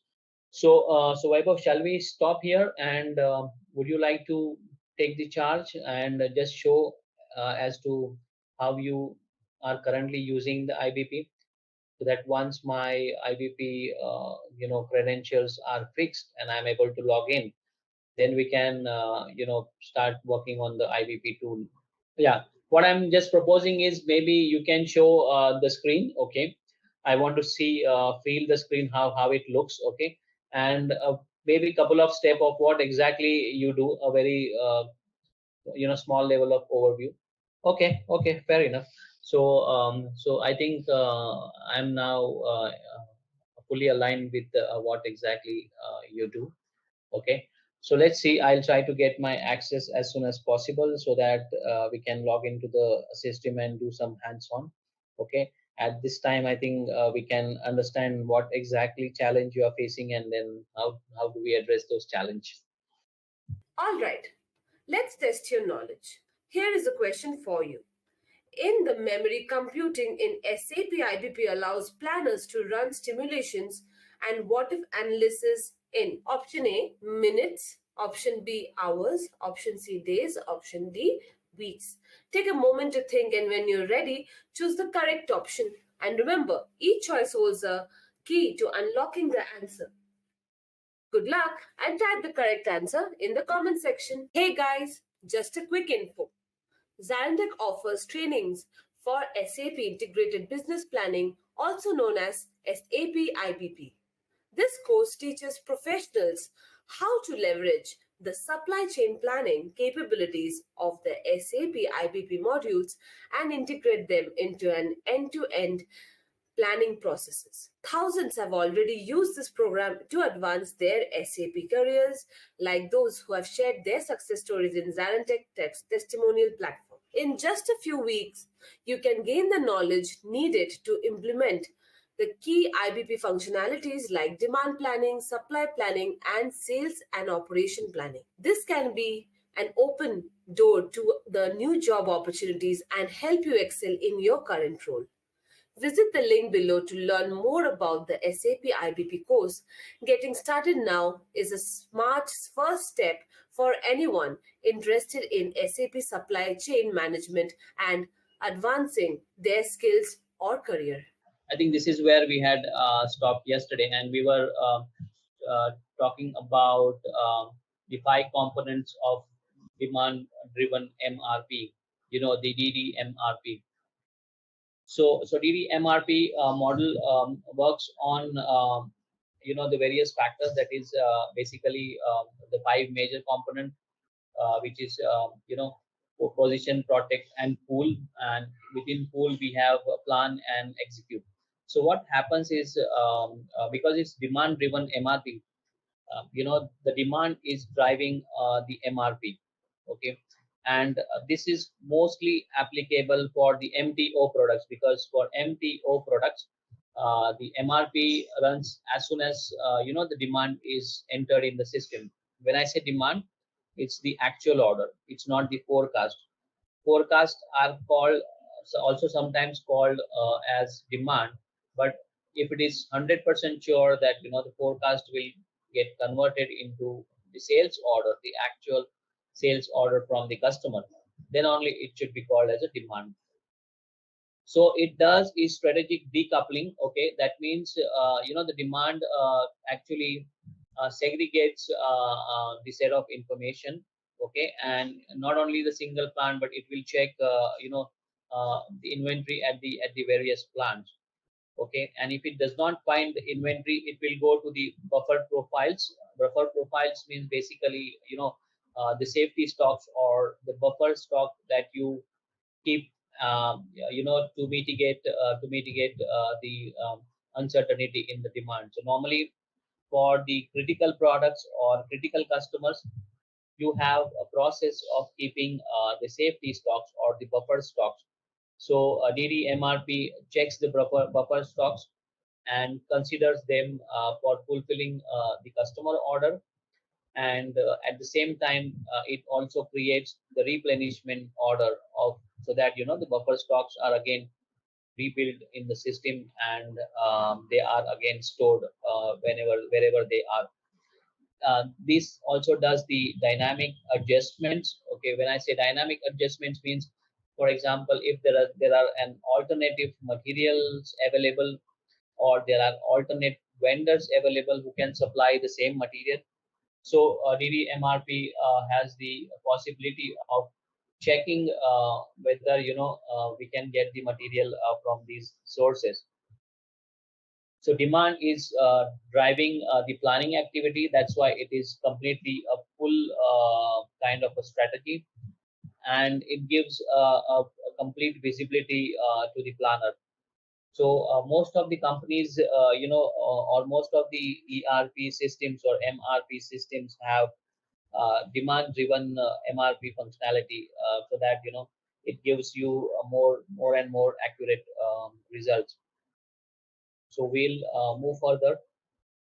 Okay. This looks to be a little busy slide, but this is nothing but the same point that I mentioned before in the earlier slide.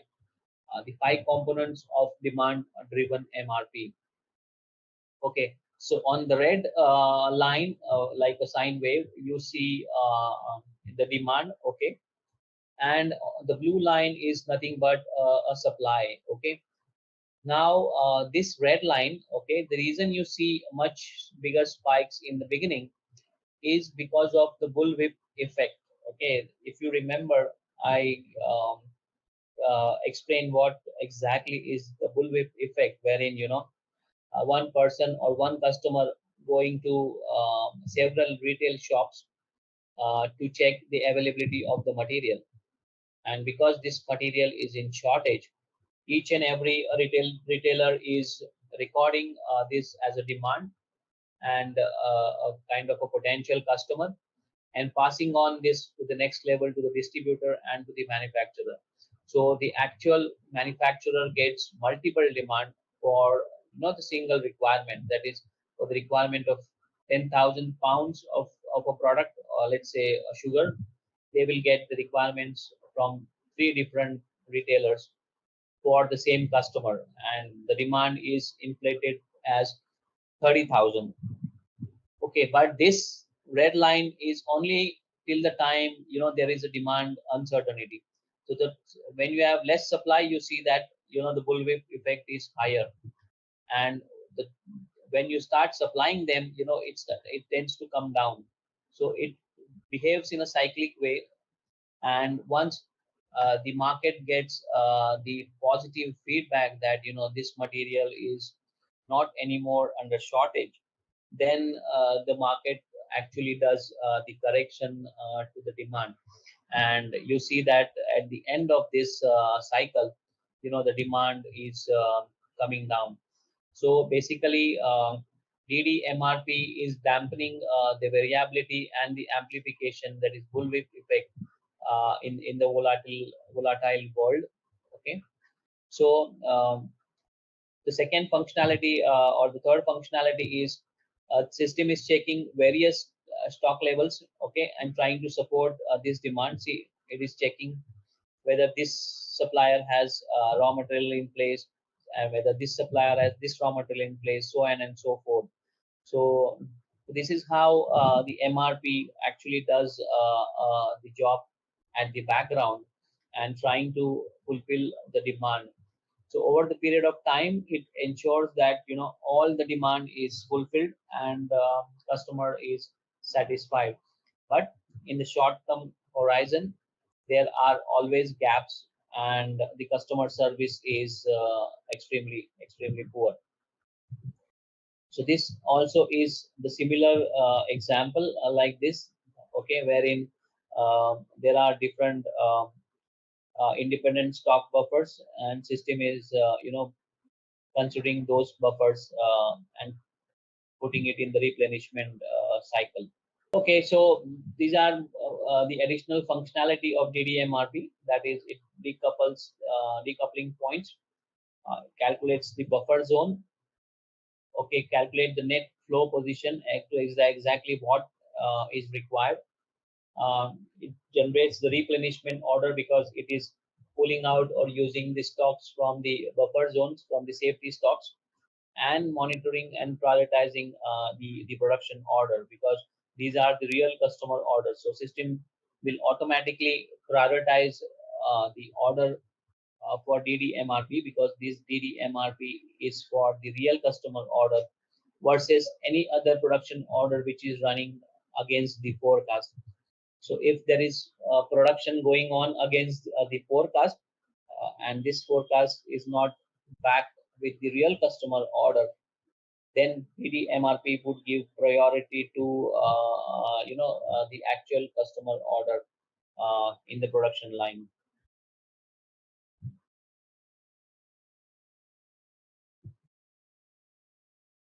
Okay, so now we have covered more or less a little bit of a deep dive into IBP for demand, wherein we check the forecast and the forecasting related stuff. We had checked how the inventories are working, like for example, MTO versus MTS inventory policies, and the ABC XYZ analysis, and how the stocks are basically helping to bridge the gap between demand and supply. Then the next phase we reviewed the supply IBP for supply, and overall how the SNOP and other processes are identifying the gap between demand and supply, and trying to create the action plan and the escalation for the supply chain control tower. Now we'll focus on the topmost pyramid of the diagram of IBP, which is supply chain control tower. So this supply chain control tower mainly is operated by the top management, okay, and they always have the question of how do they manage the business, because they are not involved in the day-to-day transactional activity. So transactional activities are done by the operational guys, who are actually doing the day-to-day jobs. But the top management need to get some kind of information about what exactly happening at the ground level. So that's the reason IBP helps them, to monitor all the activity, even the small activity, in the form of MIS reporting and the visual aids and visual graphs. So the top management often think of setting up the KPIs, which will help the organization to grow. So all the KPIs for the organizations are based on their vision and mission statement. So organization have certain targets based on which the KPIs are defined, and these KPIs are then drilled down or cascaded down to all the various teams across the board, so that every single person is responsible for his individual KPIs, which in turn will help the organization to deliver their targets and the goals. So what are the fundamental drivers or causes of their performance? So everyone should understand, what their role is, what and how best they can, execute their role, so that the overall KPIs and the organization's goals are fulfilled. That's the reason I asked in the beginning of session to you that if you are facing any specific challenges within your existing process, so that becomes your focus area. So if you can come up with these kind of the proposals, we can get into the deep dive into this, try and understand the issues, and consider it as a case study, and try to fix some meaningful solutions, so that you have full control on these kind of activities. So another point about the top management is to anticipate the issue. It is said that anticipating issue is like half solving the issue. Most of the time, we face we are not able to resolve the issues because we are not able to define the problem statement. So that is the key issue of not resolving most of the time, because we don't understand what exactly is the problem. So if we understand the problem, then we can go back and identify the root cause. And once the root cause is identified, then it's extremely easy to fix the problem. So problem statement is identifying the problem statement is extremely important even at the top management level, so that the uh, the organization focus is on in the right area, and they collaborate across the levels to improve the overall organizational goals. Okay, so moving further, the plan to execute like design to operate was there for the SNOP process.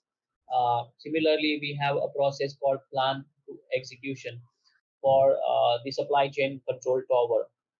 So at the bottom of this graph, you see the details. Details means the operations or the executions of the products. Like for example, asset management. Then we have logistics. We have manufacturing operations. We have sales execution, and we have finally the supply. These are all the transactional level activities, which is basically the core of the organization. Even though in the pyramid you see them at the bottom, but these are the ones who's basically helping to exist the organization, because they are the ones who are actually executing the manufacturing order. They're actually producing it so that the organization gets a profit and they grow, and the overall organization sustains over the larger period of time. In the next ladder, we see the execution and planning. Like these are the set of people like planners or the managers who are more focusing on setting up the SOP, that is standard operating procedures, so that the bottom line activities are performed as per the SOPs. So in planning, you see demand planning, supply planning, synchronized planning, and SNOP. And in execution, you see transportation, inventory, logistics, manufacturing, so on and so forth. So all these inputs, all these activities basically gives the visibility to the top management team, and they get an insight from all these activities. And IBP does a vital role in providing, in connecting everything together and giving them the results. So using IBP efficiently, you will be able to identify your problem areas. Okay, like for example, if you run a simple, if you trigger the master data and simply run the XYZ analysis every 3 months, it may not be it's not required to run it every day or every week, but once in a 3 months or even once in a 6 month, you will see that some of the customers who are behaving, who are your major customers, or who are basically, I would say, the prime customers, they are slowly turning into a non-regular customer.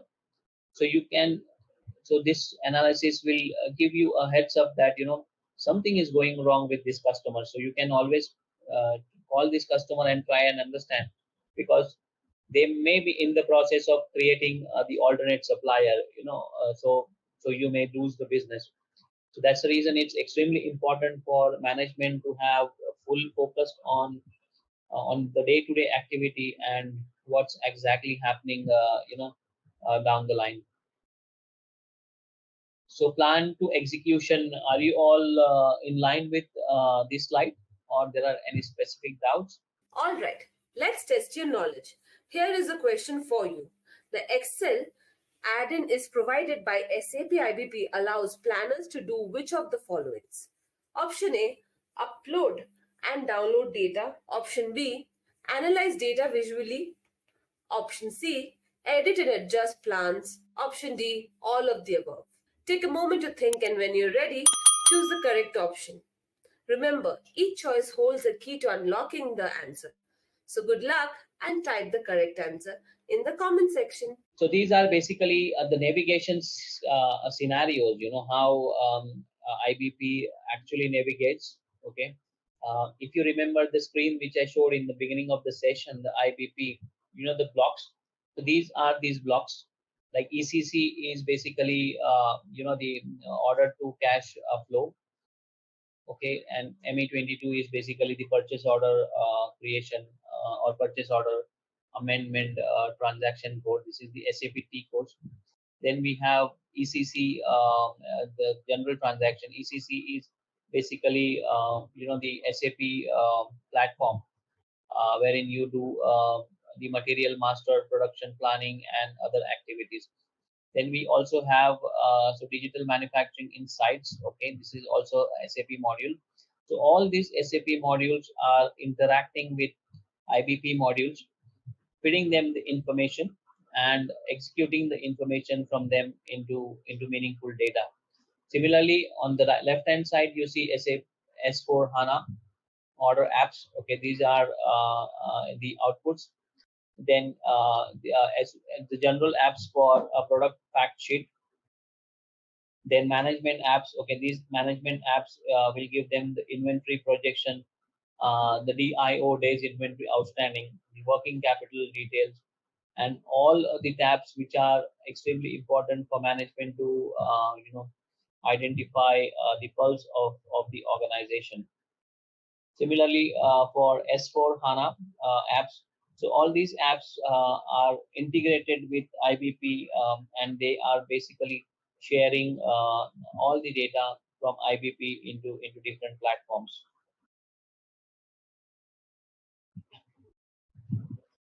Solution direction. So let's see how IBP gives the solution. Production planning and ATP. So I think ATP, you all are aware how the ATP works. So production plan considers the capacity. Okay, it checks the rough cut capacity and it allocates the capacity for the production orders.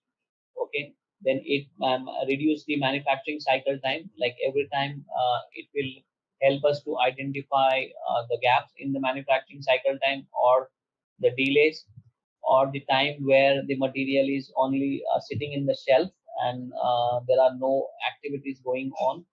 So this helps the planner to identify the lag time in the manufacturing process and try and reduce the time. It simulates the planning process and shortens the lead time with improvement in the cost, because production cost is also extremely important parameter for the manufacturing organization, and they are always working on reducing the cost. Real-time order confirmation, then automatic and intelligent selection of suitable products. These are part of basically the production selection and customer service. Then segmented and priority based orders. So segmentation is nothing but either the ABC analysis or the 9-box analysis. So these are called segmentation.